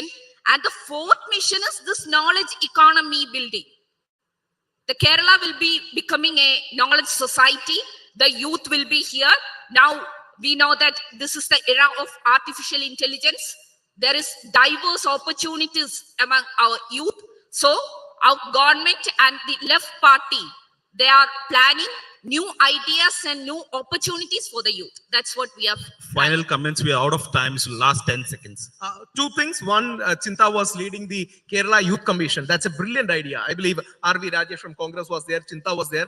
On national level, we can have a national youth commission. Second, Kerala is perhaps the best known for pluralism. Swami Vivekananda spoke about India in Chicago, but in essence, it was about India because the Jews, Christian, Muslim community were all first came to Kerala, and we are proud of that legacy. But there are some issues that Kerala is facing. For example, drugs. After Punjab, we are facing a serious drug menace, which every party is joining to fight. Similarly, there are many social issues of Kerala. Because of the good Kerala model, let us not close our eyes to the negative aspects of Kerala. Let us also celebrate positive, but never forget to see the negative. Well, thank you so much, all three of you. We are out of time. Thank you so much for joining. And I'd like to call upon our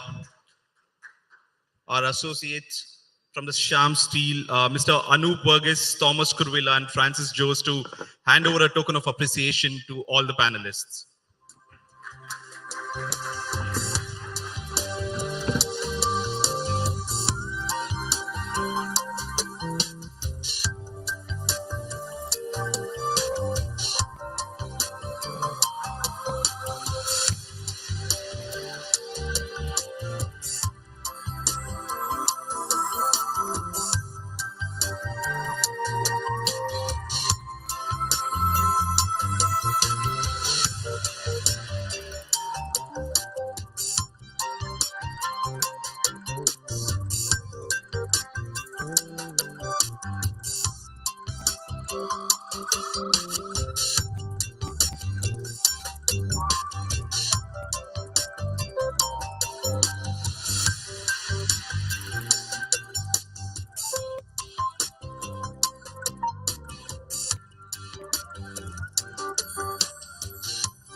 So much so that you were one of the stars, one of the best musicians.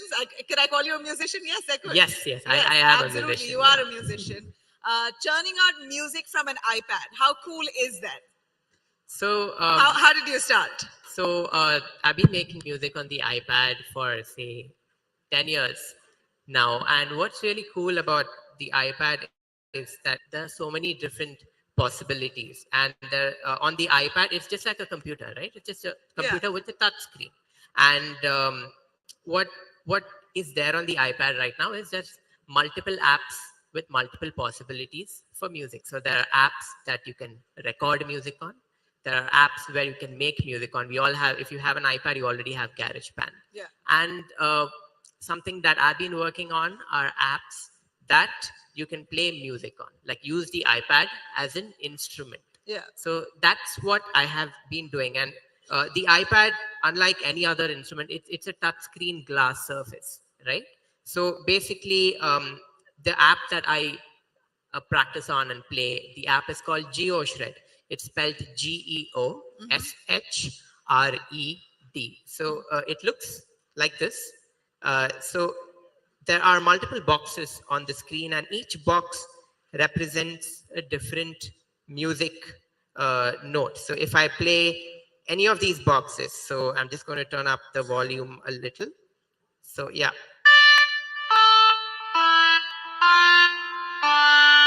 And the way the app is designed is, since it's a touch screen, I'm able to use multiple fingers at the same time, but I'm also able to slide across. Did you design the app? No, this app was actually designed by a company called Wisdom Music, who are based in the US. And I've been working on a technique to play Indian music on apps like this for the last 10 years. Man, this is fascinating. I never thought that something like this could exist. Yeah. But why don't you take us through one of your tunes? Yeah. And familiarize to us what exactly music on an app, on an Sure. iPad looks Sure. like. So, sounds like. so yeah, just to continue explaining how it works, I can actually touch and it creates sound, but I can actually slide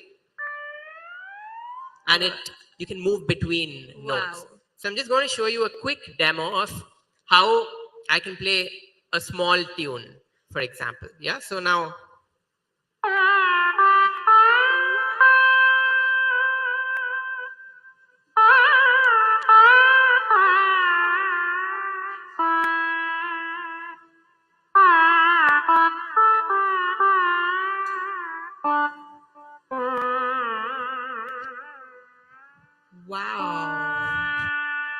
So that's, oh my God. I mean, it's one thing to have the app. It's another thing to actually have a tune. So I'm assuming that the tunes are your own. You're making music. Yeah. So what I'm passionate about is in blending the old with the new. I'm trained in Carnatic music. Yeah. And I can see that. I'm also trained in Western music, and I'm passionate about technology. So this is like all three worlds merging into one. And for me, the way I look at it, this is not like a recreational activity. For me, this is like an instrument. Do you sing along with it? Yeah, I can sing, but the thing is, whatever I sing, I try to imbibe onto the iPad. So if I have to,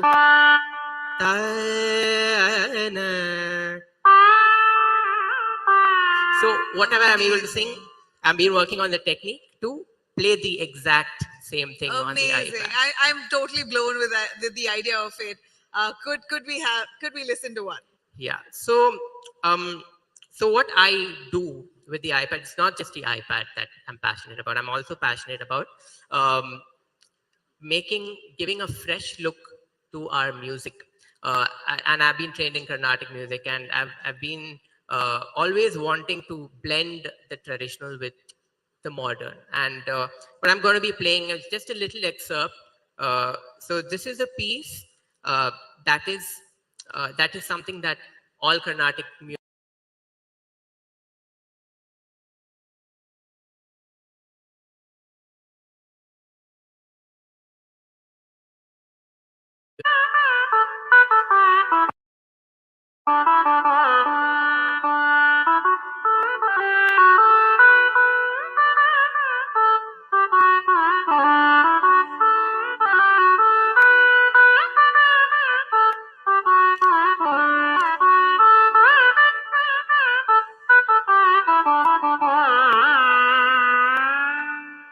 So that is the piece. And now I have worked on an arrangement for this same, and I'm going to play it for you. So.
So totally blown with the idea of how you've mixed Carnatic music with electronic music. Electronic and pop. That's and you made a whole career out of it.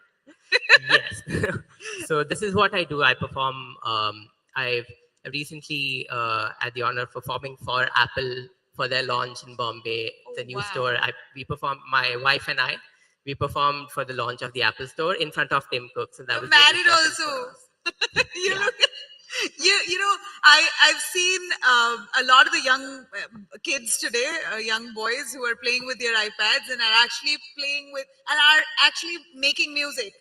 A little did I know that you could make a career out of it. Well, hopefully the first of many. But that no. My question here is: does the Carnatic training come handy there?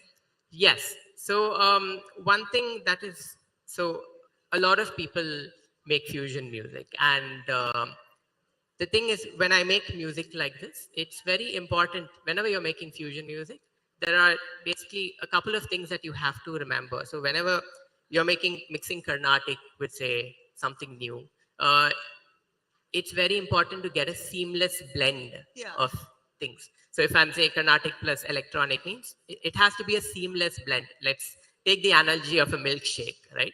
If you want to make chocolate milkshake, you just don't put chocolate in a glass of milk. You have to blend it, right? And that blending has to be seamless. The whole point is to get a musical experience where you can't really find a stark difference between the Carnatic and the electronic. Yeah, and there are rules and restrictions in each genre. In every genre, there are certain rules, there are certain restrictions.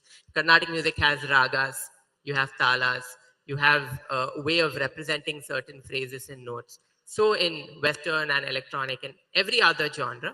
And it's important to respect and acknowledge. And by honoring those rules and say rules and restrictions, you're able to get the best out of both genres in a way that the integrity is not lost. You know, Mahesh, what was your inspiration when you came up with something like this? And could you please sing for us as you play along? Is it possible? Yeah, singing and playing. Okay, I can try. Yeah, please. But so my inspiration was, what happened was, I was 10 years ago when I discovered all of this.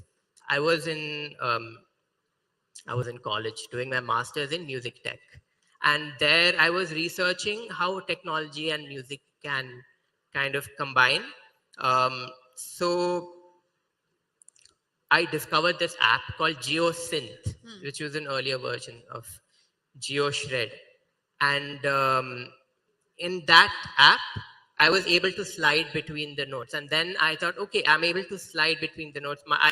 By the way, I'm also a trained pianist. I've been playing the piano since. That's exactly the training that comes handy with you churning out such perfect music. So what I've not been able to do on the piano was, say, slide between the notes, because each key has a specific pitch. So because each key has a specific pitch, sliding wasn't an option. But when I discovered this has the fingering technique of the keyboard, but I'm also able to do I'm also able to do that. Wow. Right? So that was the eureka moment for me. And I thought, okay, I'm able to do this. Why not try and come up with something that will enable me to give Carnatic music a new form of expression. Yeah. Yeah. So, so then I thought, okay, I need to, because this is something so new that there was no teacher anywhere. This is something, the technique is something that I have been working on, and there's still a long way to go. But the inspiration was basically, I want to be able to play our traditional music on this device. And that's what. Have you got in touch with the makers of the app?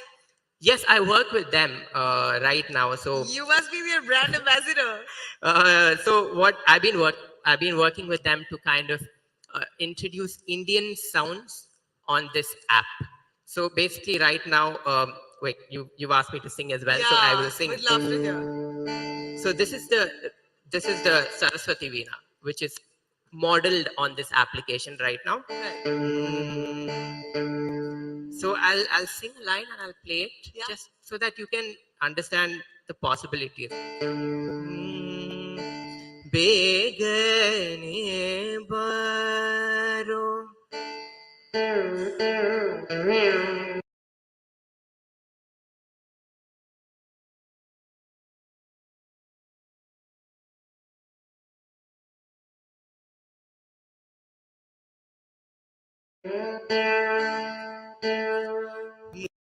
mukhavanna torida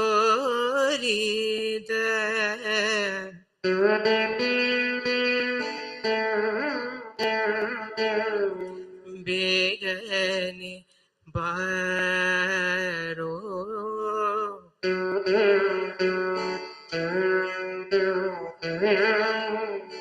mukhavanna toro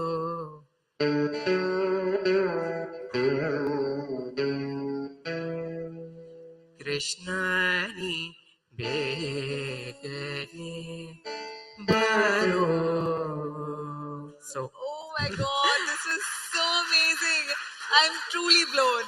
Thank You know, that was just so fantastic. And I truly believe that your training in Carnatic music and, you know, the fact that you sing so well, you're a pianist as well, all of that comes handy in churning out great music. Definitely, yeah. Have you thought of films? Is there, what's next for I've been working on a lot of different things, films, games. So recently, when our honorable, do you make money with it? of course, yeah, of Yeah. course, yeah. So this is my profession. I'm a full-time musician. Yeah, I'm so who do you full-time sell the music to? So I release music independently. I have a YouTube channel of my own, Right. and I collaborate with multiple musicians and do shows all across the world. So I'm a regular show- musician. Just my choice of instrument is the iPad. So So you do shows all around the world with just that iPad. I have a lot more than that, but still, yes. Amazing. Again, your inspiration. When you speak of musicians of today, to what you're churning out, there's a world of a difference, right? You know, one goes with a whole entourage and a huge orchestra. Do you need any of that? With this, you're a one-man show. Not really. So I always perform with a band. Extra musicians means there's so much more experience on stage that you can play with. So I have multiple acts that I perform with, and of course, in all those acts, my choice of instrument is what I'm holding in my hand right now, the iPad. So you do have a few other people who accompany you on a tour. Yes, of Who are course. playing different instruments. Yeah. All right. Give us your best show. So I plan to play an original piece of mine. This piece is in the raga Mand, and it's a very new take to the raga, and I hope you all enjoy it.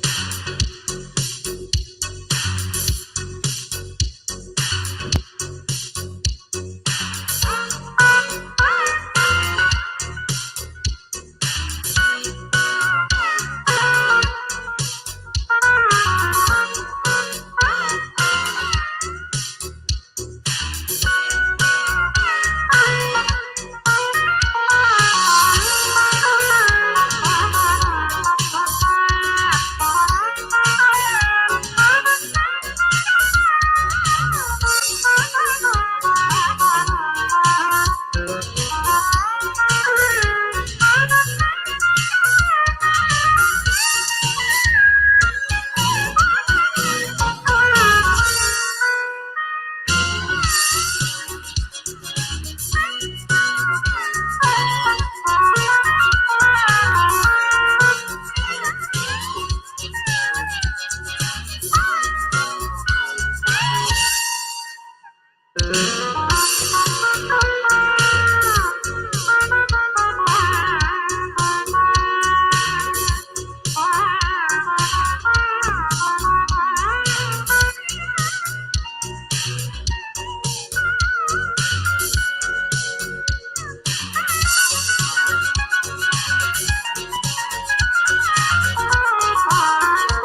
possible. Mahesh, tell us if this is the future. Are we already living in the future? So right now, as of today, all musicians are anyway making music on an app on their computer, right? Yeah. And this is a computer as well. So there are so many musicians today who have won Grammys making music on GarageBand. Yeah. And it is not just the future, it's already the present. And I'm very optimistic of the possibilities for the future. You never know what's going to happen. So let's wait and watch. So this is an instrument of its own. If you're saying you go with a band and one's a guitarist, one is a pianist, one plays the flute. So this is an instrument of its own. Yeah, this is to me, this is not just a recreational practice. As I said, this is an instrument of its own. Oh my God, this is fantastic. Is that a lot of money? Sorry? Is this a lot of money? This is just when an I mean iPad. to say, does this earn you well?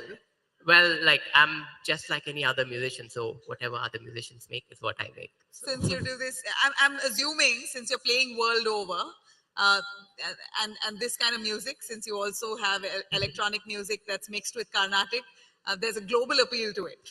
Yeah, so fortunately, it's been accepted really well. And whenever, I remember in Chennai when we performed at the Music Academy, there was 3 generations. So there was a kid, there was a kid's mom and dad, and the grandparents as well who attended. So yes, it does have global appeal, as all fusion music does. And I'm very optimistic and thankful that I've been given these opportunities to do what I like to do. Oh my God, that's so sweet. And I really congratulate you on all Thank you so much. So far your success and your future endeavors. All the very best, but not to let you go without playing the song from Pushpa. I know you do that well. Let's hear it from Mahesh Raghavan. Pushpa. Okay, so I need a minute Yeah. to set this up. That's a very popular track, and I hear from Ranjit, you do it fabulously well. Okay, so let's, okay, here goes. So I need another minute, sorry.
Oh man, that was just engaging, futuristic, refreshing, in every sense, an absolute delight that it was to hear that instrument. And that smile with which you were playing almost looked like a video game that you're engrossed in.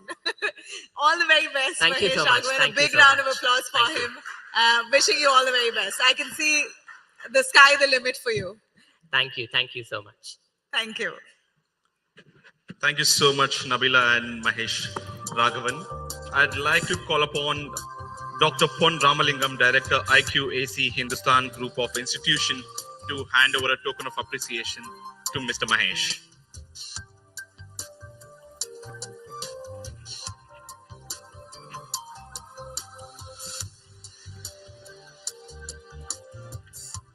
Well, literally, music has no boundaries. It could be done with technology today. And that's a classic example of what we saw in this session. Thank you so much.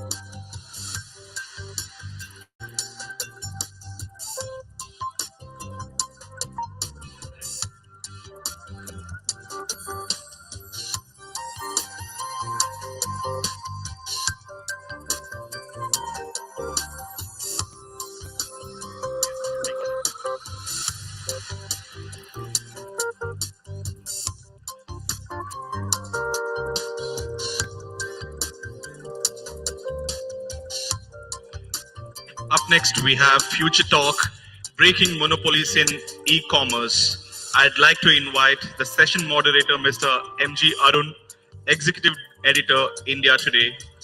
Along with him, the speaker, Mr. Thampi Koshi, MD CEO, ONDC.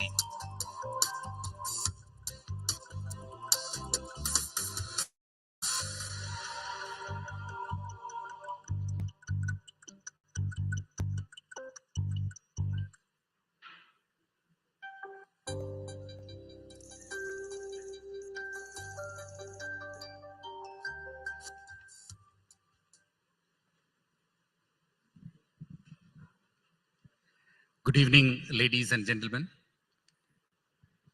After that wonderful session of music, here is some more food for thought. This particular session is aptly titled The Future Talk, Breaking Monopolies in E-Commerce. It sounds a little esoteric and tough, but today we have someone who can decipher it for us. Over the next 30 minutes, we will take a peek into the future of e-commerce as we see it today. To talk about it, we have Mr. Thampi Koshi, MD and CEO of the Open Network for Digital Commerce, or ONDC. ONDC promises to democratize e-commerce and help India's smallest of merchants reap the benefits of digital commerce in a seamless way, which they currently cannot do with the dominance of large global marketplaces. Buyers, sellers, and logistics players who comprise the ONDC network will get benefits of reach and scale in an equitable and democratic way. In a lot many ways, the ONDC is being described as the UPI moment in e-commerce. So, Mr. Koshi, coming to you, could you tell us in simple terms what ONDC would do to disrupt the e-commerce marketplace? What does it hold for the common man, the man on the street, the people like any one of us? And why is it called everyone's e-commerce?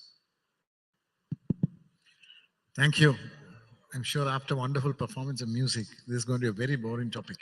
But let's try to make it somewhat relevant to this larger crowd here. In a way, open network digital commerce is a first of its kind experiment in the world. For the past 15 years, 20 years, we are all used to looking at platforms when we talk about e-commerce, and we believe that's the only way to do internet. But actually, in a way, if you look at what we are doing, is that what internet started as a very democratic place.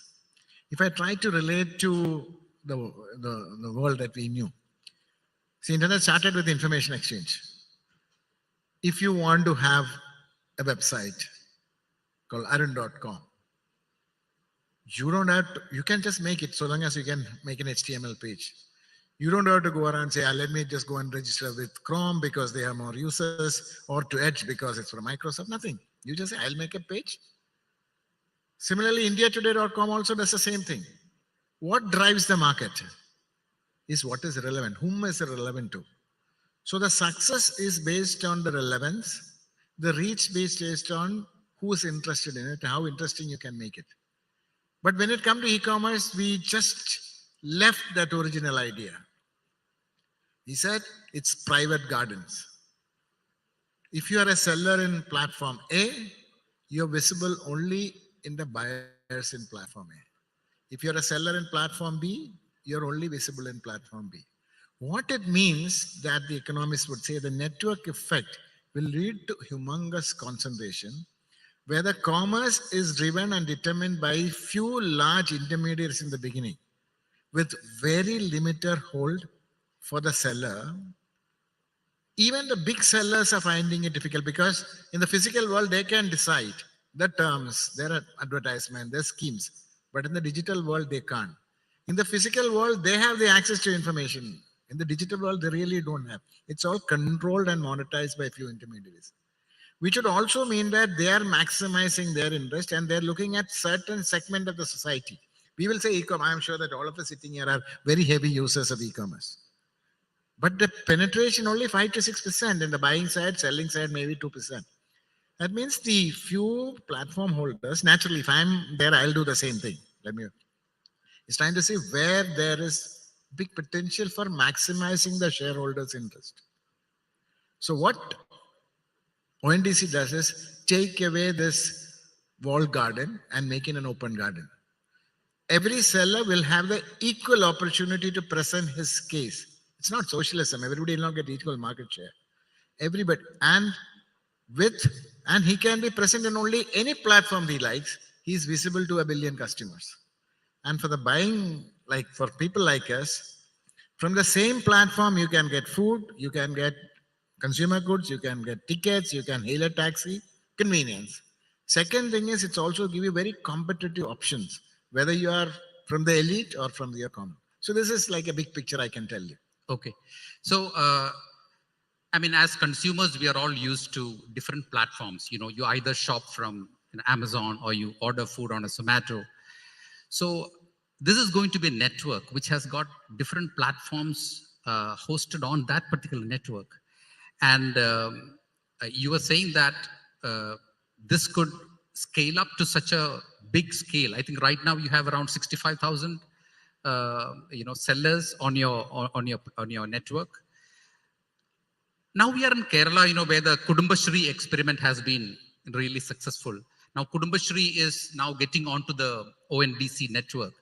Maybe to make things simpler, if you could tell us, how does Kudumbashree benefit from this? What is the opportunity you are sort of giving Kudumbashree?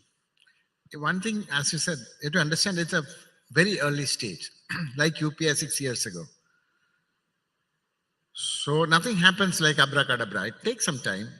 But what is a long ambition is that eventually every product or service which is relevant to a broad cross-section of the buyers will make their product visible on the network, not a platform. There's no super app, there's no super platform.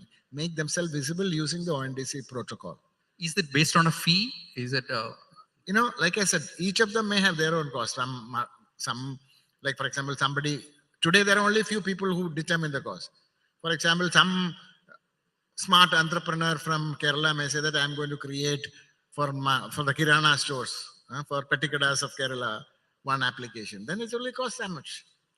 So that's the thing. Everybody will have equal opportunity and everybody will determine their possibilities based on what is their aspiration. For example, Kudumbashree, when they become a part of the network, you asked me the question. Suddenly, they can be visible to the whole 1 billion consumers from any buying application. From sitting in Delhi or in Bombay, you can use Paytm, you can use PhonePe, you can use Kotak Bank, you can My Store. There'll be umpteen of them.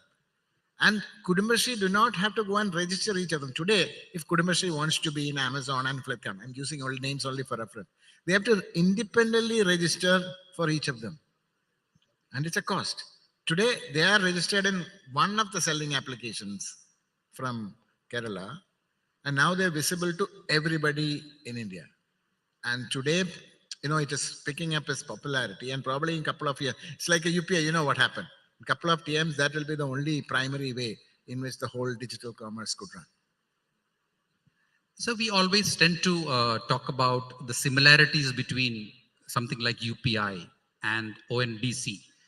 We know how UPI has really made payments a lot more easier. I mean, the moment you had people like Google Pay and Paytm and others come on board, how it has made the payment system a lot more easier. At the same time, when it comes to ONDC, you are actually telling that you are democratizing it, but by removing any kind of monopolistic behavior on the part of any other. How does this really work? I mean, since you have also worked on projects before, on Aadhaar you have worked with the National Depository. How does the technology behind this work and enable this to happen? Okay, let's look at something that we're very familiar. Again, web pages and so. I'm sure that all of you, when log into a web page, you'll see HTTP. It's a protocol, Hypertext Transfer Protocol. It helps you to create a page using this protocol. Some of people here sitting, it's so simple that anybody can make it. That is on information sharing. So if I simply say, to make it very, very simplistic, ONDC protocol is HTTP for commerce. In HTTP, you only need to share information in the normal. Here, you need to first, somebody need to publish their catalog. All of them need to publish their catalog. They use this protocol to publish their catalog. In any one application, like you say that any web hosting, similarly, any one seller application, or by themselves. Now, the buyers can come and discover them. Any buyer, and now there will be many, many different buying applications. Paytm, PhonePe, HDFC Bank, or any of them can become a buying application and come a visibility for their buyers for the possibilities available. They don't have to go and list any products. If I just give you an interesting example, let's for us say, you can see that I'm a Malayali, I'm settled in Delhi. Let's say one smart Malayali fellow says that I'm going to create a buying application for all the non-resident Malayalis.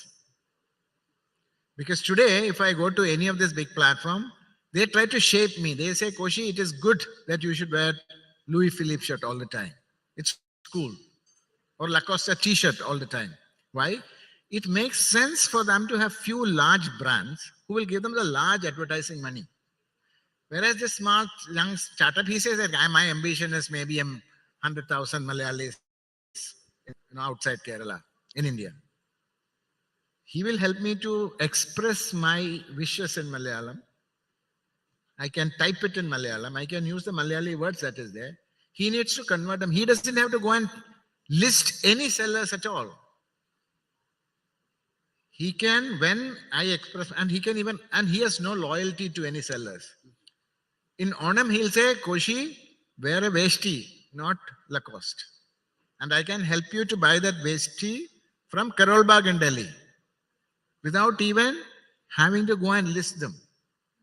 So that is the beauty and power of this, providing immense possibilities for innovation and specialization. Whether you're big or you're small, you have equal opportunity to succeed based on your merits, not on the VC money that is get thrown on your behalf. And that is the opportunity that an open network will throw open. And I'll just tell you, this problem of market concentration and associated bad practices is not just in India. It's a global problem. The Americans are trying to address this through regulation. In fact, there's something called America Innovation and Choice Online Act, which President Biden was trying to get it passed, but about $150 million of lobby money made sure that doesn't happen. The Europeans are trying to do something called Digital Market Access Act. They are using that to again address this challenge of gatekeepers coming out of concentration and their practices. China said, forget about it, I'll just take control. I'll take control and tell them what to do. India took a different view. We said we are going to use technology and markets with enabling policies, which is a more democratic way of giving everybody the opportunity and a higher potential for faster success. And that is a big difference. Okay. So you're also saying that, Kerala is, like most parts of the country, is also known for startups. And we were just talking backdoor, and, you have mentioned how this is a hotbed of entrepreneurs. So those genuine entrepreneurs who wish to come on board, they can do this at a very low cost. Yes, absolutely. Place their catalogs, get buyers, and be part of a larger ecosystem without that huge, money trail that comes with the VC funding, etc., etc. So that is why you call it the democratizing. But sir, doesn't it also bring out a huge responsibility on the part of those people who are offering this? For instance, if I buy something on Amazon and it doesn't work, I can right away reject it. The whole thing works in a very well-oiled fashion. How do you, that's a natural doubt that comes up. I know. How do you manage it? I tell you something, this is the question that I get asked everywhere. That is because we have been so brainwashed that the only way to offer digital commerce is a completely integrated end-to-end approach. Let me ask you two questions. Have you seen any business in the world which is not unbundled?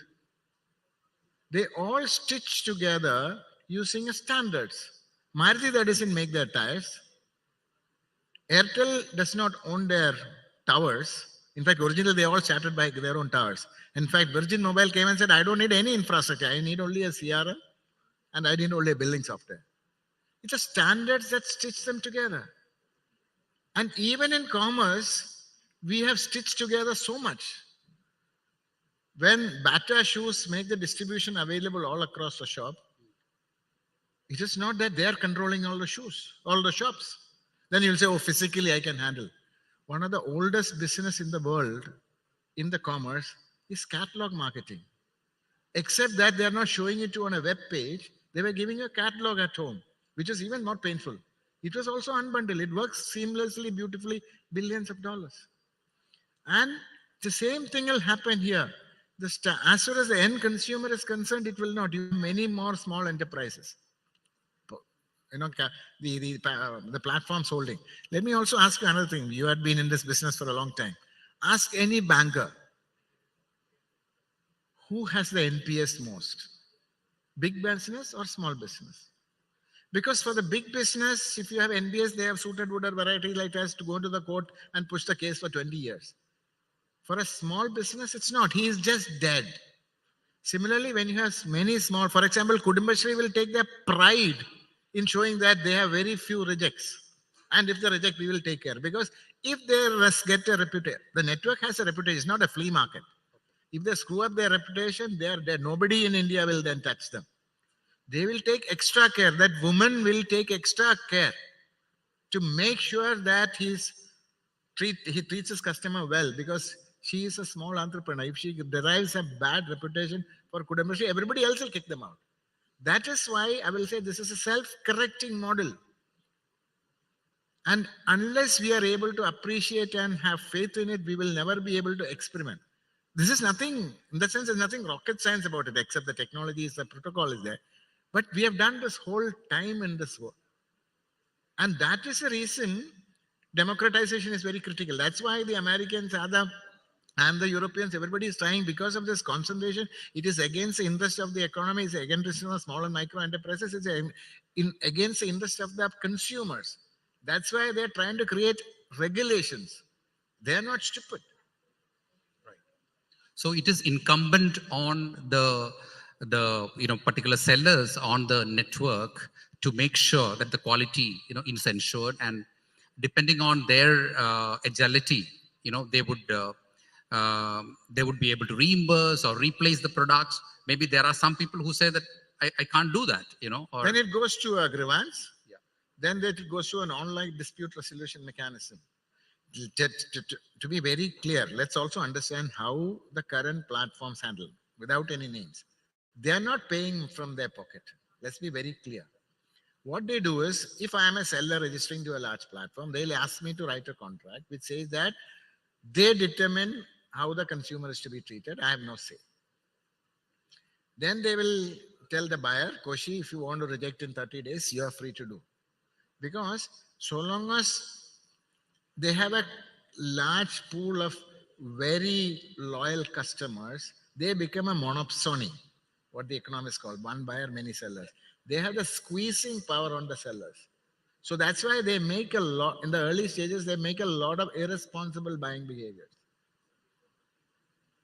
If somebody thinks that is the way to succeed, even ONDC, you can do that. I'll tell you how. Let's think about a buying platform of an elite bank. They will say that they have all these unreasonable people like us, who wants their own way. When they make, let's say I am one of them. When Koshi goes to say, and I want a shirt or I want a mobile phone, he will broadcast to the network using the protocol. I have a consumer who will say that if he just doesn't like, I'll just send it back to you. So when the broadcast comes to all the sellers, there's no compulsion for anybody to accept, unless in a current platform, it is done. But here some sellers will say, that elite bank, that means the guy is rich, I am going to charge 50% extra. Like you go to a 5-star hotel, they'll charge you 500 rupees for a tea. If you don't do like this, they'll give you a tea. And then it will happen. And small people say, I don't want. Whereas somebody other market, some other place, I am running a discount store. No replacement. So what it says is this gives you the opportunity for every kind of sellers to exercise their terms of trade to attract their kinds of customers, not just 5-star. You'll have 5-star, 3 stars, 2 star, 1 star. But it is not a flea market.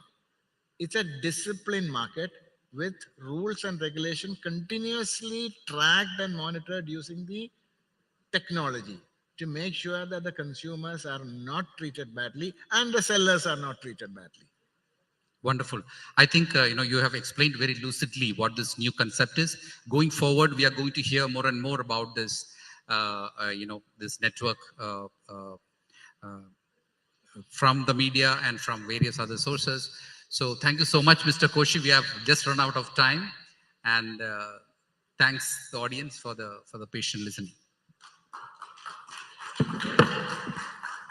Thank you, Mr. Arun, and thank you, Mr. Koshi.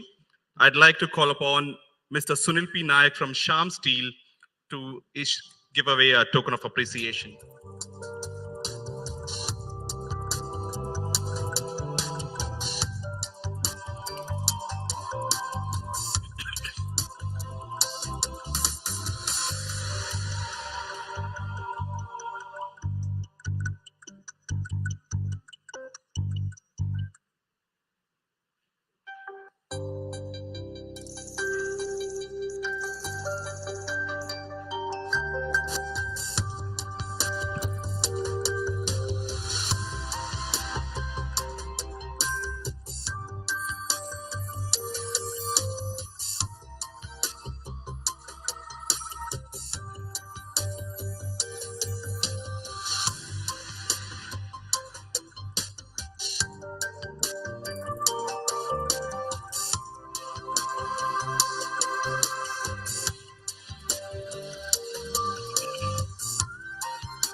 Next session would be In Focus, Health, Handling Post-Pandemic Threats, and I would like to invite the session moderator, Mr. Raj Chengappa, Group Editorial Director, Publishing India Today Group on stage and introduce the speakers. Ms. Veena George, Minister of Health and Family Welfare, Kerala State Government. Dr. Priya Abraham, Professor, Clinical Virology, CMC Vellore.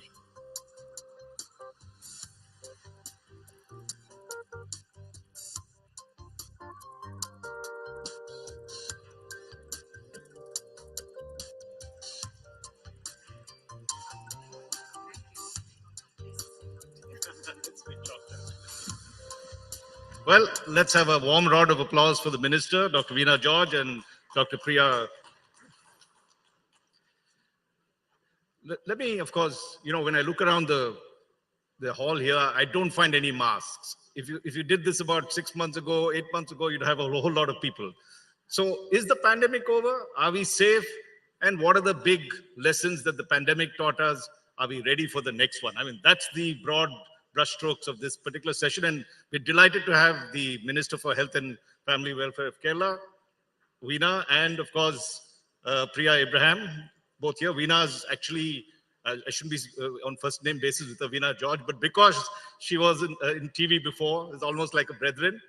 Dr. Priya Abraham, of course, I know her because we actually went to her laboratory in Pune, where she was the director of the National Institute of Virology. She is the one that first identified COVID in the country, in India. So let's give her a very warm round of applause for that. Veena, let's start with your state and the fact that Kerala did very well during the pandemic.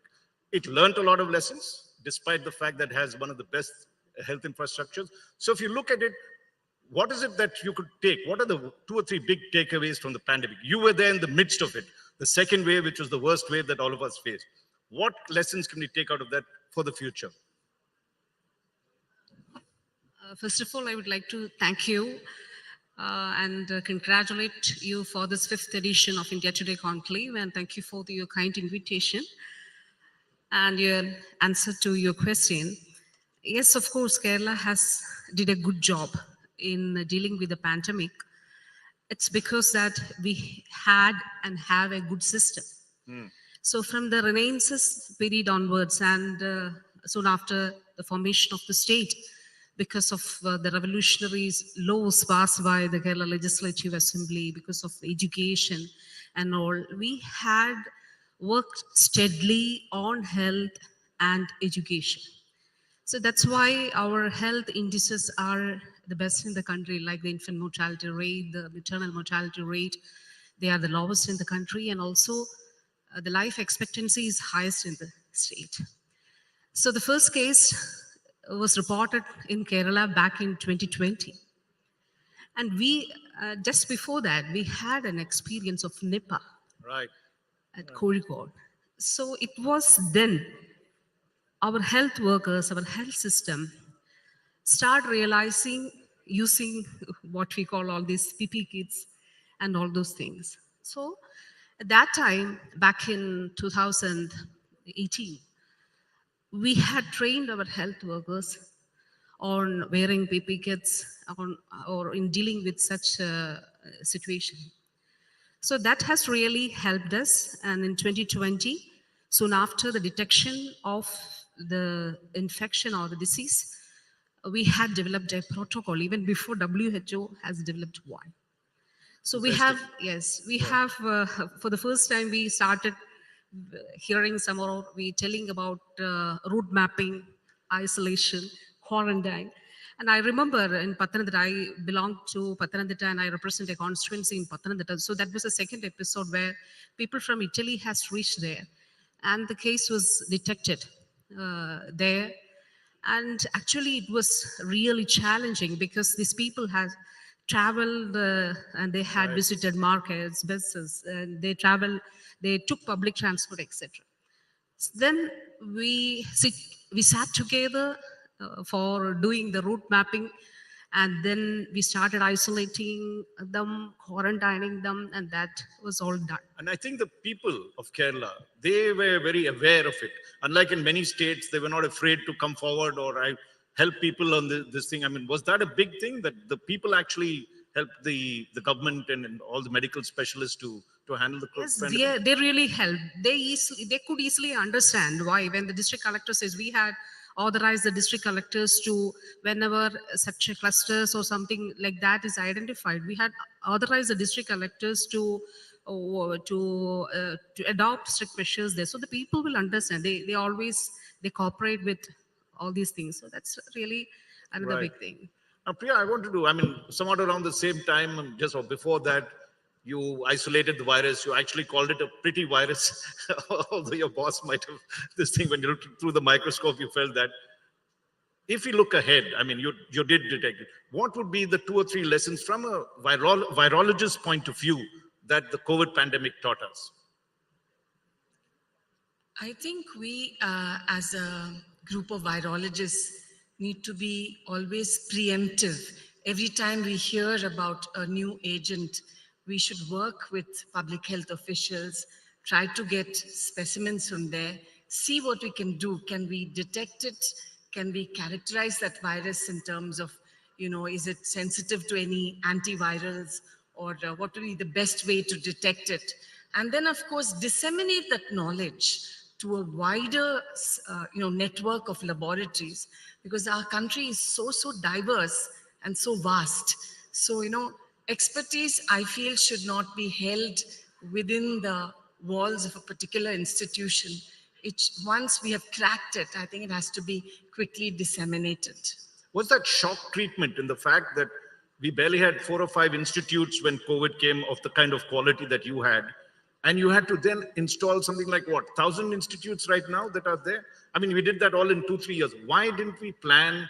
And is that a lesson that, you have to set up all these diagnostic facilities, you have to do that, not wait for the pandemic to strike, then it might be, the toll might be much higher. Is that one of the big takeaways from that? Yes, this pandemic actually showed us that, we have miles to go in terms of bringing up the, the expertise in other laboratories. And I must say, one of the good things about this pandemic is that even the smaller labs, government labs, which could barely do, these rapid card devices, which are very basic, bedside, tools that you could do even in the field. They escalated from something so basic as that to actually doing real-time PCR, what everybody says, RT-PCR. Yes, it's become a household word. Bit of, I wouldn't say a bit, a lot of laboratory, empowerment has happened as a result of this pandemic. It's one of the good outcomes. Right. Now, one of the things that Kerala, was among the early states that got it.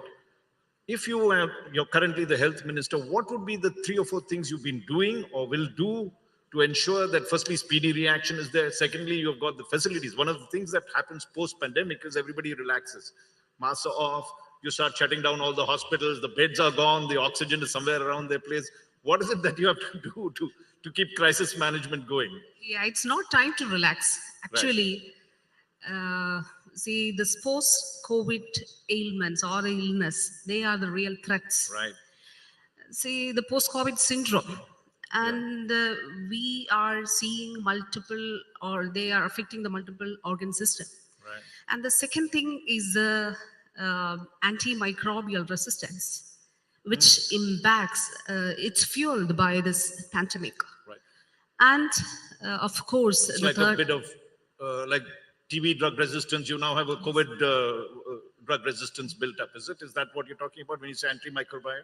See, it's I'll tell you about one drug. It's azithromycin.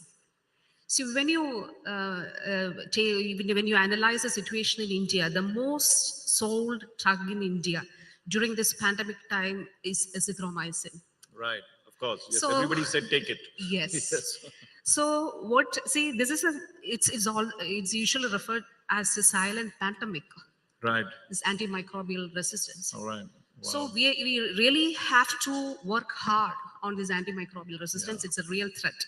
Now, that's a very good point. A lot of us overdrugged ourselves. A lot of doctors even if you just had the fever, they would say, take this as a precaution. Yes, I remember the first wave. My doctor was very nice. He told me, don't touch it. Don't take anything. Just take Crocin. Make sure for the 4th day. And I was almost on the 4th day. I said, I have to take it because, I was feeling weak. He said, no, don't wait. And the fever went after that. So yes, I get it. Yes. For not going to the hospitals to avoid hospital visit or hospitalization, what people used to do, they go to the pharmacy and they, Right. so that's the thing.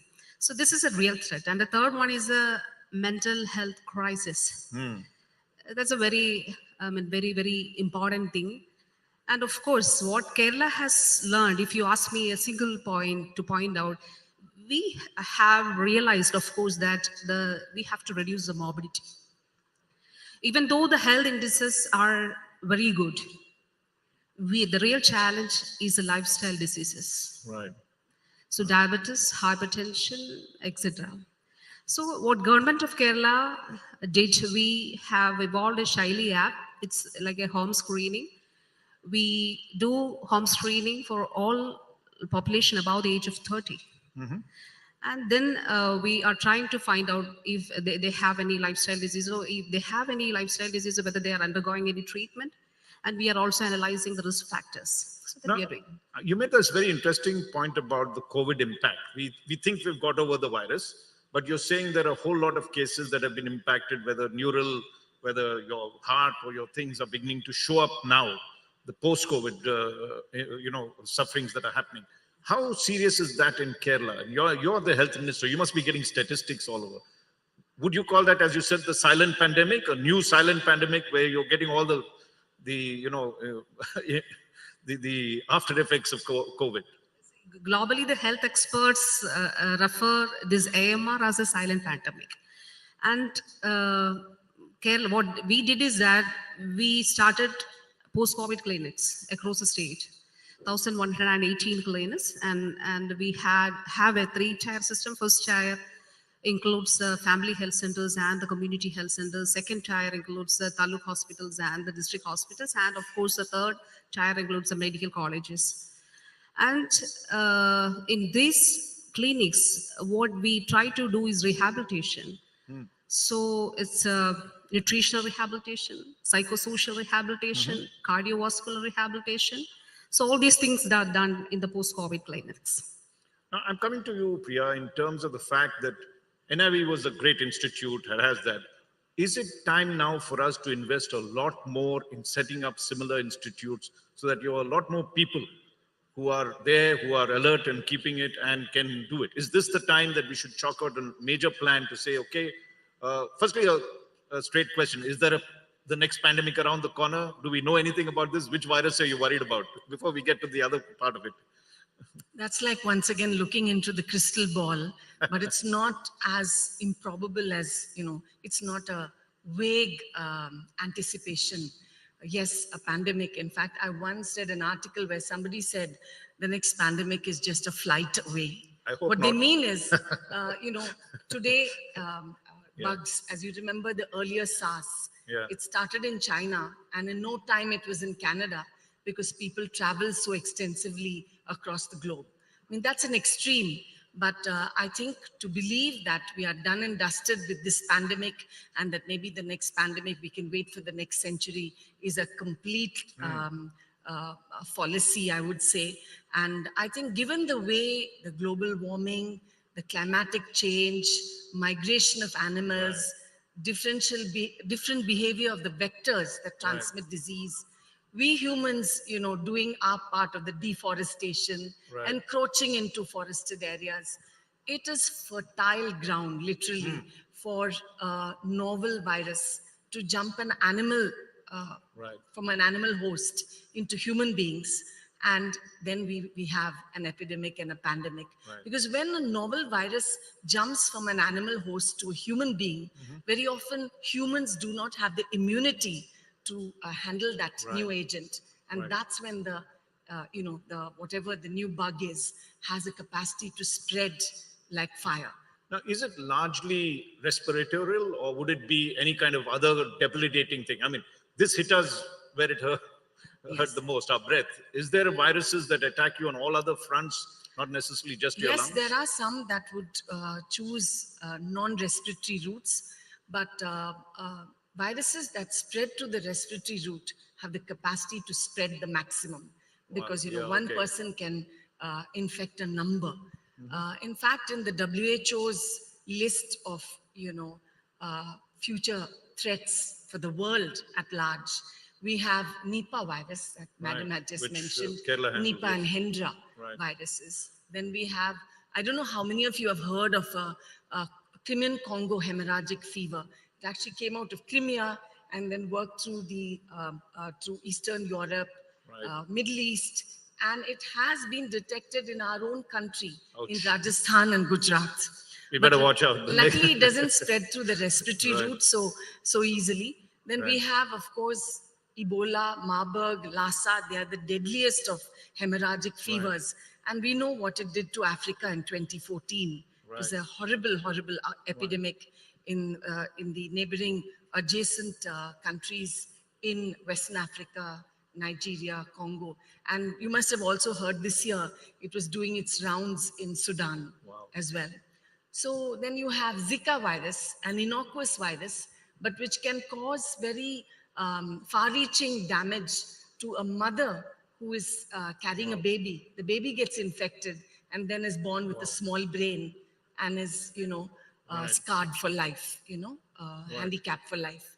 So that's the rogues list that you've just... So I've not gone through the entire list, but just to give you a flavor of you have to expect a virus zero. Yeah. Sorry? So virus zero.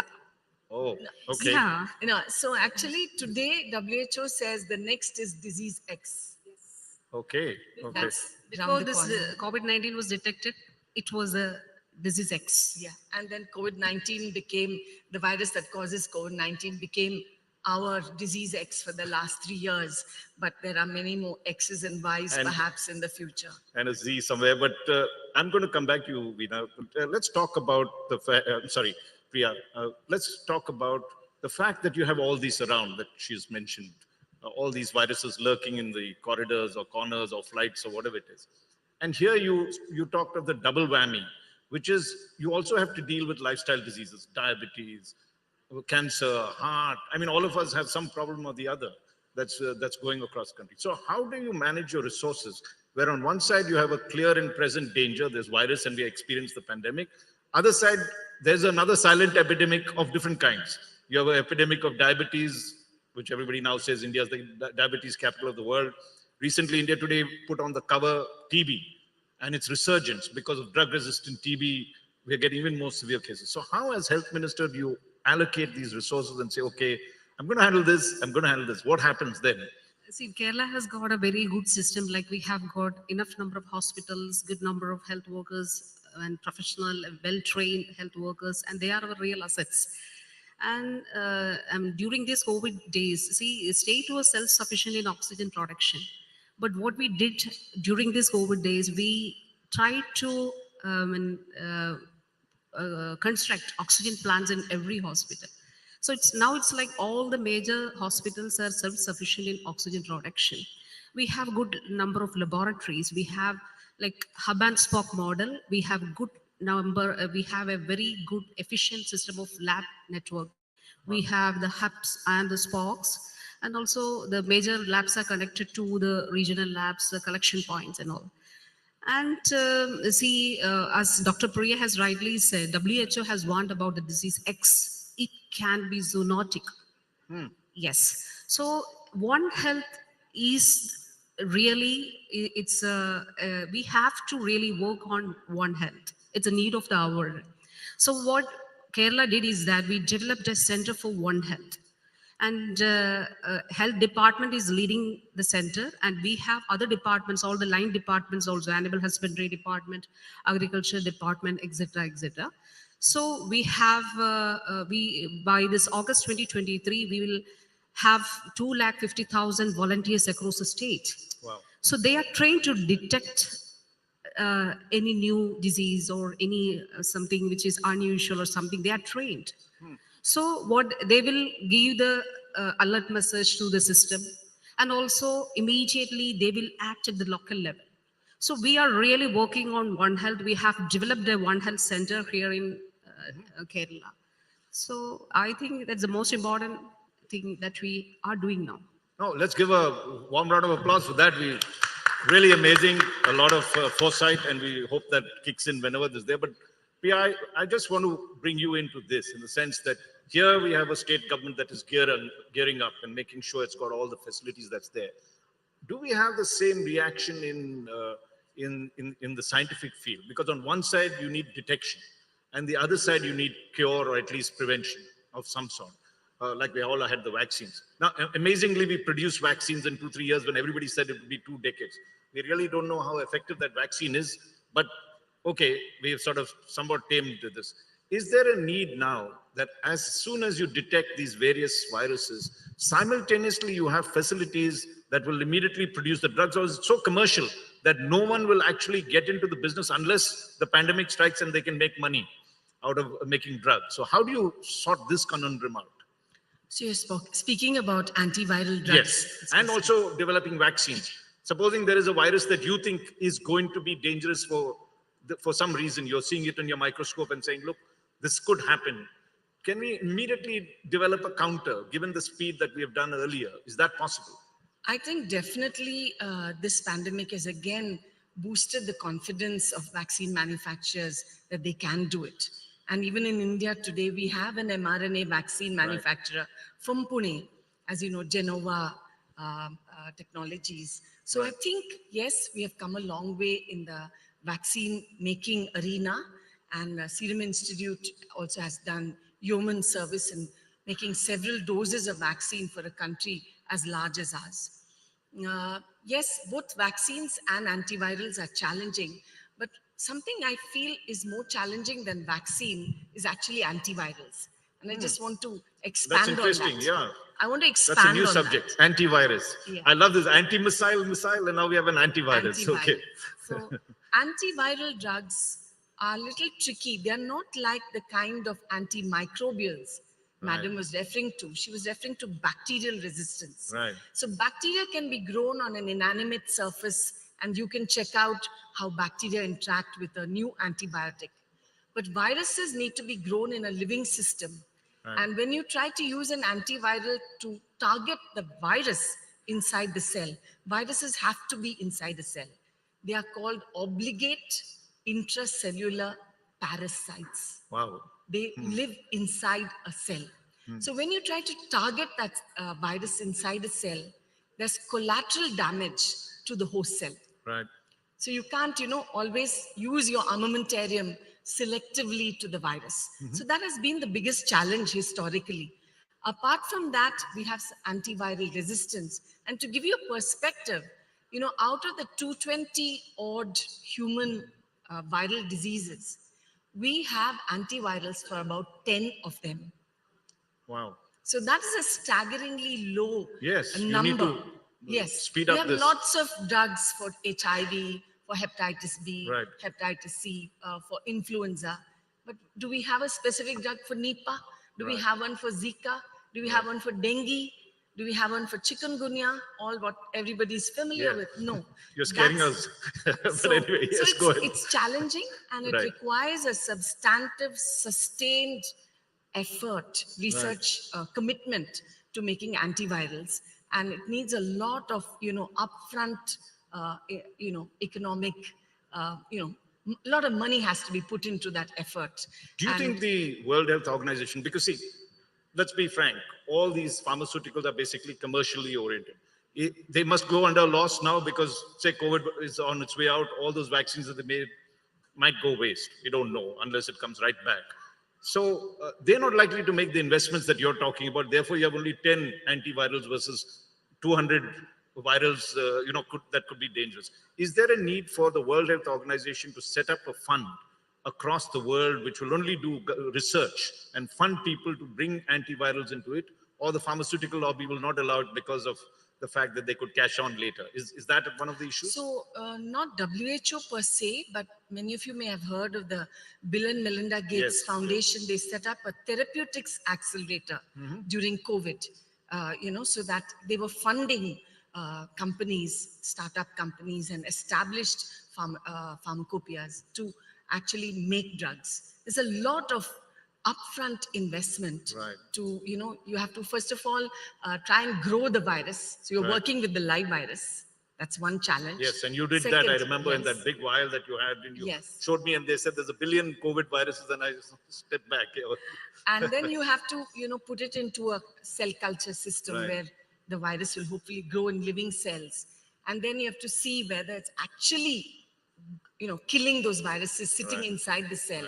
And then, like vaccines, they ultimately have to go through preclinical trials, which is where you do experiments in animals first before you take it to humans. And then we come to clinical trials, which everybody heard about when we were talking Almost about sounds vaccines. like these sci-fi movies, viral wars like Star Wars. Yes, yeah, We yeah, need it that is, kind it of is indeed. But See, I want to come back to you, Veena. I would like Yes. to add, because regarding the Nipah virus, it's like it can be a war weapon. A war weapon. Yeah. So only in India, the Indian Council of Medical Research and the labs under the Indian Council of Medical Research can handle. They have to say that, yes, this is Nipah, this is positive. No other, no one has anyone else, they don't have the right to test the sample. They can test, of course, but it's very dangerous. So we face restrictions. I mean, it's like the Wuhan laboratory leak I think there. that's a very important point that ma'am's touched upon, that very often when you have to handle the live virus, there are not many labs that have that biocontainment, which, when you visited NIV, there's a we level. have the highest order of biocontainment, where both the worker is safe and you're not releasing anything very dangerous to the environment. As it was taught in Wuhan, that there was a laboratory leak on this one. But I want to come to you on a point that we all suffered because, as we talked earlier, this erythromycin and these drugs were prescribed. And I'm sure they were, because Kerala is somewhat the Ayurvedic capital, there would have been thousands of drugs which have said, take this, you will build up immunity. And how do you now handle this misinformation? I'm saying many of them could be genuine, I'm not casting. How do you handle this problem in a pandemic where you don't know what to take and what, who's right or wrong? What do you do? See, it's something regarding the public health system. See, how the Kerala government is viewing this is that we have an integrated system.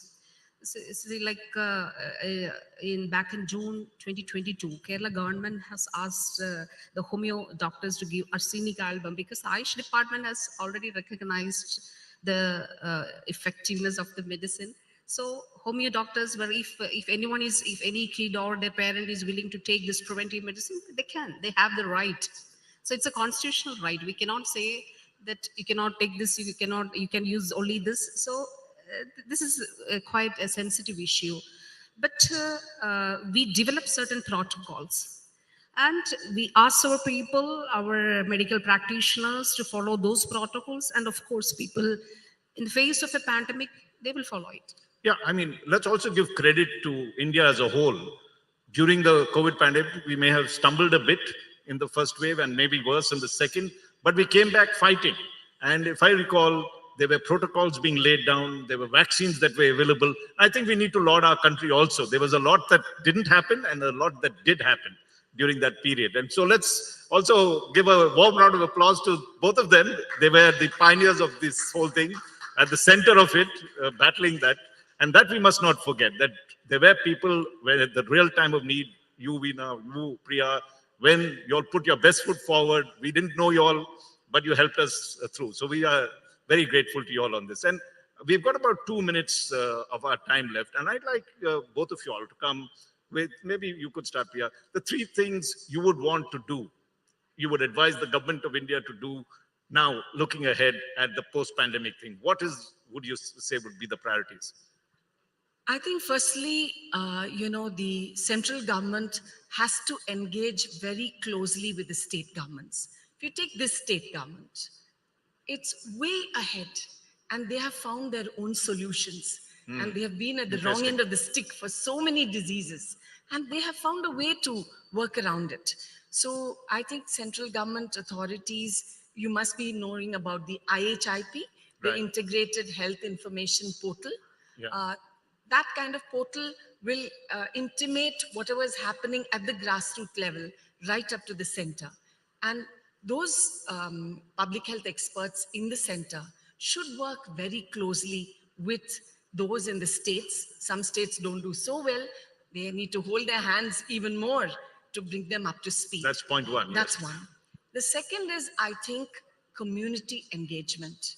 And we saw that again in Kerala, where education, engaging with the public, brought about behavioral change. They cooperated.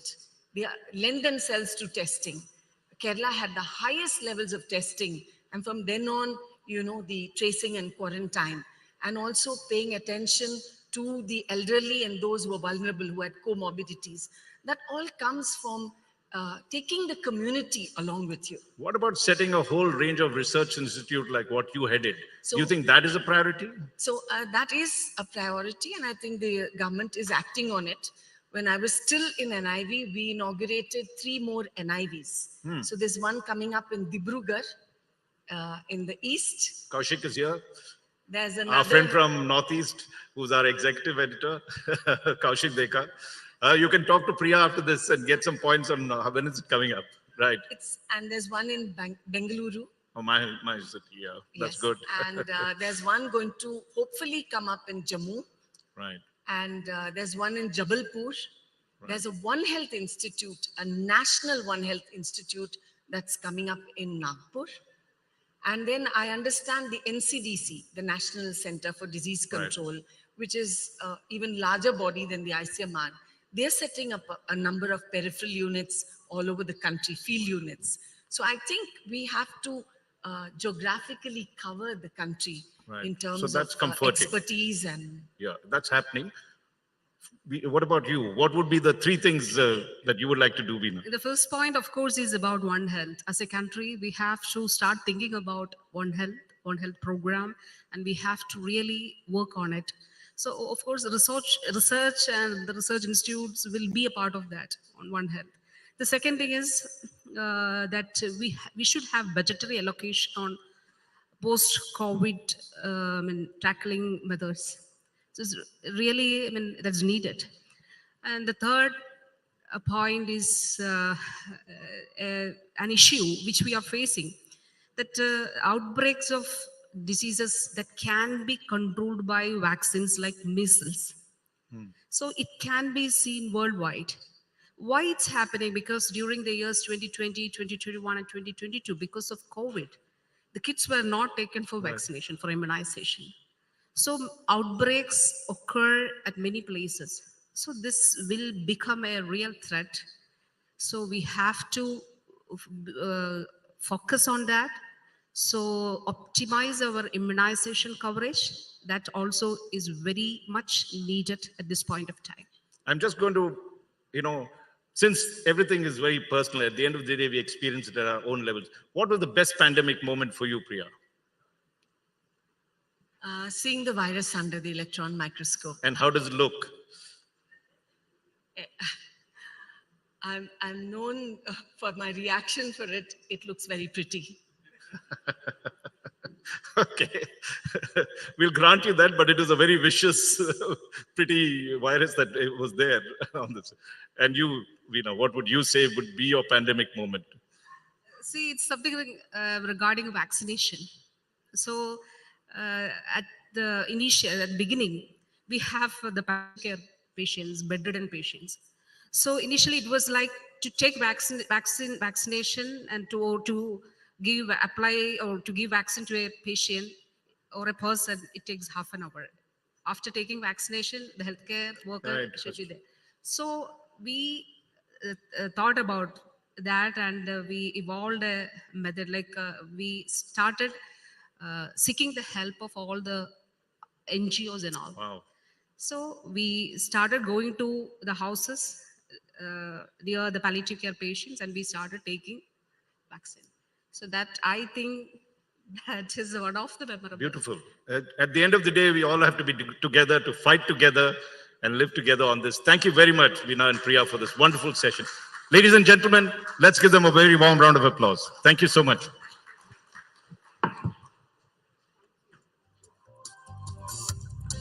Thank you so much, sir. I'd like to call upon Dr. Manjunatha SV, DGM Sales, Venkis, to hand over our token of appreciation to the speakers.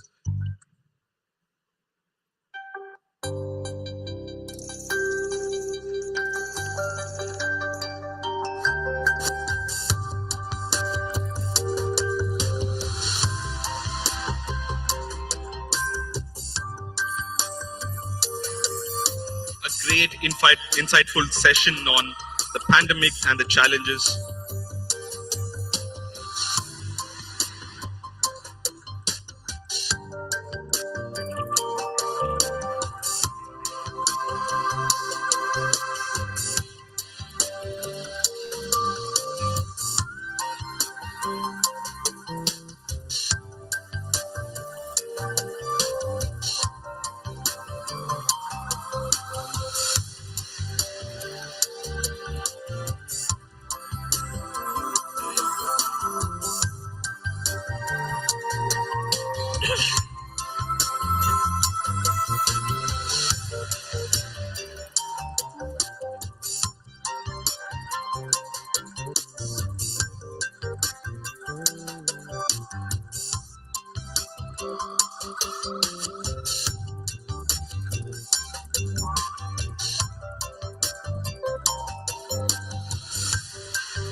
Coming up is quite an interesting session, writing from the South, exploring regional and national sensibilities. And I'd like to invite our session moderator, Mr. M.G. Arun, Executive Editor, India Today, and like to call upon on stage E.V. Ramakrishnan, T.D. Ramakrishnan, and Anita Thampi on stage as speakers.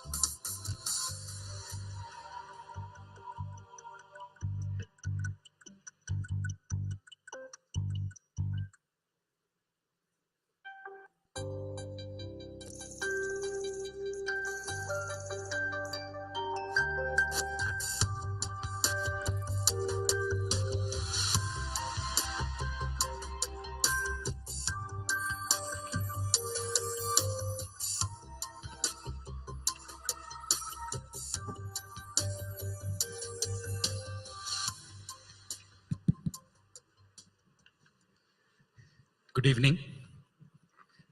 When we are in Kerala, one unmissable topic has to be literature. Not just because of the robust literary scene here, but also the way in which writing in Malayalam shares a close relationship with other regional languages, especially Tamil. Also, this is one state which sees the most translations happen of all Indian and world literature. So, what are these specific regional patterns and trends in Southern literature? To discuss this, we have an eminent panel of writers, Professor E.V. Ramakrishnan, a bilingual writer, critic, and poet, T.D. Ramakrishnan, an acclaimed novelist, and Anita Thampi, who is again a well-known poet, as well as a translator. Maybe I'll go to Professor Ramakrishnan first. Is there something called a Southern sensibility or a consciousness that underlines the works of authors from the south of the Vindhyas? Is it possible to frame that category at all and say that they are concerned with issues and subjects that are of regional nature and not of a larger India? So is there any validity in creating such a kind of classification at all? We would like to hear from you. Thank you. I'm really honored to be part of this panel, and thank you, India Today, for making it possible. In fact, this issue, if there is something called a Southern sensibility, will have to be discussed in the context of the idea of region. And we should actually understand that regions are not fragments of something larger, something which is like a whole called nation. Nations may be an idea which originated in Europe in the 18th century, is a construct which actually became possible in the context of modernity. Maybe in India, we imagine India as a nation in the 19th century, but regions have cultural history, a whole history of language, evolution of these languages, which go back to hundreds of years.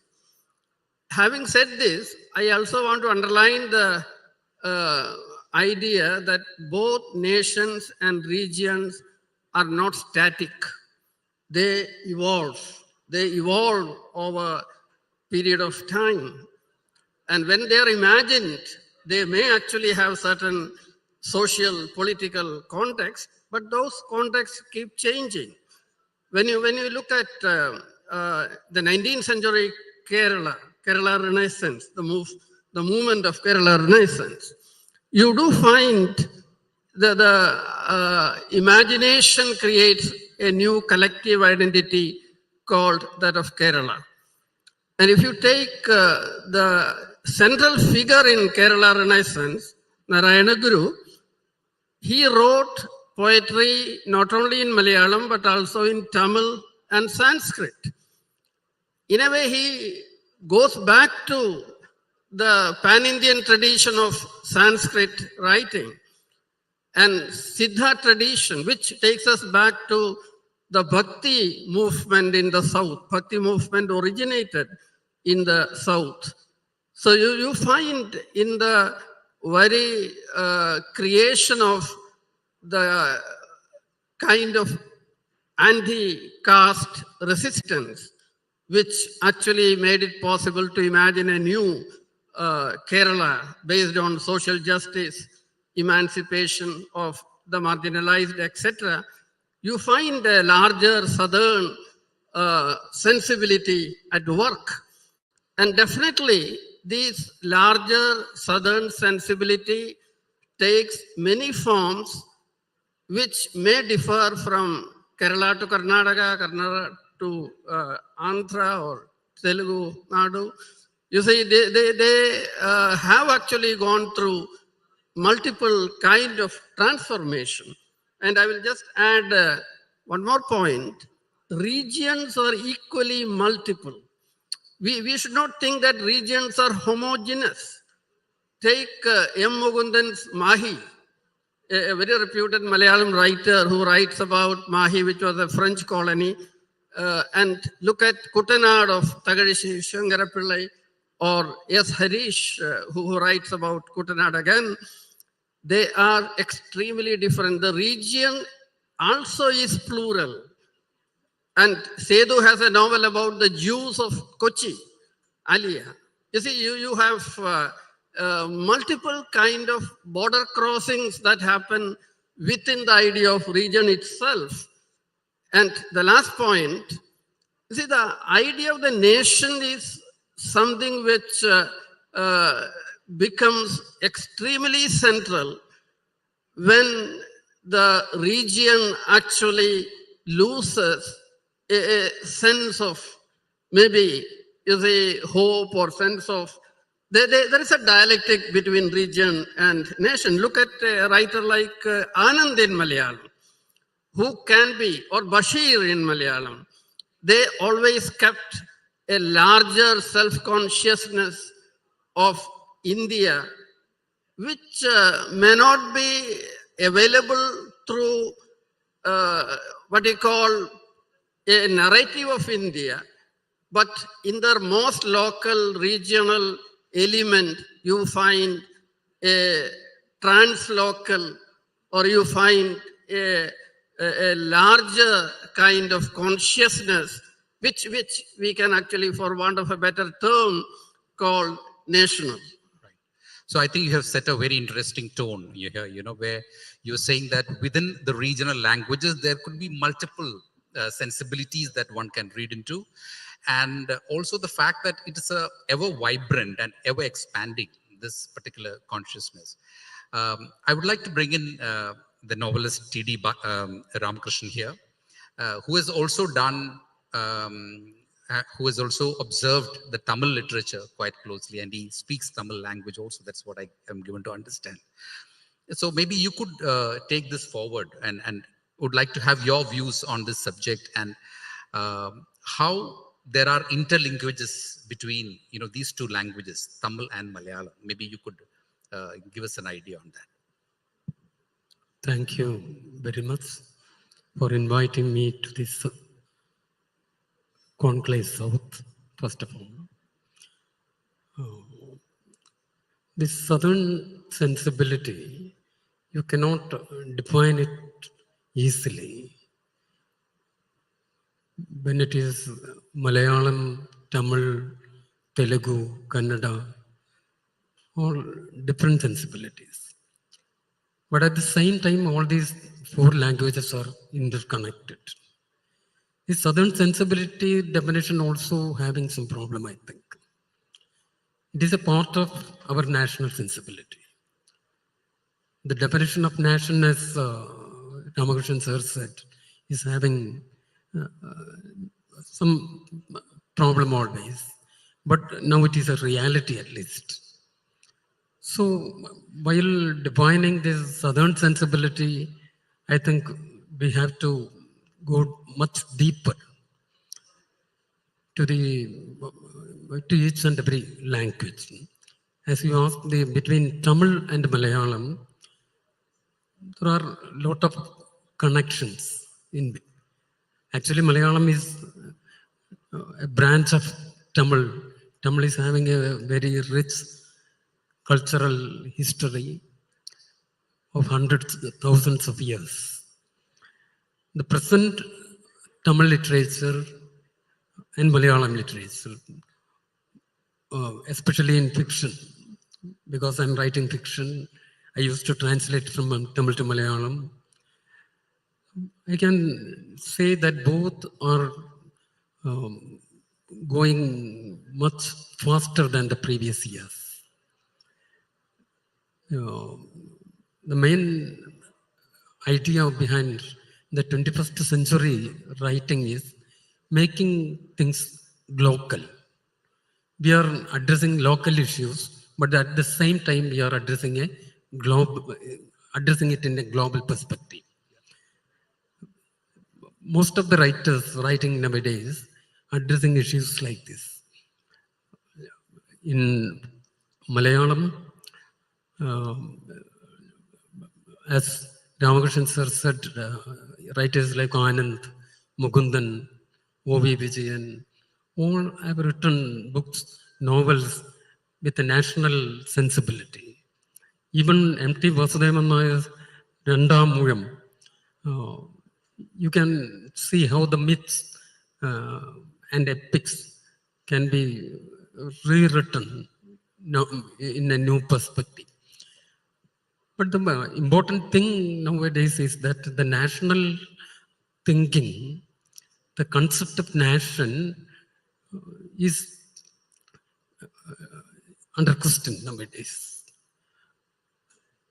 We writers find it very difficult to address the new situations. India is undergoing a very, very bad phase in her history, especially after the emergency, I think. So we writers are trying to express our views, make writing as a political activity. For me, at least, writing is a political activity against the power which is trying to destabilize the very concept of India. We are fighting against it. We want a united India. Unfortunately, the present condition is all type of injustice, control. Everything is happening, whether it is language, food, dress, everything, it is being controlled with some hidden interest.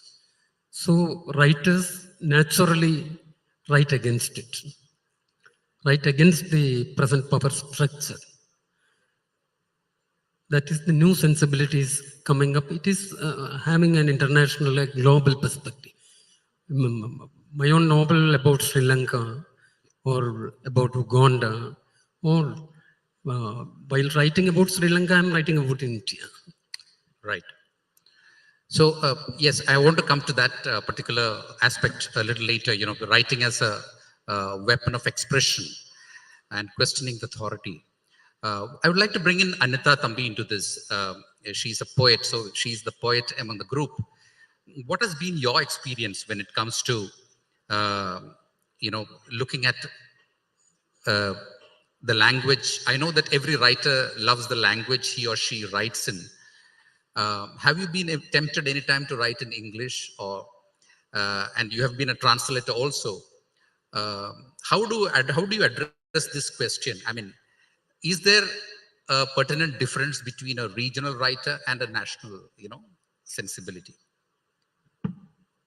Thank you, Arun. No, I have never been tempted to write in English because basically I am a poet. Poetry, is a language creature. It happens only within the language, and I cannot even think of writing in any language other than my mother tongue.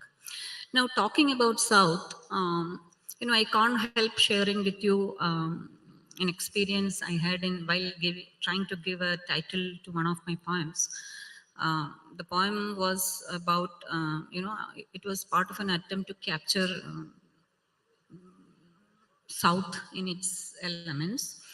And then I started finding words looking for words like, Tekkota, Tekkuna, like South, towards South, from South. And then suddenly my mother, who was standing near me, who normally is not involved in anything I write, suddenly, stood up and came to me and said, no way, you are not going to use any of those words as a title of your poem, because those are all ominous words. It evokes death, end, fall, deterioration, and going south in English and in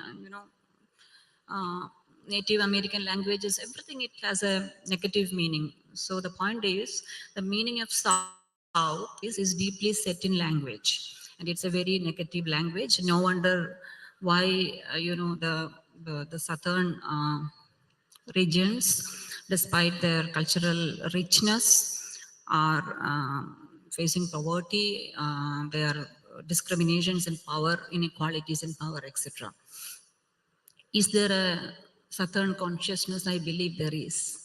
I think it goes back to, like E.V. Armash was telling, it goes back to several centuries before, from the Bhakti poetry of Tamil Nadu, from the Vajana poetry of Kannada, and the later movements in all these regions. And one thing that connects all these, I think, is, going beyond the stratas of gender and caste and power and for a larger spirituality. And it was done in common people's language, everyday language and experiences, without mediators, for a larger spirituality where you speak to God. I think that is something which is common beyond the languages, beyond the geographies shared by all South Indian people. Sometimes it lies dormant for long periods, but I think it is there, and when challenged, I hope it comes up always. Great. I want to bring this question to Mr. Ramakrishnan, Professor Ramakrishnan, about the unique experimentation that is happening in the regional literature. We have been talking about authors who write about experiences outside this particular state, but in their mother tongue. We have had experiences from Mukundan, from O.V. Vijayan, and very recent, like Benjamin, which we discussed. So maybe you could just give an idea of the kind of immense experimentation using style, expressions, the kind of a different ecosystem, that they try to bring into the novels. I think this is a very important question when you look at Southern languages. The shift in the sensibility never comes from within. Though it will use resources from within, the impetus will come from outside. You can see this in painting, you can see this in other media. It's the exposure of the artist, the novelist. And in that context, we have already spoken about translation. Malayalam sensibility has always had a certain openness towards what you call a larger kind of cosmopolitan world. Look at the movement of modernist, the modernist shift happening in the 50s and 60s. Somebody like Vijayan moving to Delhi and creating a novel called Kazakh and Itihasam, Legends of Kazakh, which divides Malayalam fiction into pre-Kazakh and post-Kazakh. Somehow its language actually captivates you. It has a certain kind of magic. It casts a spell on you. And this cannot come from experience alone. Vijayan's own exposure to world fiction. Vijayan has been a very well-read person. He has been a cartoonist. He has been a political commentator. And this is true of many of these. I mentioned Mugundan. He knows French. You look at Anand, who has traveled all over India. All these writers. We also have to keep Kamala Das and many women writers. Somebody like Sarah Joseph. Look at the new generation. T.D. Ramakrishnan is here. Look at K.R. Meera, Benjamin, and a large number of novelists. They move out of their comfort zones. Benjamin's novel, Adu Jeevitham, which has sold over 100,000 copies or even more, was the first novel to actually critique this whole diaspora experience. He actually makes a break from a certain way of looking at the diaspora experience. And his Jasmine Days, which has won JCB Prize, the whole novel is located in the what you call Jasmine Revolution. And Malayali constantly is looking at world fiction. Marquez has been a major influence.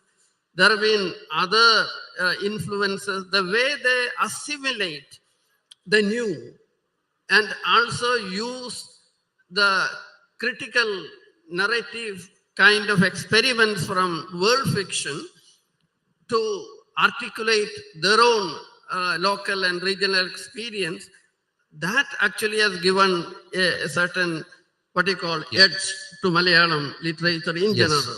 Wonderful. Yeah. In fact, I wanted to bring in the experience of Mr. T.D. Ramakrishnan.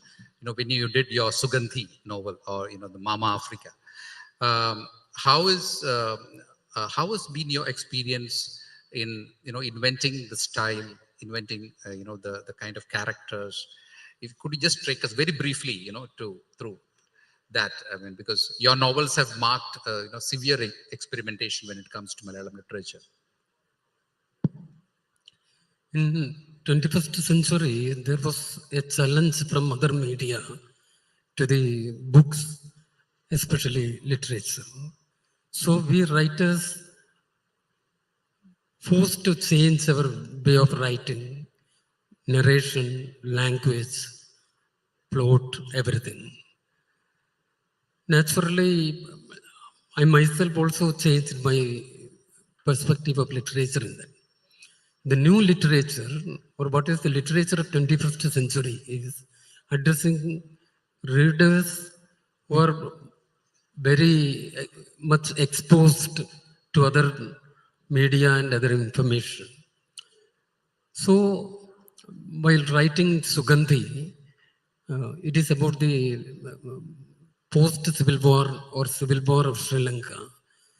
I have to go much deeper to the realities of that place. Sri Lanka is very, very near to me. It is very near to Kovalam. But in Kerala, that Civil War issue was not properly discussed in those times.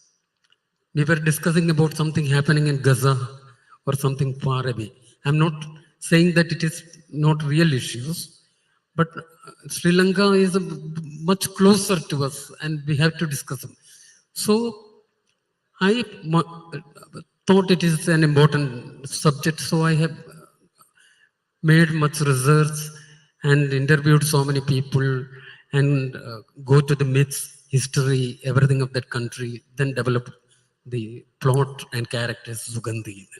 But when I have written my next novel, that is about Africa, also the same thing, the life of African people, the Idi Amin's period there.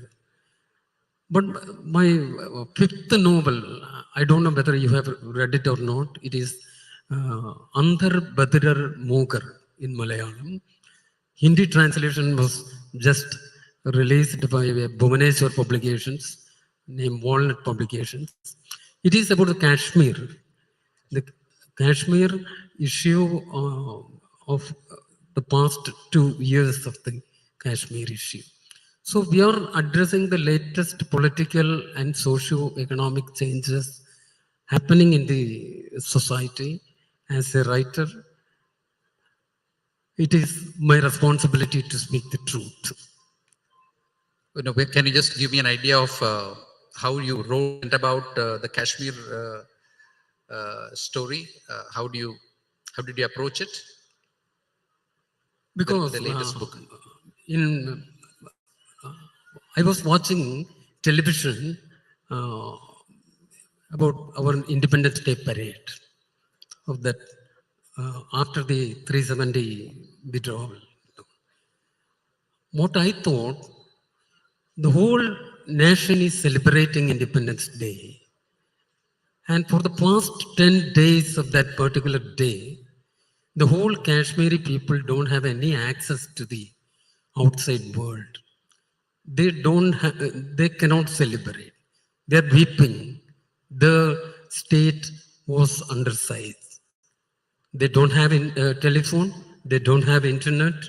They don't have any mode of outside contact. And we are celebrating. I thought what happened for a woman in Kashmir. My character's name is Fatima Nilofer. How Fatima Nilofer experienced that reality of Kashmir life. It is not easy to write Kashmir. True, we look forward to that book, that translation. Now, finally, we have got the poet here, so it would be inappropriate if we don't request her to recite a poem. It's going to be a Malayalam poem. I mean, she has been one of the most expressive poets I've seen. But for the sake of non-Malayali audience, we are also going to have it scrolled on the screen. So if you're ready, Anita, we could look at the poem, and the team, may I request you to please scroll it. Yeah, you can use this.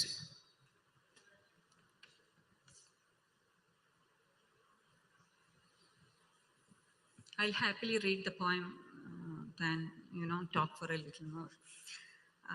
This poem, which is titled Alappuzha Vellam, it's in English, they call it Alappuzha water, different water. It's a poem that tries to discuss the geopolitical and language structures and hierarchies and experience reality of it. So it took off from a question I was asked by one of our senior poets who, I used the word jalam. I used the word, it's shown there. Use the word jalam, and a senior poet, master poet, Arthur, asked me, why did you use jalam? Why did you not use the local word vellam? The question, followed me for more than a decade, and then I realized that vellam is not a word that could be substituted for jalam. It's an altogether different world of meanings and powers and experiences. I'll read the poem.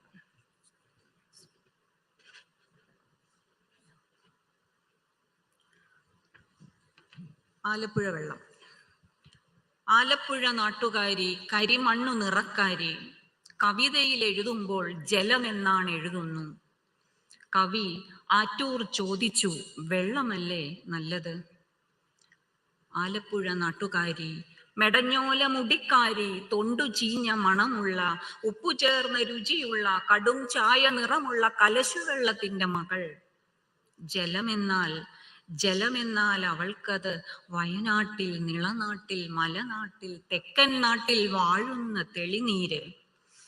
വാനിൽ നിന്നും അടർന്നത്, നിലം തൊടും മുൻപുള്ളത്, മണമില്ലാത്തത്, മണ്ണിന് ആഴങ്ങൾ തരുന്നത്, നിറമില്ലാത്തത്, ദൂരം ഉയരങ്ങൾ കാൺമത്, സമതലങ്ങളിൽ വാടിക്കിടന്നു പോകാത്തത്. അതിനുണ്ട് ദേവതകൾ, അഴകുള്ള കോവിലുകൾ, നിത്യപൂജ, നൈവേദ്യം, ആണ്ടുതോറും കൊടിയേറ്റം, തുമ്പിയാട്ടും കൊമ്പന്മാർ, തുളുമ്പുന്ന പുരുഷാരം. ആലപ്പുഴ പൂഴിമണ്ണ് തിരളുന്നതാണ് വെള്ളം.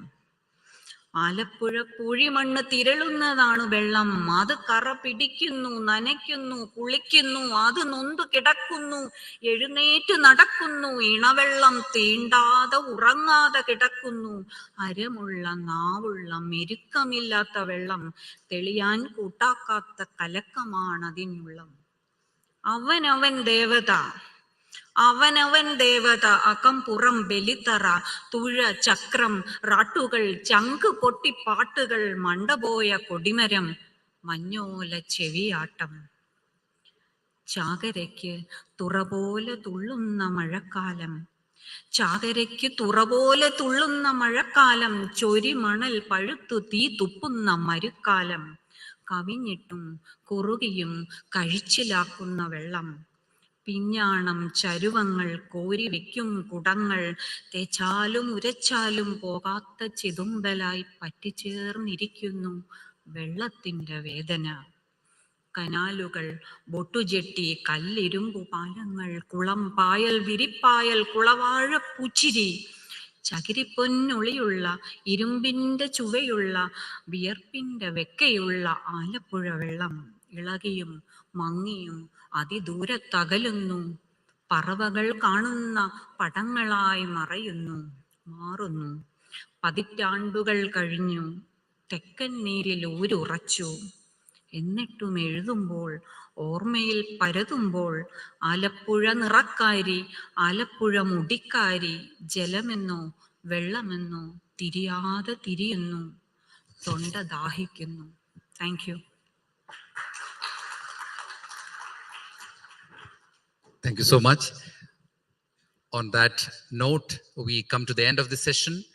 May I thank all the three panelists here, and let us give a warm round of applause to Professor Ramakrishnan, T.D. Ramakrishnan, and Anita Thambi. Thank you so much.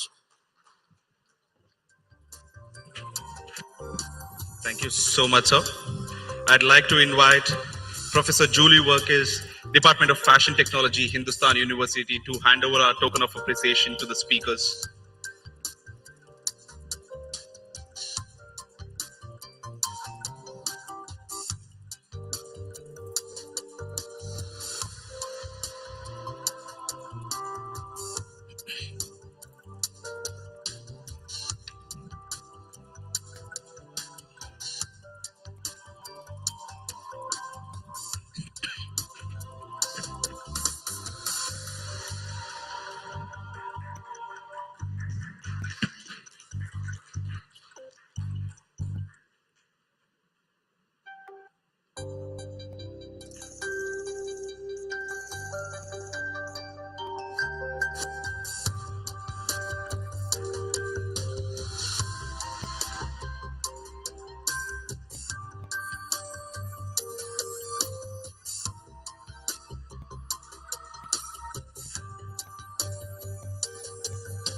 Up next, our next session, how Kochi Wizard's Binale democratized art.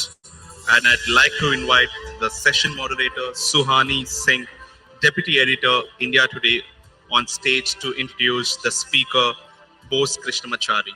So this is a remarkable show about transition and translation as we are living it today, the past being brought into the present, the future anticipated in the present.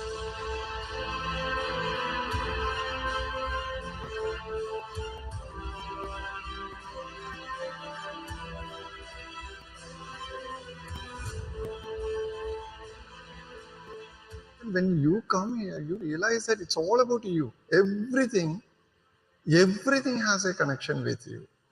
A lot of emotions which goes through you in a daily basis has been depicted here.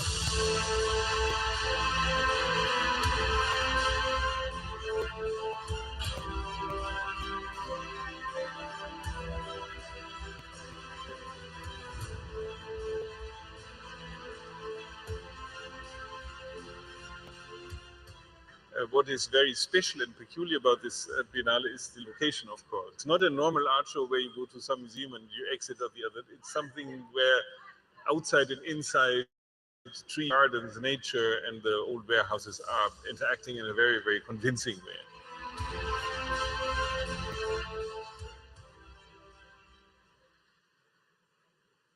So once every 2 years, a very interesting phenomena happens.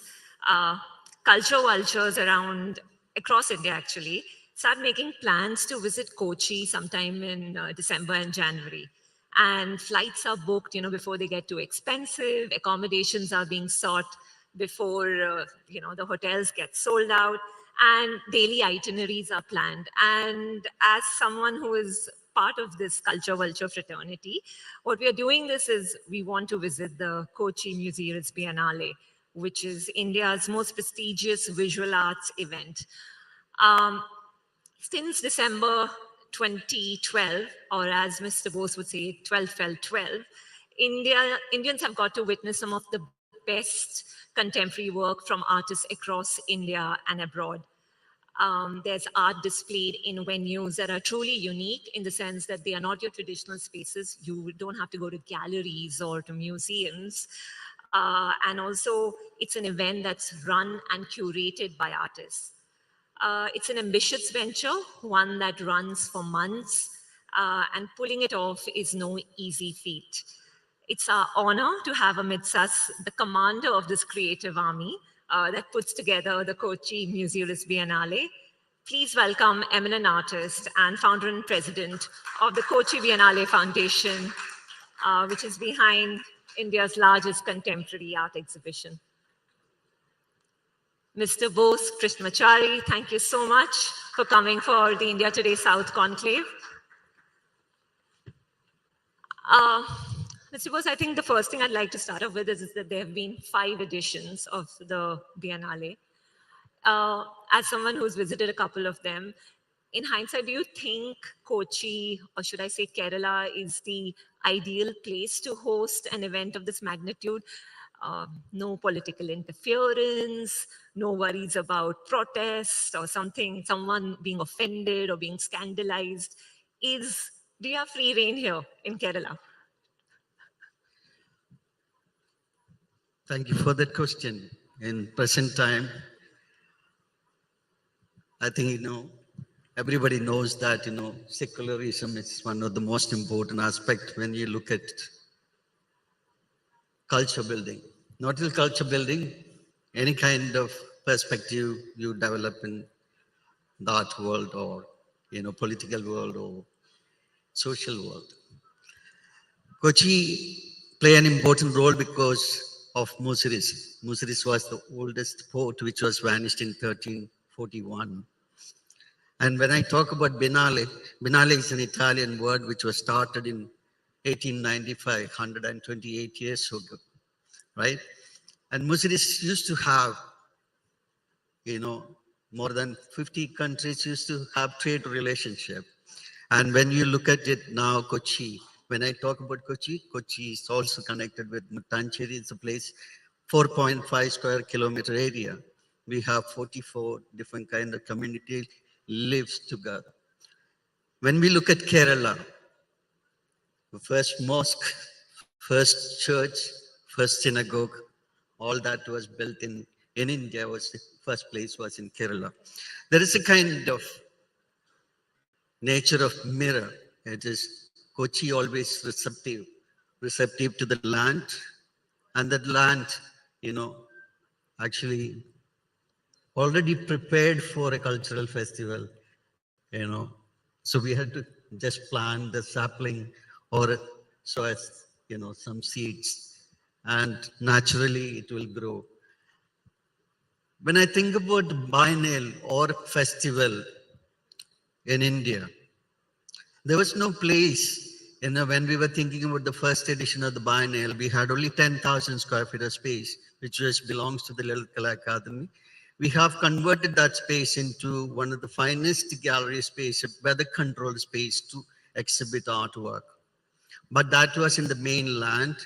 Fort Kochi is a different kind of character, and sensibilities and senses have, developed in that area. Yeah, Kochi is the ideal place, I would say. So you haven't had any troubles putting up artworks here in Kochi? Never. Never. I mean, never in the sense of the state given us the freedom, or we have taken the freedom. Freedom is never given, it is taken, So we have taken the freedom. We have the autonomy to find the best art from around the world. It's almost like kind of cutting edge practices and theory coming to the land to learn. So we have created the land for the people to learn. Yeah. They say cultural wealth is the hallmark of, any country. And the last Kochi Museum Biennale, you told me earlier on, had a budget of almost 23 crores.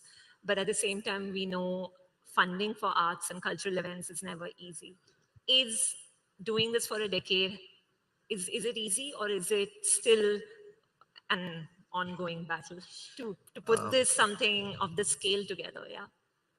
Nothing is easy, but believe in what we have done so far. It's like 10 years. It's in the art world, I would say very young, or a child or something like that. 128 years of Venice Biennale, and there are more than 316 biennales around the world. And people talk about maybe hardly 10 or 15. So Kochi become one of the talking point, because it's turned out to be people's biennial.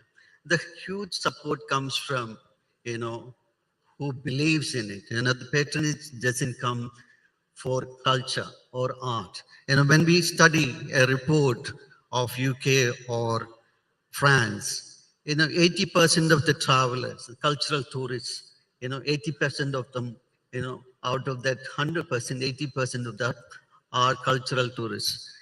And when we take up Kochi Museum Biennale, surrounding areas, I see a kind of incredible development, aesthetically, materially, and consciously. Aesthetic, I believe that aesthetic cannot be taught, but it can be learned from when we create places like this. Yeah. That's great. Last year's edition had its share of hiccups. It didn't start off on time for things that were not under your control. Nature played havoc, shipping was delayed, yet the show went on. Credit to you, the show went on. What do you think were some of the lessons learned from the Biennale that just got over in April? A lot of miffed artists and some tourists too who had made plans, but you pulled it off. What do you think is the road ahead, and what do you think are the lessons learned? Yeah. There are quite a lot of things we learned from the first edition itself. First edition, when I talk about it, we created almost 70% of the artwork on site itself. So we have invited all the artists to come and experience the site and develop art from their site. Also that the young generation can learn from the site itself. So we have this, Kochi Biennial, when we talk about it, it is not just about the Biennale. We have other verticals, other pillars, like in Students Biennale, Art by Children, Art Room, Music of Musees, Video Lab, etc. So when it comes back to this question of, hiccups, in 2019, we announced the 5th edition's curator, 2019. every Biennale, we need to have 24 months minimum. Like usually we announce the curator's name at the closing day. But this year we decided that, let's clear all our debts or, that obligations and then think about the next edition of the biennial. But, 2019, the pandemic happened and, like we decided to postpone the Biennale in 2020. At that time, Kochi Biennale Foundation was not sleeping. We created an incredible project called Logamether Award, which given a strength to the land of artists. Like we had 267 artists shown their work in Alleppey, a different destination, different site. So there are sites are available. So you had to create the spaces for, art. And, I think, our Biennale is like my curator, our curator is always present at the site. Here, this last edition, it was impossible. And also artists used to come and spend much more time. This year, it was impossible. And insurance and everything went up, like there was no money. Of course, people been hugely supported, like always, there are incredible support comes from all around India. We cannot take FCRA because, we don't have, from outside money, we cannot accept it because we don't have XPRA. But otherwise, we are the one of the, we have maybe raised almost 100 crore in last 5 years, so five editions I'm talking about. So also when you look at other biennials, the expenses are in, Venice Biennale spent almost 13 million euro in my knowledge. And Documenta takes place every 5 years, which they spent, last edition, they spent 40 million euro, which is 300 and I don't know how much is it. But, like Kochi Moses Biennale is the 5th edition. We started the first edition, I do remember we spent about 17.5. Now it is 23, crore budget. I think, we have been, supported by artists, patrons from all around India, passionate people, and, hopefully, there will be changes, like structural changes in the organization. That's what, we are planning to do. Yeah. So I think a success for any event depends on how attitudes towards art changes. I wanted to know, do you, like contemporary art has this reputation of like, it's too abstract, I can't understand it, what's happening here. Do you think the Biennale has played a role in changing those mindsets and making people aware of, appreciating art and understanding art? Are you seeing that on the ground? I think so. I think so. I would say that, like, I would like to give an anecdote, when I was traveling to see a professional preview of another Biennale. And there were hundreds of people from different parts of the world standing at the entrance of the museum. And there were kids who were playing across the road. And I just wanted to check it out, like with the kids. I went up to them and asked, what is happening? Doesn't seem like any kind of. Unfortunately, none of these kids have no clue what is happening next door to your place. That is actually a failure of the project. I would say that, like first thing what we had done with my colleague is that we have produced a small brochure. What is a Biennale? Why we are doing it? And which ones are the best ones around the world so far? This is published in English and in Malayalam, given to students, given to rickshawalas and, hotels and homestays and things like that. And also my young generation of practitioners went around and given slideshows in schools and colleges, 35 schools. It was not easy with the projector carrying and, and also theater friends got together and given theater sketches. And also those period of time, these bloggers, got together. There were a lot of controversy before opening the show. In Kerala, it happens, like regarding that Darbar Hall, which we have developed as kind of weather control space. There was a lot of controversy. And so I have invited, about 30, 35 bloggers to show them where is the site, And it was not about, that's the time they realized, maybe enlightened, that it is not just about drawing or painting or sculpture. It is about amalgamation of all kinds of culture, all kinds of thinking, all kinds of practices coming. And the scale, they realized it. It was in dilapidated places, but we converted or kind of given a face change to the spaces and produced the project. Yeah. I think you were telling me that because of the Biennale, more people in Kerala now know what an installation is, right? It's not like two words I think in Malayalis knows very well. They know what an Installations at home, they would say that install that, like keep up things. And, there's a kind of, I see there is a kind of erasing mediocrity is also happening.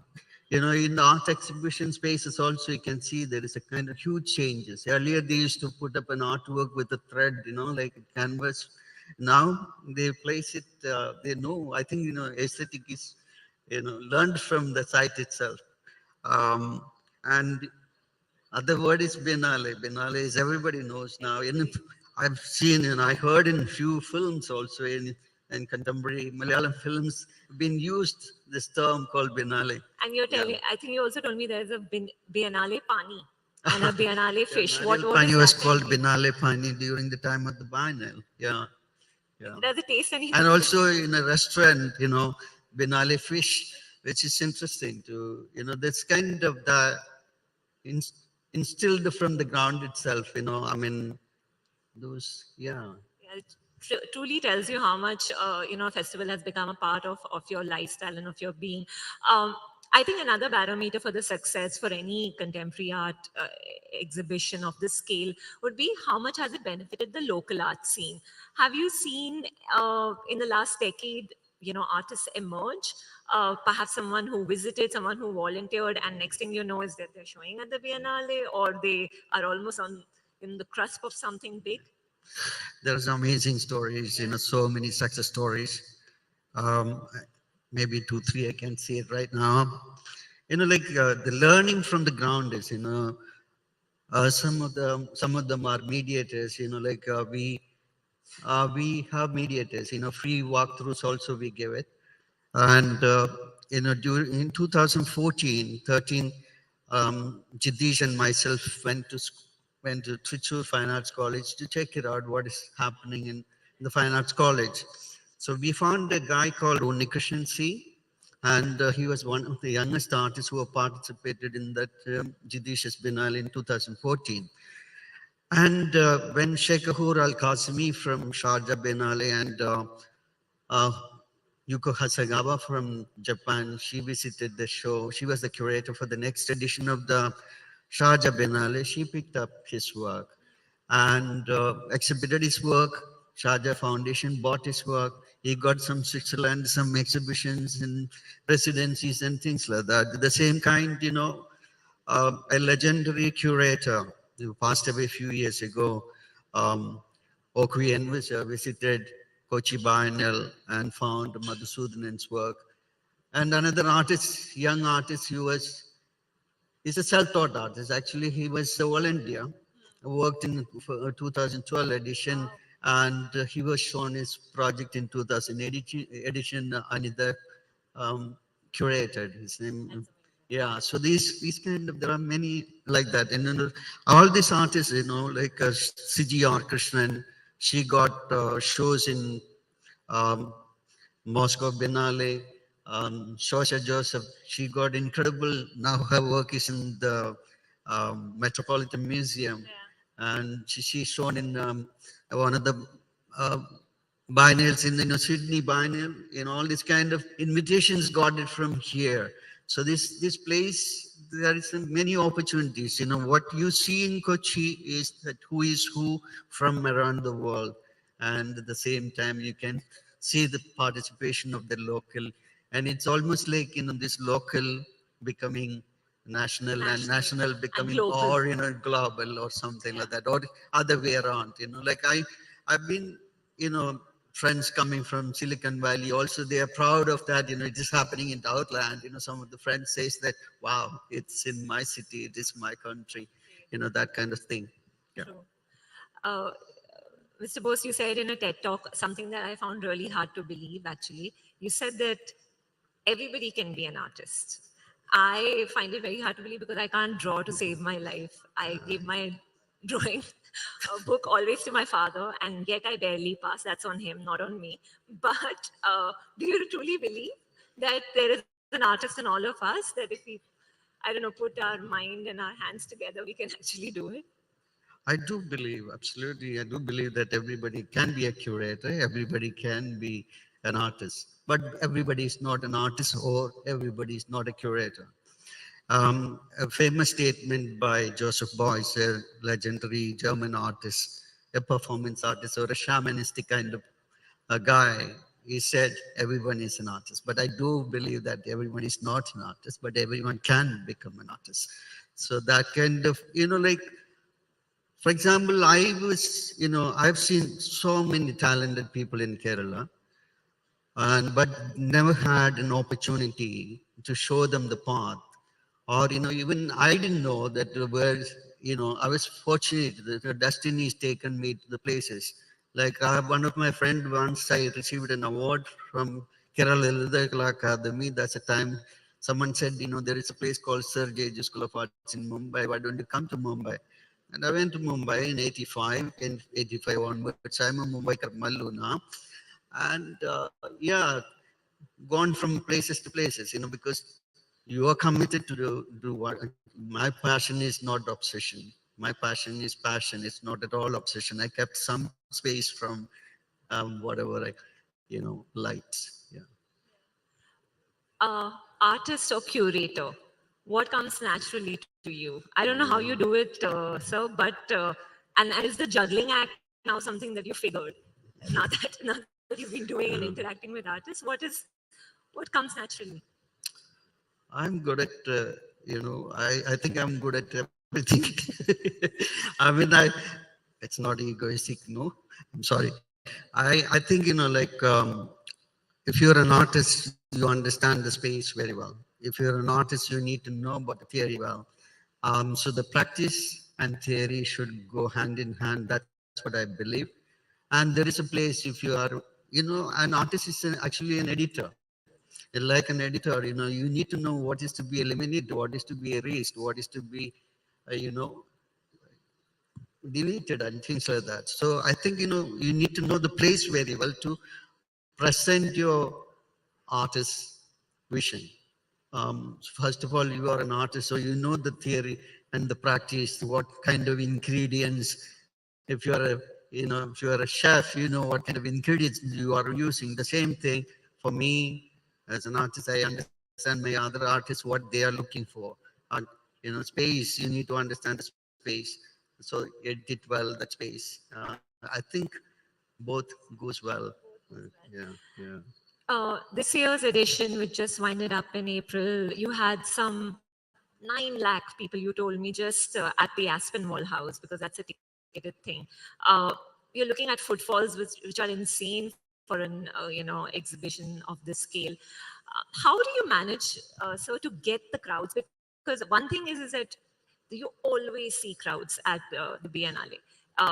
Families coming in drugs, and it's not just people from Kochi, you're getting people from across Kerala. How have you gone about building that sort of passion for this particular event?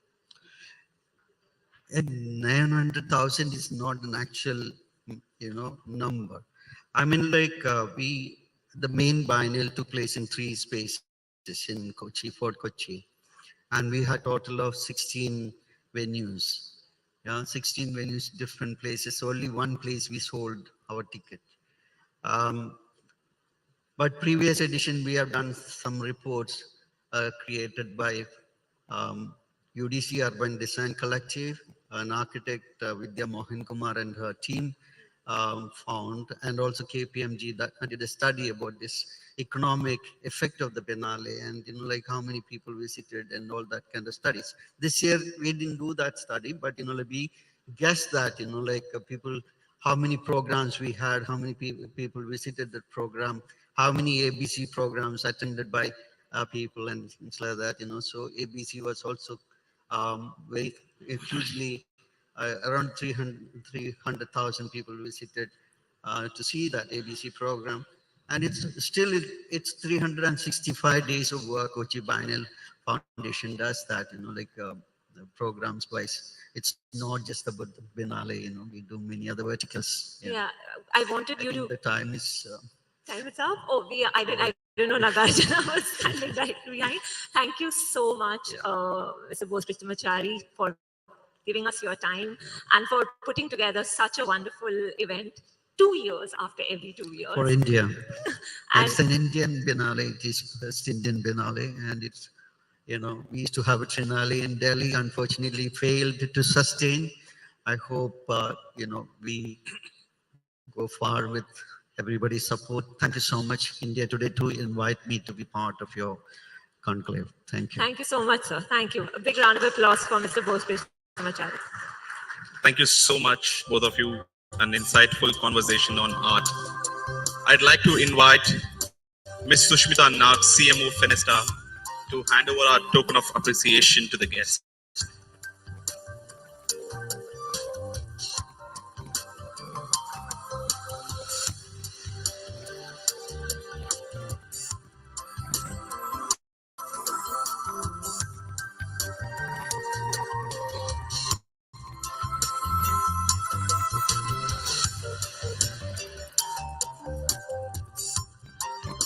Thank you so much, sir.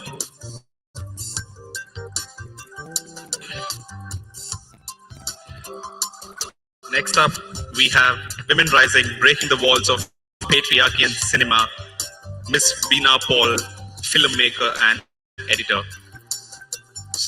The session will be moderated by Suhani Singh, Deputy Editor, India Today.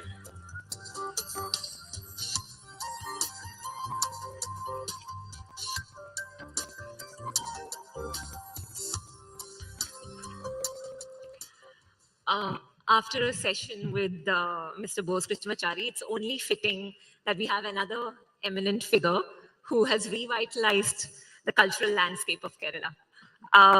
Miss Veena Paul is a lady who wears many distinguished hats. She is a Kerala State Film Award-winning editor and a two-time National Award-winning editor. For many cinephiles like me, she was the Wonder Woman behind the International Film Festival of Kerala. During her tenure as the artistic director for nearly 2 decades, Ms. Paul has played an instrumental role in shaping the cinematic sensibilities in the state. She will not take this praise, I'm pretty sure, but it's the truth that ma'am has played a huge role in shaping what Kerala watches, why it makes the kind of cinema that it does. More recently, Veena Paul is known as one of the founding members of the Women in Cinema Collective. The trigger for its formation was a heinous incident in 2017 in which an established actor was abducted and sexually assaulted. Since then, it's been 5 years now, WCC has been one of the vocal advocates for equal spaces and equal opportunities for women in cinema. Please extend a warm welcome to Veena Paul.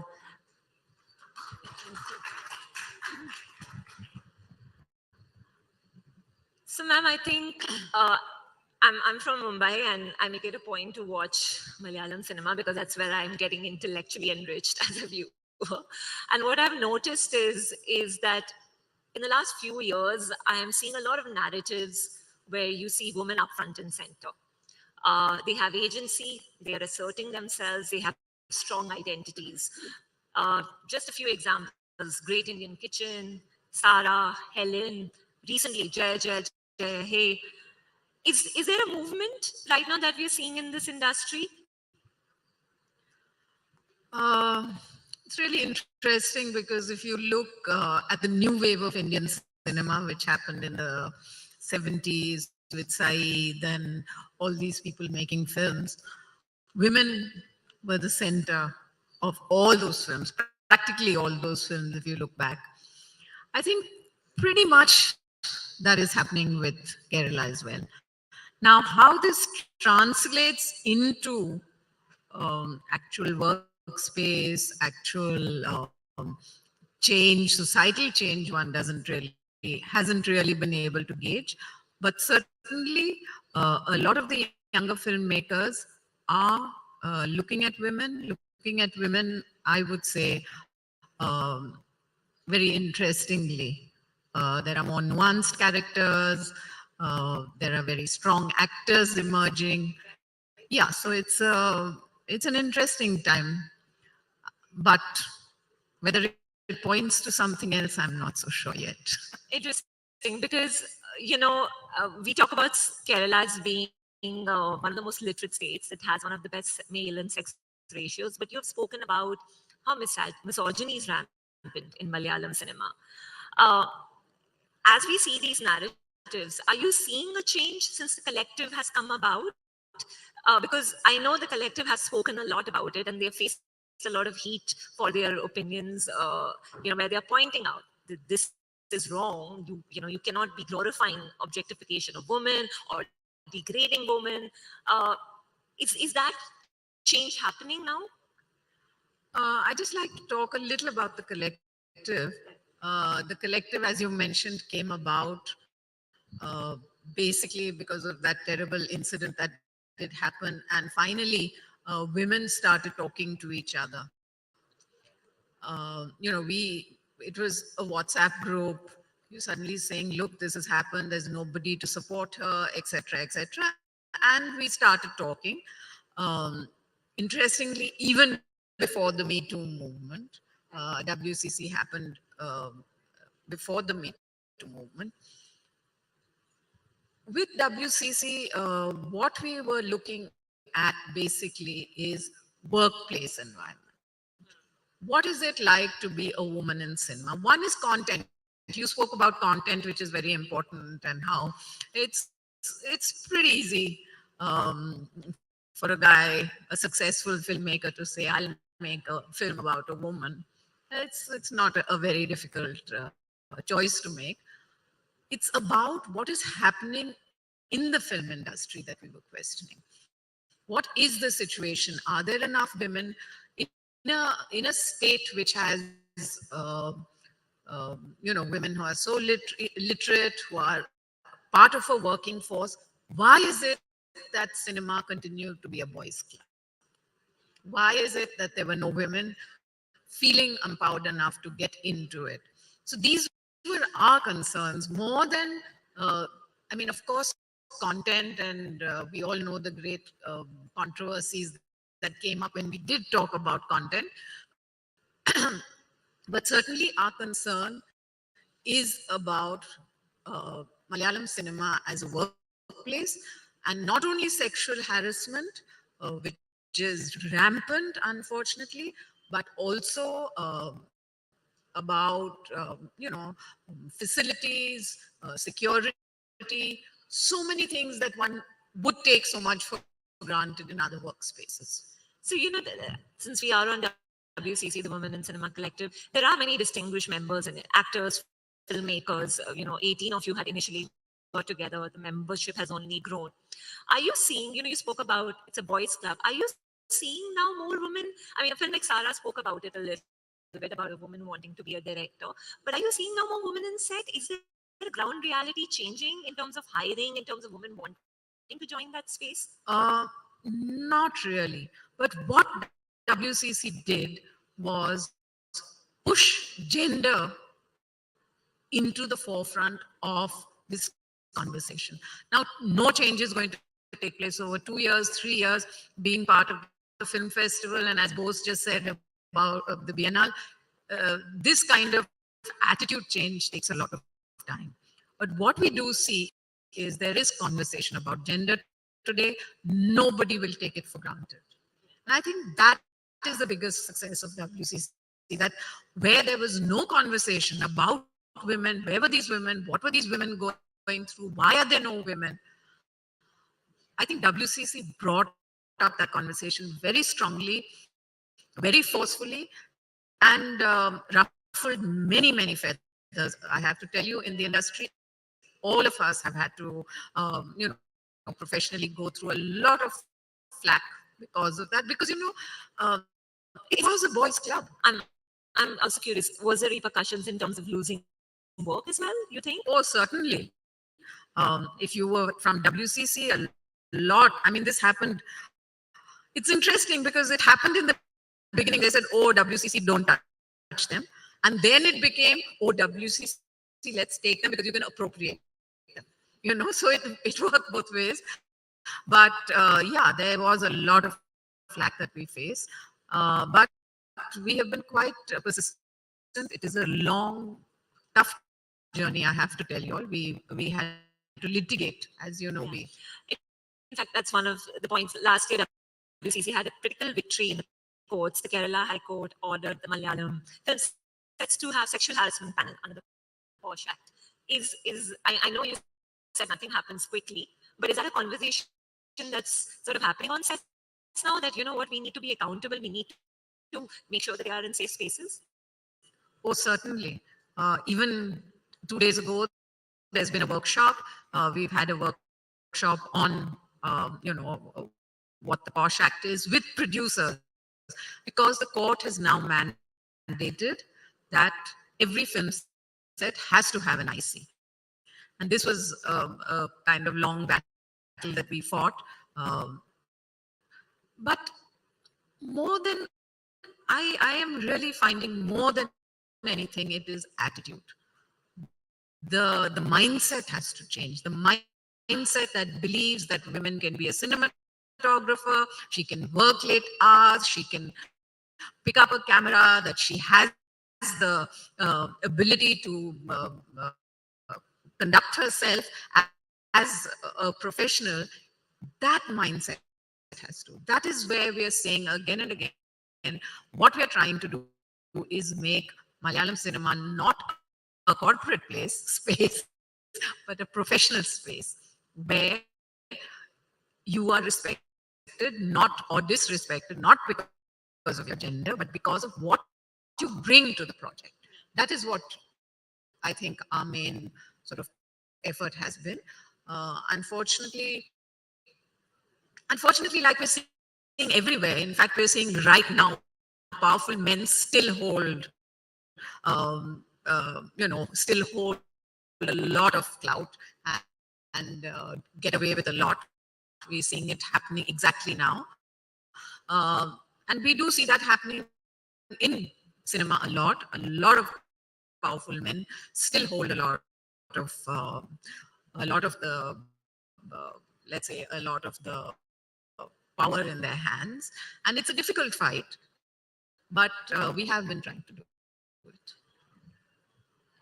The Kerala, when you were at the IFFKK, we saw some incredible films come and go. And, the last few years, especially post the pandemic, a lot of people have started watching Malayalam cinema because of the OTT platform.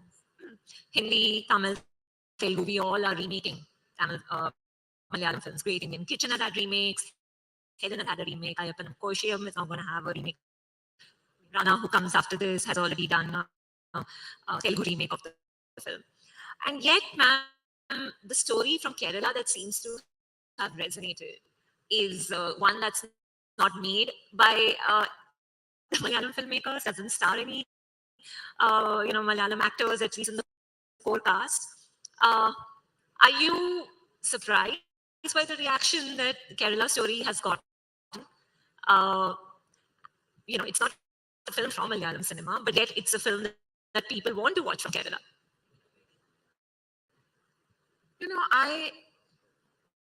First of all, I am really upset that that film got so much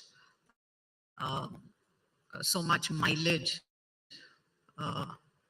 Frankly, quite unnecessarily. It probably would have died a natural death if nobody had talked about it.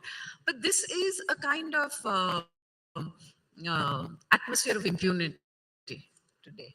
There is an atmosphere of impunity. You are protected. You are, you can say completely factually wrong stuff. I mean, even the producers had to remove change their trailer because of the misrepresentation of facts. Nobody talks about that. So in this atmosphere of impunity, I think this film would do well.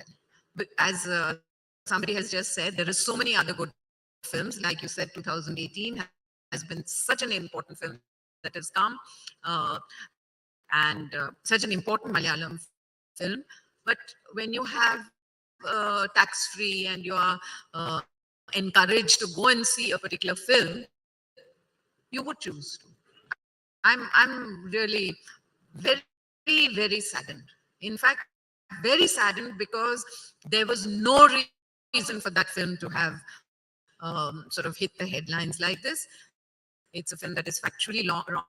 I have to say I haven't seen it, but one has heard that it is factually wrong. It doesn't have any cinematic value, but perhaps it's a narrative that needs that sort of feeds on certain people's wish for what this country is at.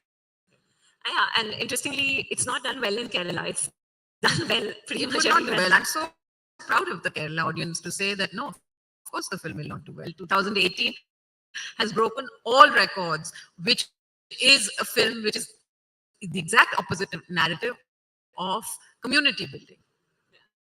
And that's Kerala. That's Kerala for you, truly. You know, you studied at FTI at a time when I think you mentioned you were one of the only 2 women on campuses. Correct me if I'm wrong. Yeah. And then there have been times where you've been in editing studios where there's been no toilets for women. Obviously, a lot has changed. But what do you think needs to be accomplished to get more women behind? You see them on camera, but when it comes to technicians, head of departments, getting them into positions, which are, it's a huge industry. Is that something representative in Malayalam cinema? Because in Bollywood and Hindi cinema, you do see it. You see, what I would like to just, this is why I use the word corporatization. In Hindi cinema, you're seeing a lot of faces, a lot of diversity on sets, which is very important. I totally sort of endorse that you go on to set, there is many girls, there's many.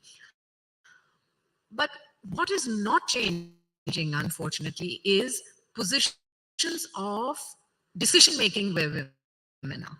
There are still not enough cinematographers in Bombay or in the rest of India or in Kerala.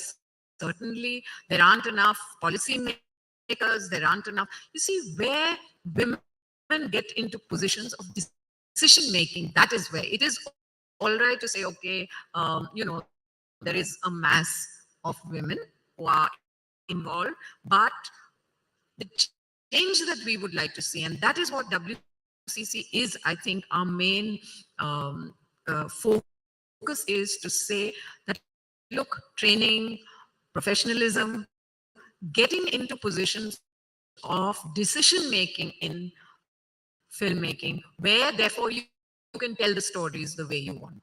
That is the important thing, that to be a woman, to have a woman cinematographer, you see, nobody understands that when there is a woman cinematographer, there is a change in the set, which is different. It's not about just diversity, it's about viewpoint, it's an artistic contribution that women make. That is very important in the telling of stories. Right? So I really believe we don't see that change yet, but we are certainly striving to say that women have to get into positions of decision-making in the storytelling, basically. So I'm curious, since you spoke about decision-making, when you started out as an editor, I think you and Renu Saluja ji were perhaps one of the few female editors at that point. Was it easy to get them in? Because editing obviously involves deciding what the final product is. Was it easy to get men to listen to you? No, certainly not. I was very young. I was very lucky. I sort of worked with some of the greatest Malayalam filmmakers, and I think in no sense was I a threat at all to them. So maybe that was the reason. No, but it wasn't easy, because now when I look back on my career, I know that I was probably excluded from a lot of stuff because of the fact that I was a woman.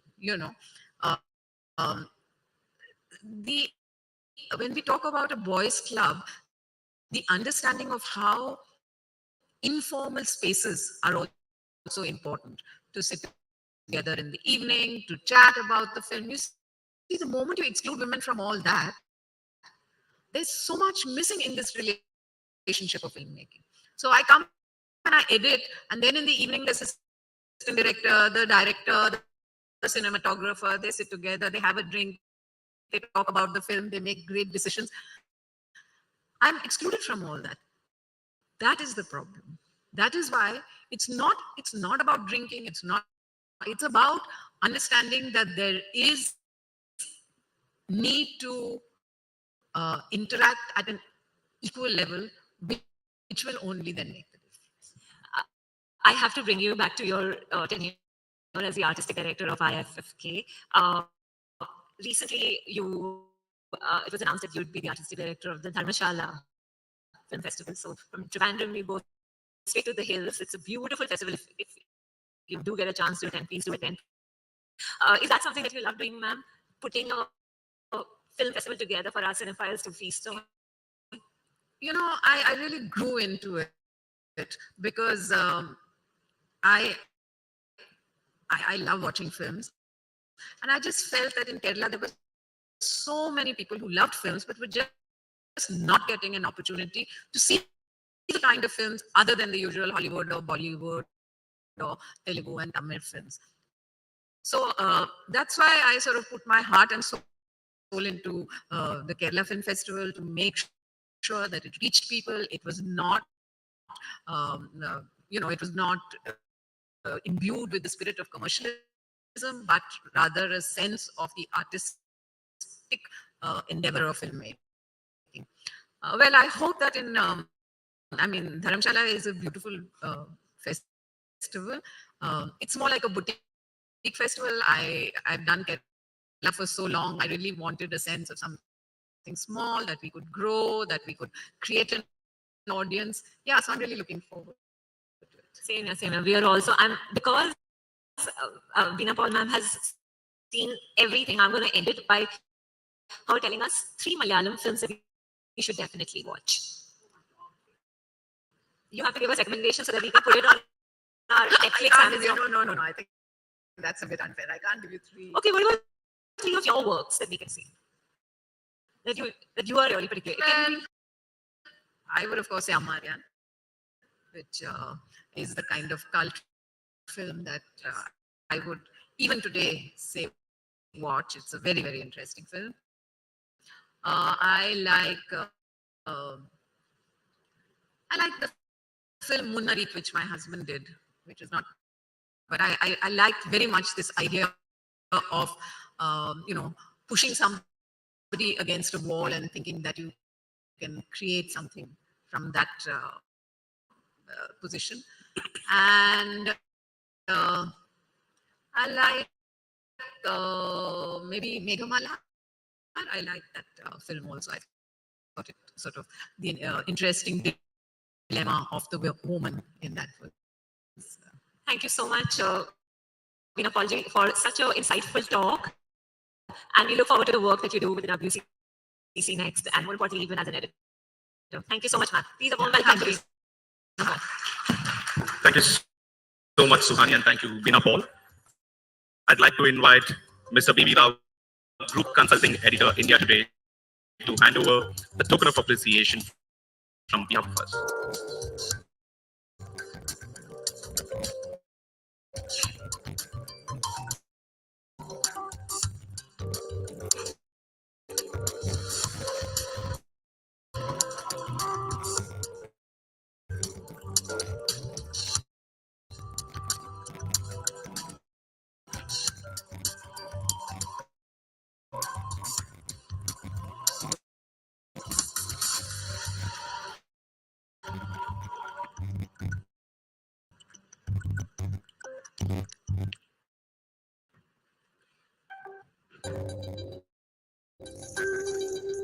The next session is all we are waiting for.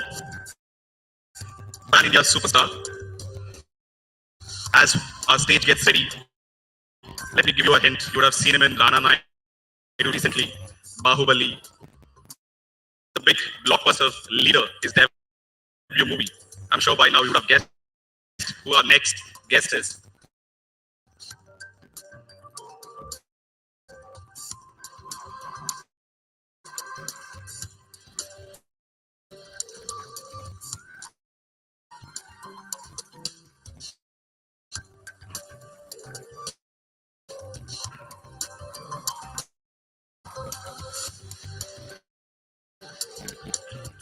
Up next, we have the rise of pan-India star, how to break boundaries of language and geography. The session is sponsored by Radico, and the session would be moderated by Rajdeep Sardesai, consulting editor India Today, and Nabila Jamal, anchor and deputy editor India Today. And the guest is Mr. Rana Daggubati, actor and producer. Ladies and gentlemen, Mr. Rana Daggubati.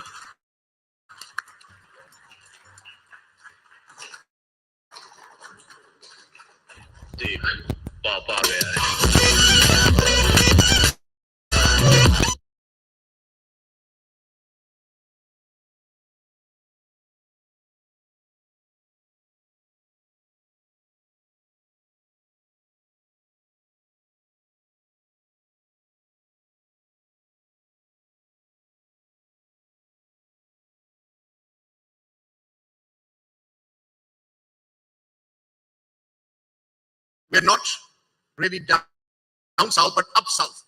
And the reason for that, and the reason for the southern comfort, is quite remarkably what the south has achieved in the world of culture, and especially in cinema.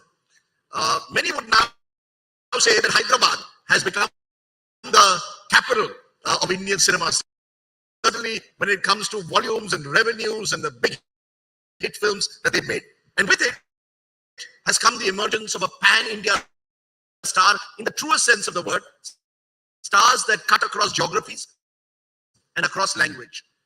And in a way, a symbol of that new emerging pan-India star is our guest today, someone who's become a true superstar. Please welcome Rana Daggubati, who is an ambassador for this new pan-India star that's emerged. So can I jump in on that? Yes, please. Not new and emerging, established and glorious. Rana Daggubati in Bahubali was such a sight to behold. He's been there, transcended borders from Hyderabad, Tollywood to Bollywood, way before a lot many others. So he's truly the pan-India star in every sense, and the first to pave the way. Thank you, ma'am. Thank you very much. How does that feel to be called a pan-India star? Was that the way you saw it? Before this interview began, I mentioned that Hyderabad is the capital of Indian cinema, and you looked at me and said, wow, is that what you thought of when you were crossing geographies a few years ago? First, good evening. Thank you for having me here. And sir, thank you. So when I started my career, what 15 years ago now, as an actor, I shifted from being a visual effects supervisor to being an actor. When I was growing up, it never bothered me which language the film was. Because I grew up in Chennai, I moved to Hyderabad, so we got to watch Tamil films, we got to watch Telugu films, enough of Malayalam films were there in Madras to watch at that point. I grew up watching a lot of English films. So when I became an actor, that story had to tell me which language it was made rather than the other way around. So it was pretty normal to me in the way I started. So my first film was a film called Leader in Telugu, which is a political drama. And most people thought I was trying to be a politician and not an actor. So hence, my second film came from Hindi. One of them, I was picked up for a Hindi film there. Now for me, it was filmmaking that I understood. It's a camera, it's a bunch of actors, it's a story that you're telling. And it really didn't matter where in India you're saying it, it still was a great story. And just taking from that leaf of unity and diversity, right? And I think cinema represents it to the biggest form in everything. And the first 5 years of my career, I spent convincing people in Bombay that I was not from Chennai, but from Hyderabad, because they didn't know the difference. The second round, I was trying to convince producers in Telugu to say, here you go, we can actually make a film in Hindi, and there's something that we can do together. The industries were doing the same things, but no one spoke to one another.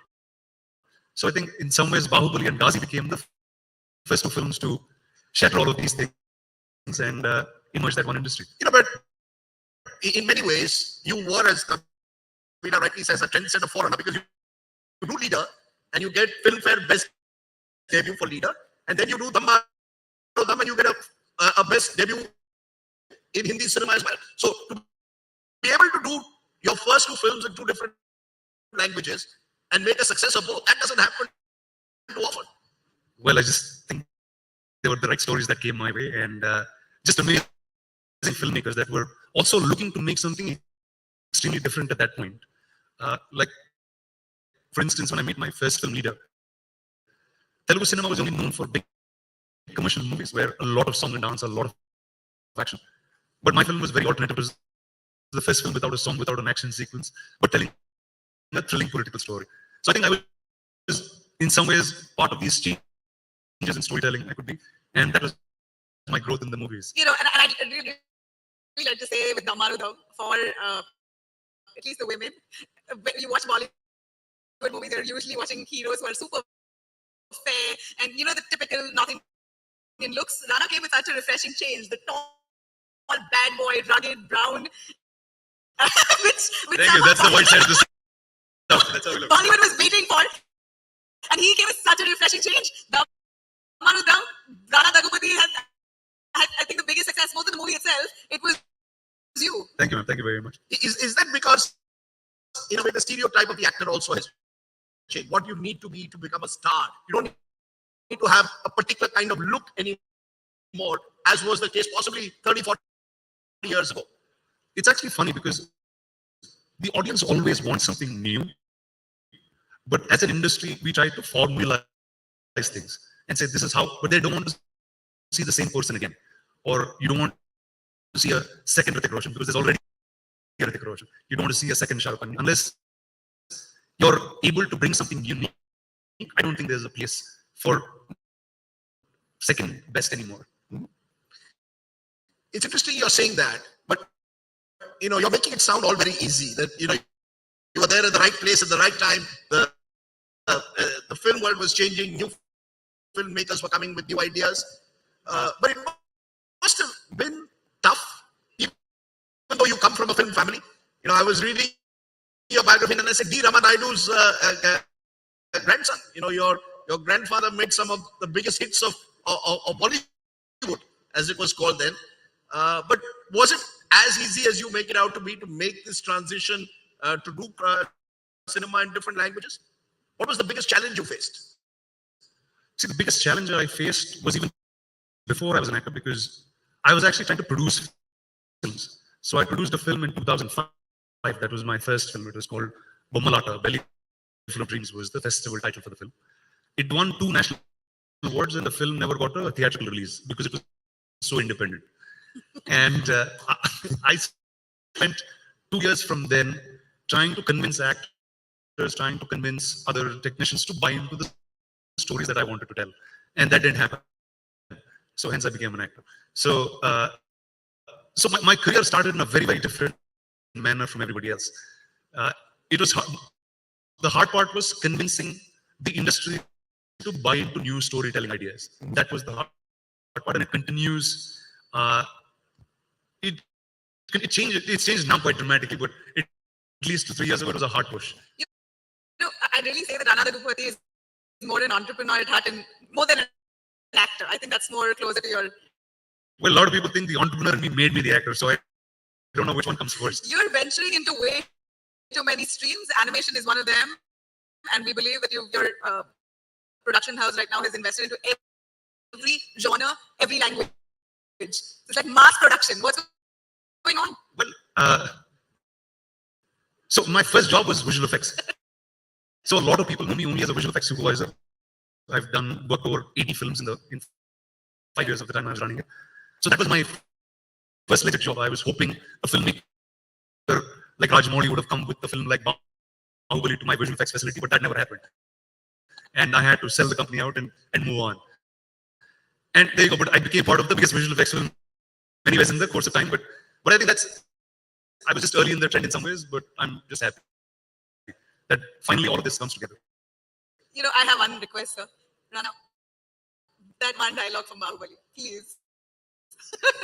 We really want to evoke emotion right now. I'm sure your best. The voice itself is enough, is gripping enough. How do we? Okay, let's go. So it's funny, every time I say a line, in Bahubali because I'm in a different city. They heard it in a different language. So what I say sometimes doesn't mean anything to the ones here. Okay, let me not say it in Telugu. Let me try it in Tamil. விசுவாசத்தை நினைத்து பார்க்கும் போதெல்லாம் எனக்கு ஆச்சரியமாக இருக்கிறது கட்டப்பா. என்னை கொள்ள வேண்டும் என்று வன்மம் முன்னுக்குள்ள இருப்பதை நான் அறிவேன். ஆனால் உன் உயிரை கொடுத்து என்னை காப்பாற்றுகிறாய். வேடிக்கையாக இல்லை.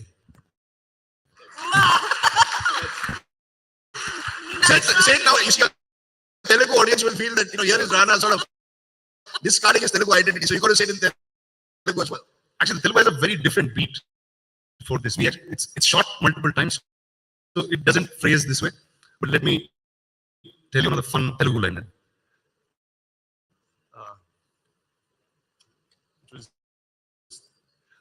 I actually had a line I used to keep saying on set. It was not mine, but I used to keep saying it so everyone hears it and just believes that I'm king for that time. So it's Ramakrishna's line actually in the film, which is my favorite. Ide na mata, na mate sasanam. That's my favorite Telugu line. As you said, you started off life as this visual effects, graphics man. Visual graphics have become more and more important in cinema. When you first took up Bahubali, when Rajamouli approaches you and you see what he's doing with cinema,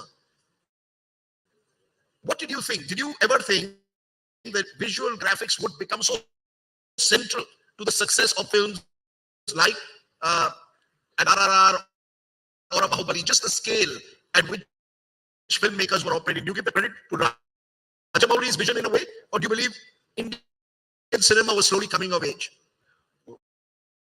Simon is most credit will go to a visionary who's built it, that's Rajamouli. Because unless you have someone who's daring to put all of this together, things don't move. And it's only that one story that pushes boundaries of cinema completely. See, like Bahubali is special, just not because it's I'm in it, but it didn't change our careers, but it changed the way we look at cinema forever in India.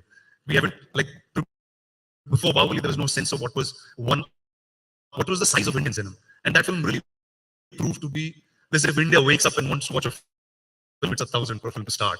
So the scale of the country really came out. The fact that storytelling at very basic core, which is stories of mother, father, brother, bonding, and scale, all came together. So I think that really set us on a path to dream big. And I was very happy that finally it got here, because I was hoping it to happen many years ago. Like, for example, something I go back to always in our office references is there was a Malayalam film that actually released called many years ago when I was young. It's called Chota Chetan in Hindi. It's called Puti Chetan, a Malayalam film. Now that's truly probably the first Indian film that every single one of us in this country watched. It didn't matter where the film was made. It didn't matter who the stars were. But that's never a model anyone ever emulated again. So I feel it was always there. It's no one pushed the full boundary.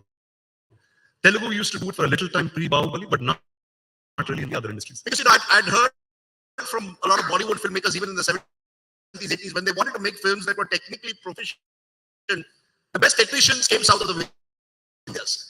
And they'd bring them to Hindi cinema world.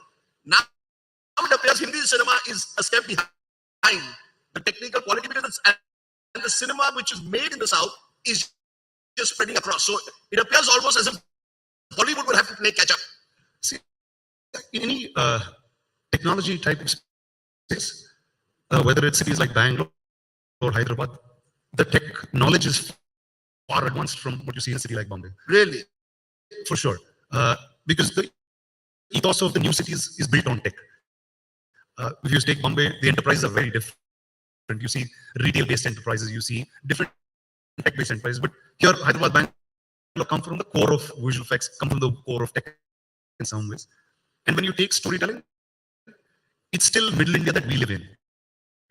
It's not extremely urbanized in the sense of how you'd probably live in a city like Mumbai. It's much more core to how majority of India is. I'd really like to say that Kollywood, that's Telugu film industry, right, is the highest profiting industry in the country. By the way, it's not even Bollywood, it surpassed Bollywood's profit or turnover. And we believe a lot of the Telugu industry graphics and visual effect guys work for Hollywood. If I'm not wrong. Yes, there's a lot of facilities now between Bangalore and Hyderabad that do a lot of international work actually. So y'all are way more superior in terms of visual effects, in terms of profit, visual effects, storyline. I think Telugu film industry aces it. Yeah, we're good creative capitalists. We figured that way out. And we're people who enjoy scale a lot. Yeah. And if you meet any filmmaker, every time they're trying to break their boundaries. So there's never, no one plays safe really. It feels like it's all safe, but all the effort is put in there. Let me throw the numbers. When I look at the numbers, South Indian film industry revenue jumped 96% to over 7,800 crores in 2022. Break down that further. Tamil film industry topped it with 2,950 crores in revenues. Telugu next 2,500. Kannada third 1517. And Malayalam 816 crores. It almost seems as if the world has discovered Southern cinema. But do you find, since you do a lot of cinema you work with the Hindi film industry, are they more accepting or are they still grudging about, can Rana Daggubati be, are you still seen as a Southern film star in their eyes, in the producers, in the directors, in those who work in Hindi cinema? See, how you're seen is not a matter anymore because it's how the people ultimately see you. If you're, depends on the city that you're in now is where you're from. I'm from Hyderabad, so I'll always be from the southern industry. There's people who want to move to Bombay, build a career there. And I think ultimately it's about who follows what storytelling and saying, okay, now this is more comfortable for me. I just chose a different lesson. Let the story define which language it should be in. If I find a Damaradam, it should be in Hindi. If you find a Krishna Mande Jagadguru, it has to be in Telugu. So I think we've flipped that other way. And has OTT changed the rules of the game? Because once you have something on OTT, I can just click a button and decide which language I'm going to see the film. 100%. See, it's like the success of all of these South Indian films that you're talking about. Today, even before Bahubali, started being very popular in the television sector. If you take Set Max or Star, that were dubbing all the Telugu, Tamil films in Hindi. Yeah. So even before Bahubali actually landed, a lot of stars were familiar, a lot of storytelling was familiar. And Bahubali actually came and sat on top of that. So I feel like it's an ongoing thing that we didn't notice. And then once there was a big film, then the OTT really opened up all of these things. On that note, speaking of OTT, Rana also again was one of the first to venture into OTTs. Rana, you're really setting precedents for actors. Most of the top stars, most of them, even Shah Rukh for that matter, or if you speak of the Khans, and even in the Telugu film industry, all the top guys took a while to venture into OTT. Even now, I don't say, is Allu Arjun, Ram Charan on OTT? Not yet, exactly. So there is a certain mental block that you have when it comes to OTT, that you're stepping short or you're just stepping down. Do bust that myth for us, because you're as big a star, but you ventured into OTT all arms wide open. See, like this is how I built my entire career. I built it on naysayers, where see if an actor's first film doesn't have a song or a fight, he doesn't become a commercial actor. And my film was exactly that. I didn't do anything regular on my next either, which is another language. They didn't believe films that don't have love stories work, and that's I made a submarine war movie that did. They never believed a Telugu film could come onto the other place that did. So change will always be stopped in the beginning by someone, and you'd like to see a few people doing it first before you jump in, and then after that it'll be. But do you think OTT is a step down or a step up? It's different. It's not anything like this happened to me when I was doing a talk show. So when I did a talk show, I did it pre-OTT. I was on television, and they said, "Okay, movie stars shouldn't be doing talk shows and this and that." And now you have like 7 actors across the country doing talk shows. So it doesn't matter because a new storytelling form will take some time to catch. And funnily, not by the people, but by the industry that's making it. Because you're a little resistant to change, right? In some ways, but I just like change. I just get bored of the same thing over and over again. Tell us what it was like growing up. You grew up surrounded by people in and around the film industry, and we've seen that with a number of stars in the Telugu film industry. In the Hindi film industry, when you raise questions around that, it's called nepotism. Yes, of course. So, how is it seen? Is it seen any differently in your world that those who have family connections get the breaks that others don't, or do you believe it's much more egalitarian, much more meritocratic, and possibly even Bollywood is? So this is something that I spoke to some journalists at some point about and went really viral. So I'm going to say it. Slightly lower in that tone, but what did you say? I've been in the movies now officially working for over 20 years.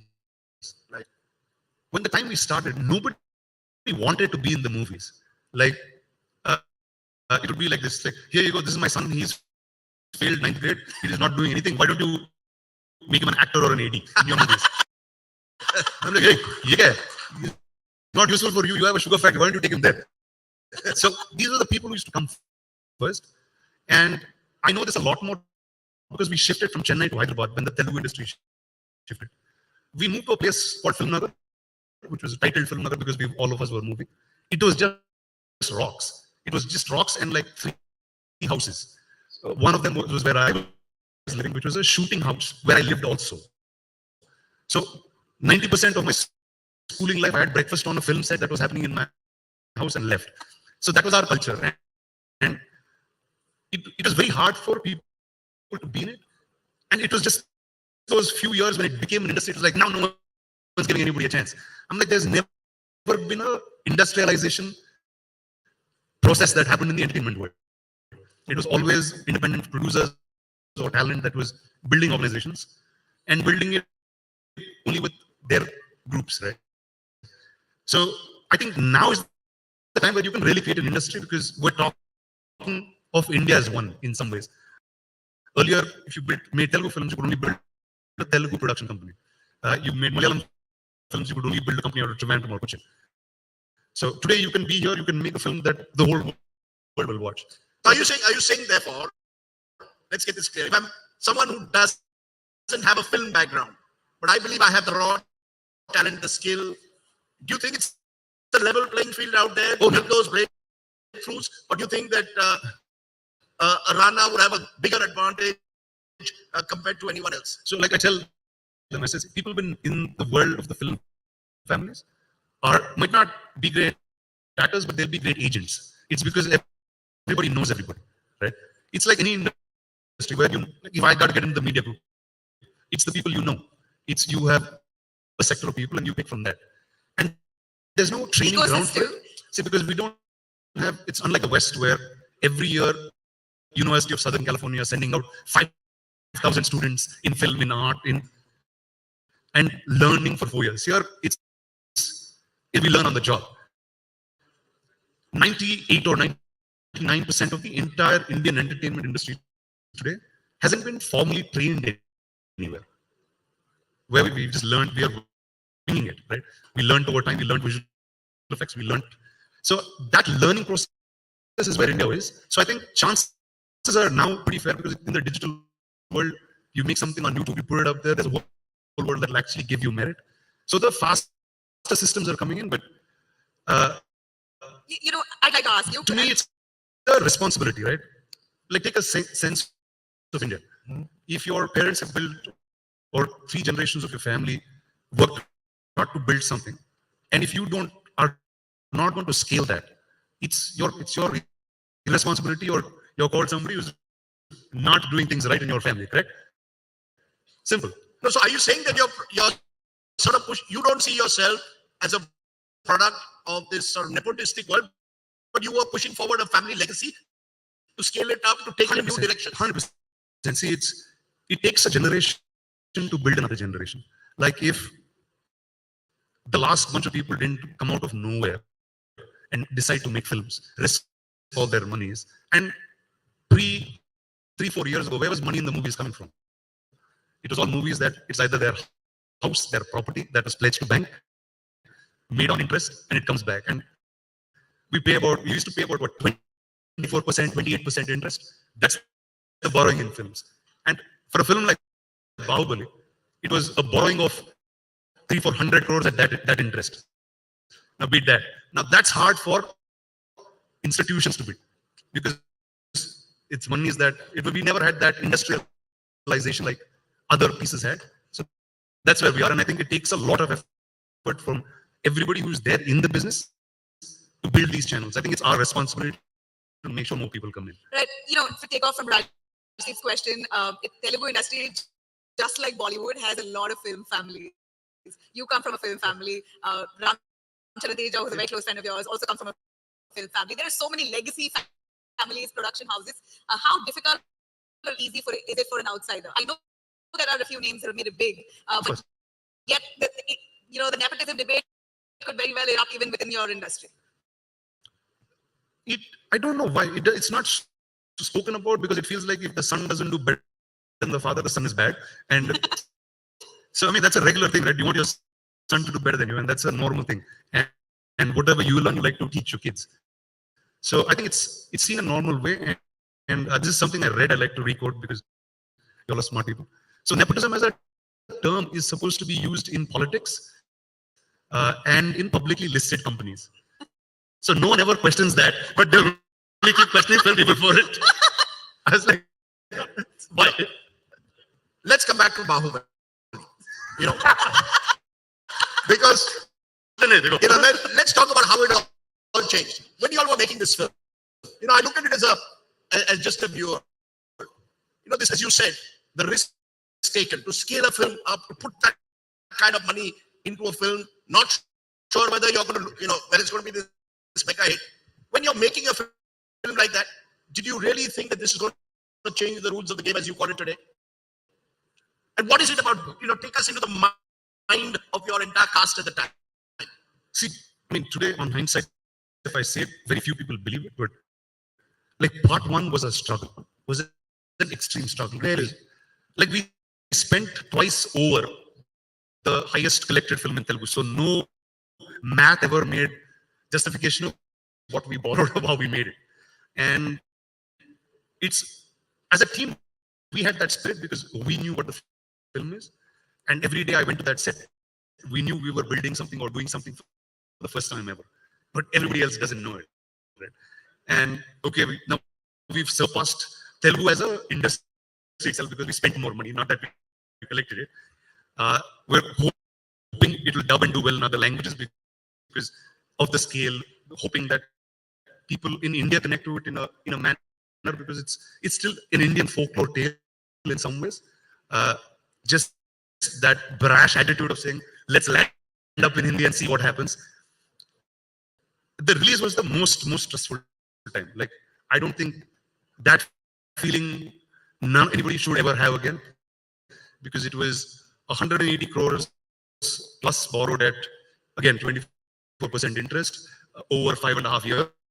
So calculate the interest. Then we shot part of part two. So if this didn't work, that we didn't know what was happening. Wow. Yeah. And by which time Prabhas and I had already left the movies for about 4 years because this was in the making. And yeah, that's it. So I remember in Delhi was where our last press meet before the release was, and all of us were supposed to come back to Bombay for a screening. And Prabhas decided he's not coming. He said, I'm not coming. I said, for what? He said, I just want to see Delhi, he said. I said, what do you mean? He said, no, I said, I'm just too stressed. I'm just going to sit around in Delhi and not come. Rajmouli comes back and he says, okay, listen, I think I'm going back to Hyderabad. I said, why? He said, I don't know, it just feels funny not being in Hyderabad during release. So now I was the only guy who was sitting there in Bombay in this. So it was really an extreme pressure moment where, because no one knew the math of what can come back or any of it. So, but what was the magic? And we've seen it with RRR as well. Is it, as you said earlier, scale that separates these films? Is it just a fantasy folklore idea? Taking fantasy folklore films to another level?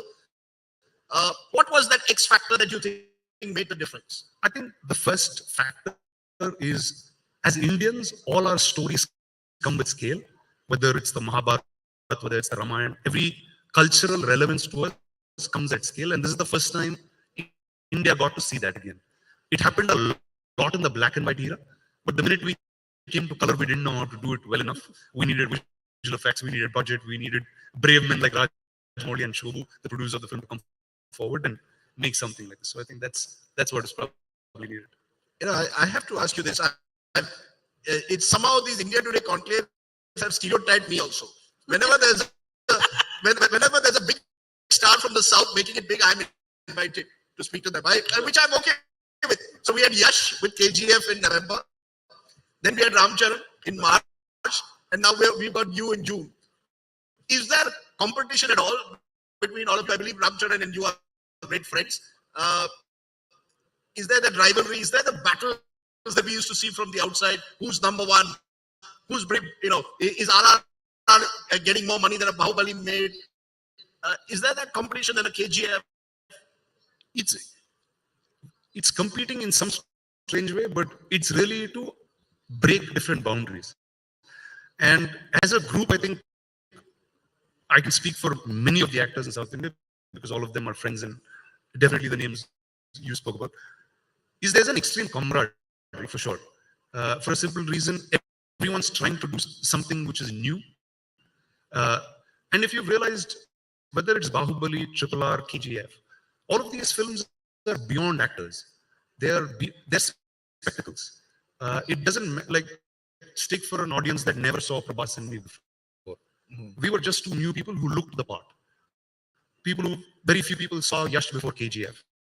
But it was the guy who looked the part. It didn't matter who he was, where he came from, which is more a media or a film understanding, saying, okay, this and this is competing.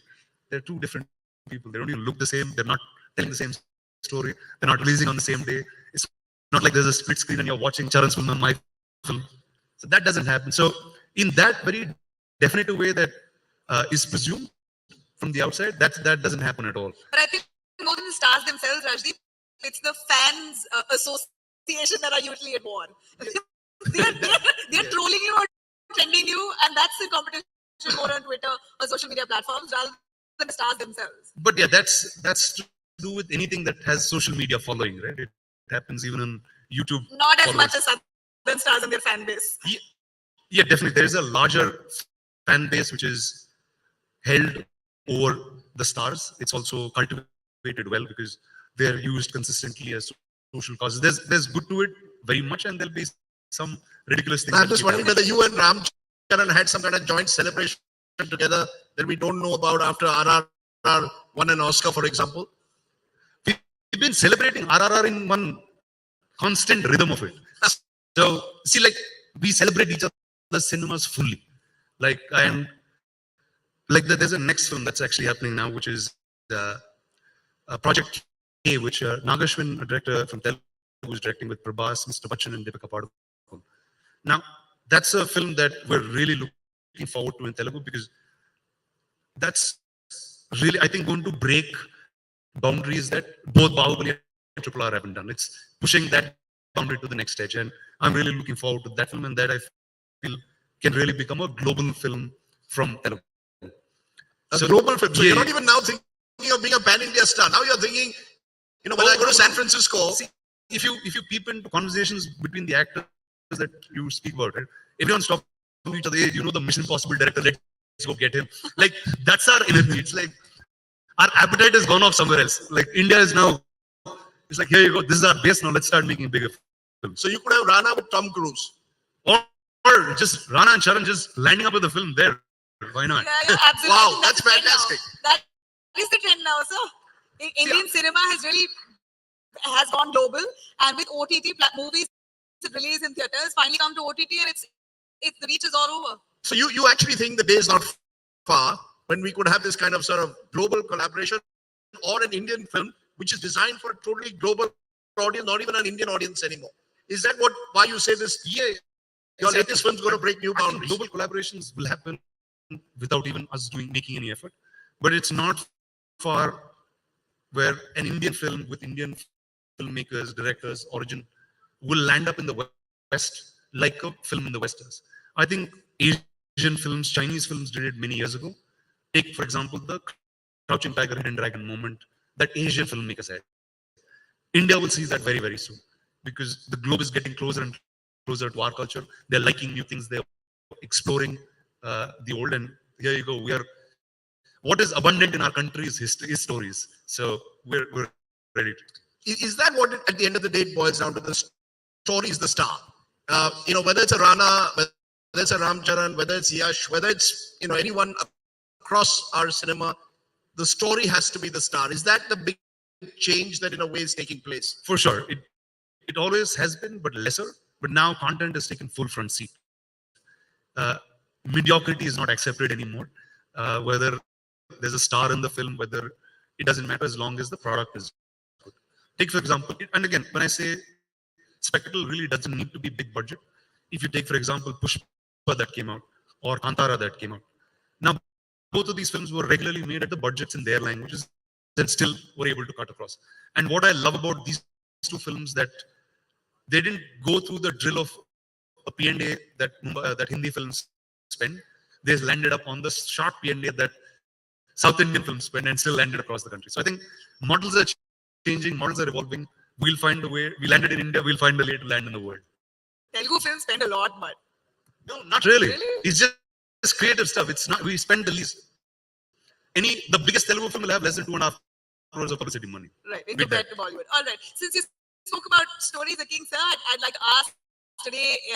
We're in an age of biopic stories based on real life, real people, and I haven't seen Rana really venturing into troubled waters or anything controversial. But your take on freedom of expression. A movie is being made on Savarkar now. We have Randeep Hooda, who has announced a movie on Savarkar. We have Ram Charan Teja, who's announced his first production around Savarkar. How do you look at that? Well, I think it's good that people are telling stories finally, which are, see, earlier it was made to a commercial functionality, right? It was, here you got to make a film in this budget, you got to get people out in theaters. There was a mechanism for it and a very tight business rope that we were running on. But now there's a lot more creative freedom, whether it's with, you can do a direct to digital release, you can just play it in limited screens, or you can get multiple languages.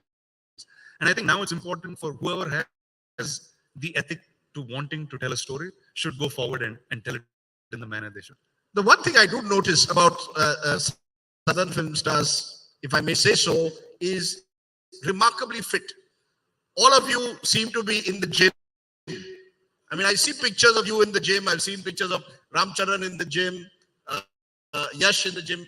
Is that part of this action hero image, or is that also the evolution of the star that you've got to spend, much like our cricketers who spend more time now in the gym as much as they do on the field? So again, let me demystify something for you. So most of us actors, at least in the South, we don't work out unless there's a film. None of them. So it's meant for the film. It's like going to gym is like, it's part of our job. So it's not something that many of us enjoy or none of that. So it's, here you go, I have to look like Balal Deva. Rajamouli said, I have to kill a bison with my bare hands. Now let's see, how do I get back to building that body? So it's only a function of our film. And coming to fitness, I have to say the Hindi actors are far, far fitter than all of us. I mean, half the time they don't even have their shirts on. We don't do that so often. I'm looking at Hindi film stars like Shammi Kapoor and Rajesh Khanna.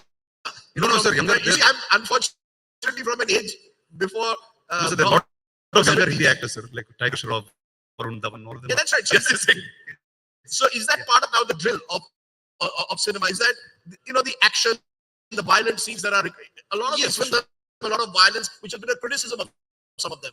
But the action hero, is that been also redefined? I think so. I mean, see, like I said, whatever you build a body is the functionality of the film, very straight up. And if you want to make a cutting edge action film, unless your physicality shows that, it's not possible anymore. I mean, there were, like, in the yesteryears, there were many actors who weren't fit enough that were playing big mythology roles, action roles, and all of it. But I think today you need a lot more convincing to do that. How do you choose your script? When you have decided, I'm going to do this film, because you're investing a lot of your time, energy, almost doing only one film at one particular time, whether OTT, whether on the big screen. How do you decide this is the film Do you go with the director? Do you go with your instinct? Oh no, it's actually a much more elaborate process than that. See, I think the first thing that I need to answer is a why. Why am I telling this story? I think if I'm able to answer and articulate that correctly, I think that becomes the first step. The second becomes very importantly for me is this something new that I haven't done before, or is it something that the industry has already done but is new for me? So I'd like to take the latter, where it's the first time anyone is doing this, and that's something that I'd like to pick. Because as an audience growing up, I always wanted to see new things every time I went to the cinemas. So I guess that's what I'm supposed to deliver back as well. So Rana, now a new leaf. You're married recently, a family man now. Can I say that? What really?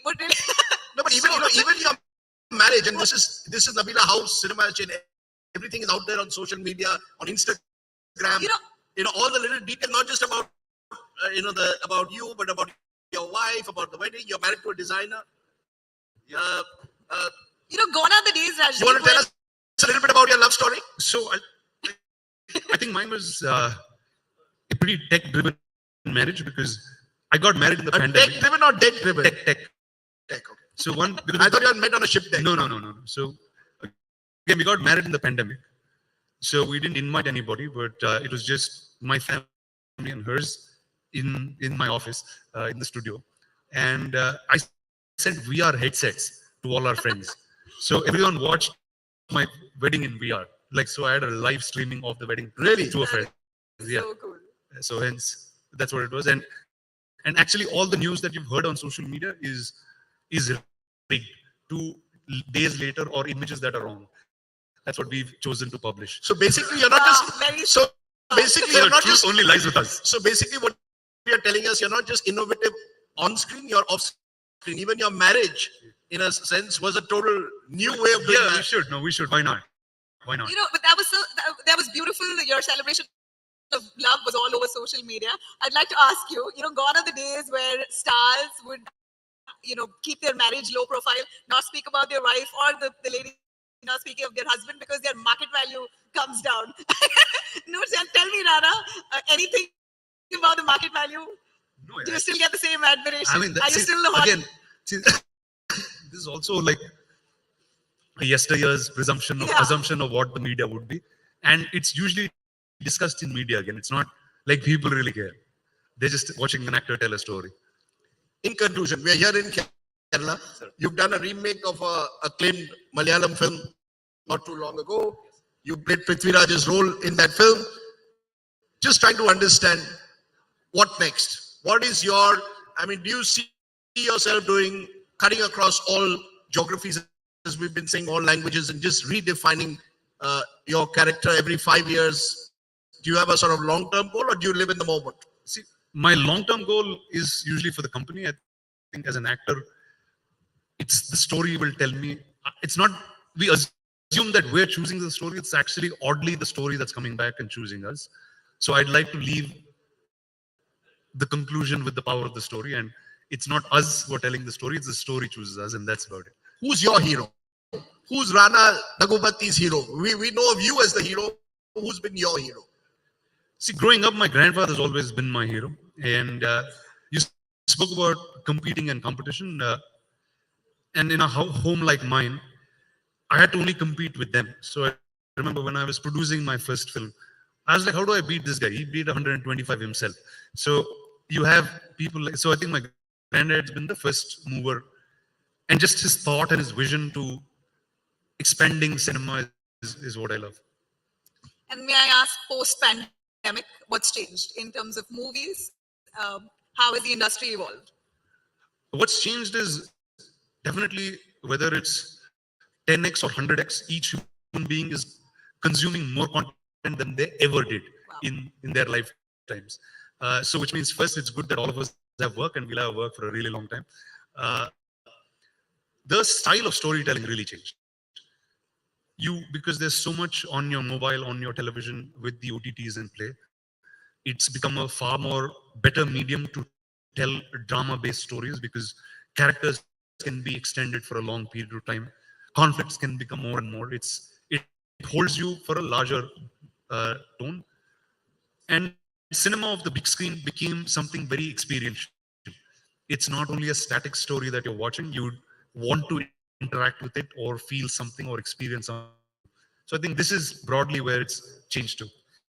I'm going to ask this audience a quiz question. What is common between Rana Daggubati, Asaduddin Owaisi, Satya Nadella, and Harsha Bhogle? Anybody know? They all studied in the same college, close but not close enough. They're all products of this wonderful school, Hyderabad Public School. And all of you seem to have a certain self-confidence, and all of you seem to have broken barriers. Something about the school? Oh, for sure. Or about Hyderabad? I mean, most of everything that I know, I think I have to first credit my school, because after school, I had no educational career.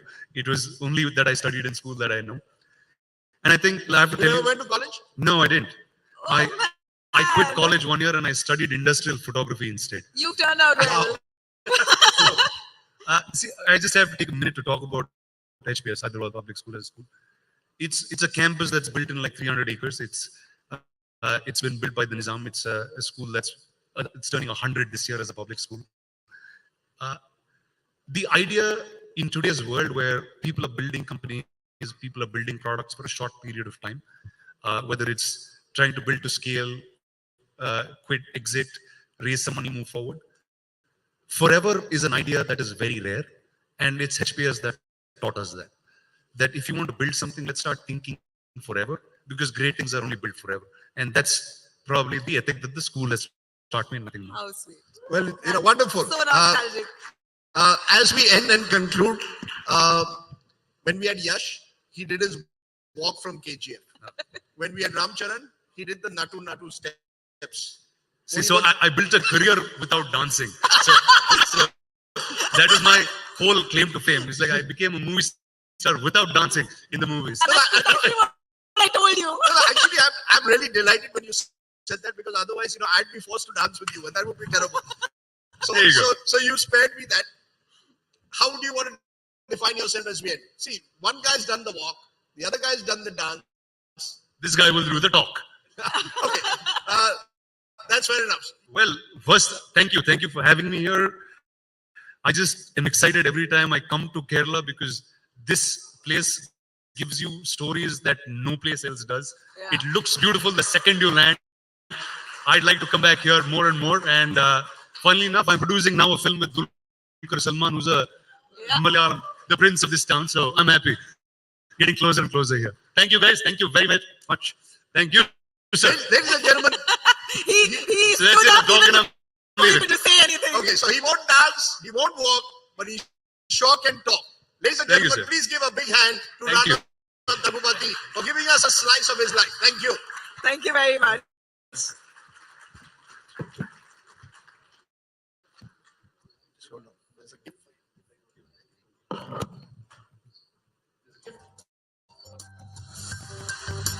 Just a minute.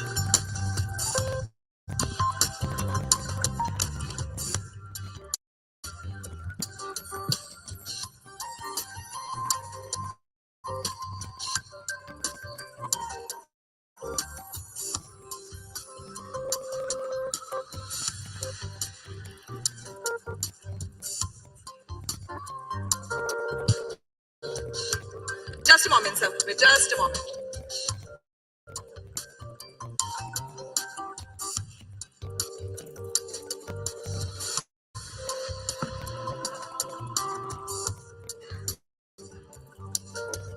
All right, could I please have Mr. Amar Sinha, COO Radico Ketan, on stage, please, for felicitation. Rana Daggubati, the superstar. Thank you very much for such an engaging session.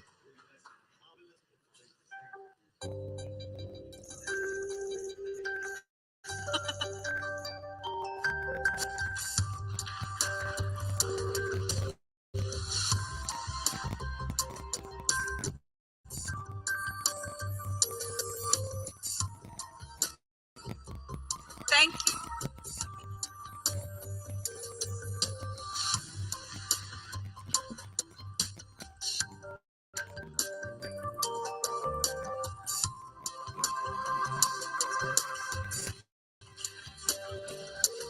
I request all our guests to please take a seat.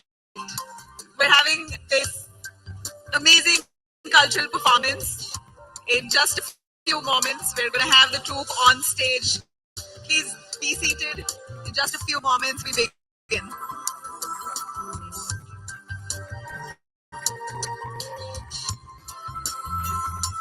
Our cultural performance is brought to us by the Kerala Tourism.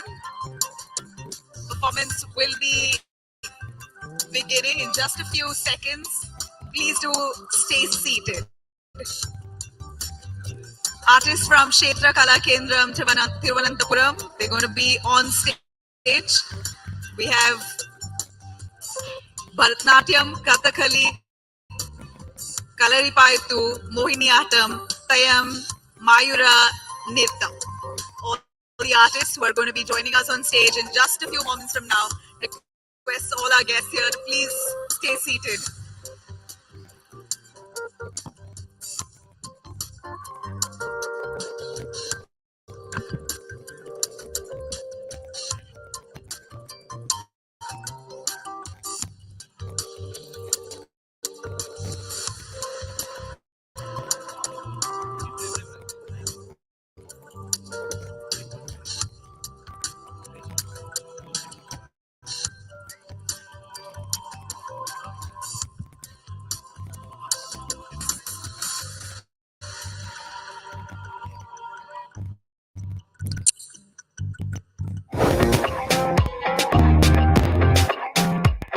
One of the most sought-after universities in India, Hindustan, provides a safe space for learning and growing, not just as professionals, but as good human beings.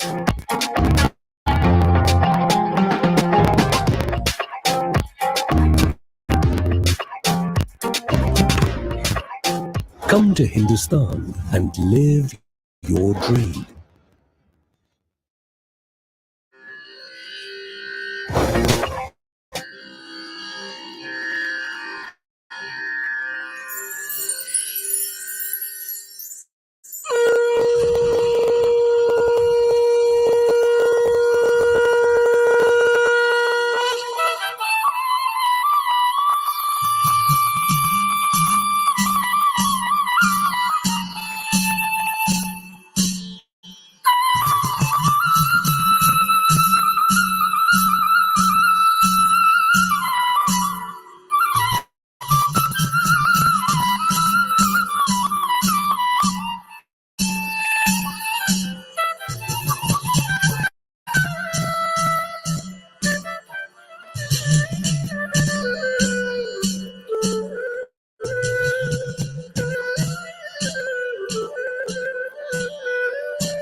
തുടികൊട്ടി നീ പിന്നെ ശൃംഗാര സന്ധ്യയിൽ നിലവിളക്കാൻ കനകച്ചിലങ്ക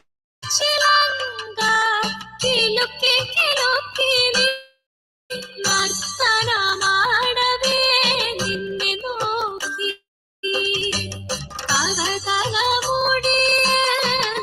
എന്നൊരു നാരു പോലും കരണമെന്നൊരു വരം ചോദിച്ചോരാൾ മാറ്റു ചന്നങ്ങളെ എന്ന് പിന്നോരാൾ ഊറ്റത്തിൽ ഉച്ചത്തിൽ ഉഗ്രം മോതി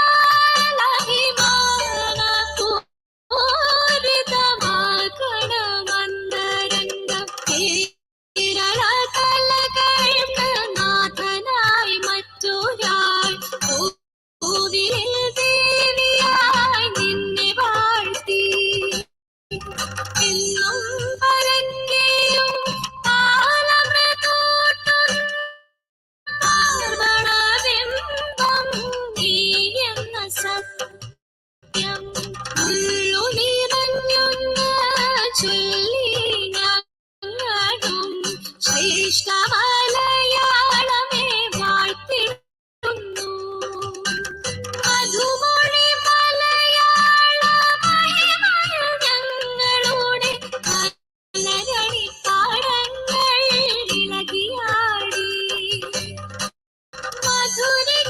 മധുരിക്കുമതിലോലം മലയാളം മലയാളം മലയാളം.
മൗലിമാലേ ചൊല്ലേറും ഭീമനന്ദനേ കല്യാണശീലേ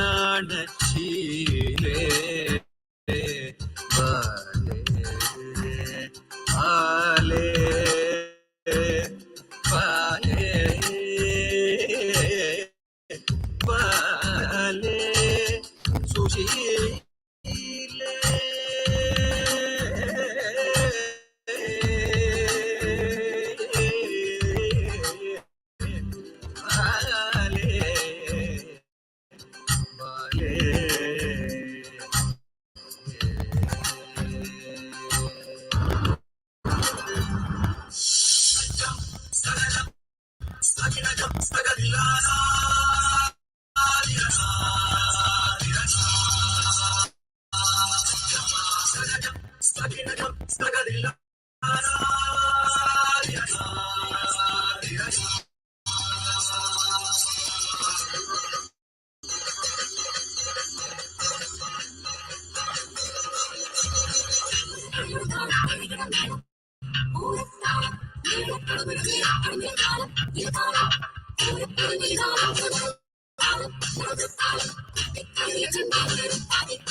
ഭാരതമെന്ന പേർ കേട്ട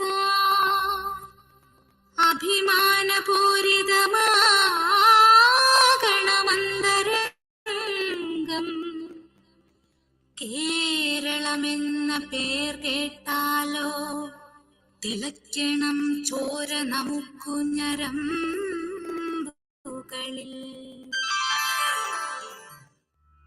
ലോകാ സമസ്താ सुखिनो भवन्तु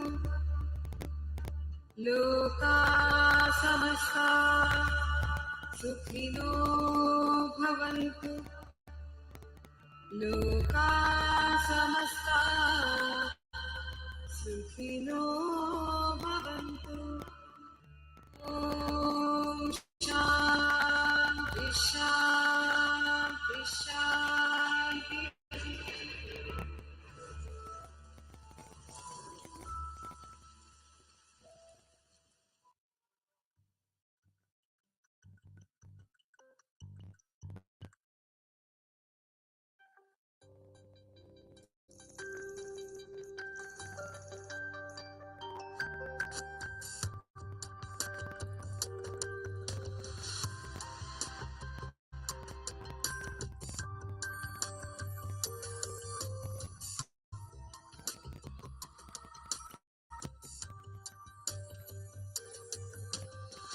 Audio?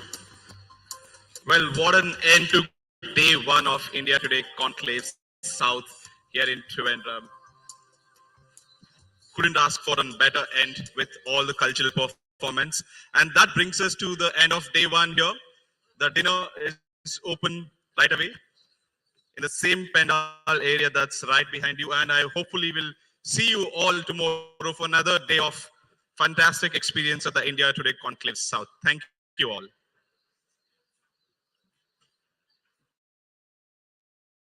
This is a test of your grit and versus nature. No TV and danger lurking every turn. Season 22 coming soon. We've been watching this for 21 seasons. Has more adrenaline. तुम्हारा कितना लीड बचा है? You gotta go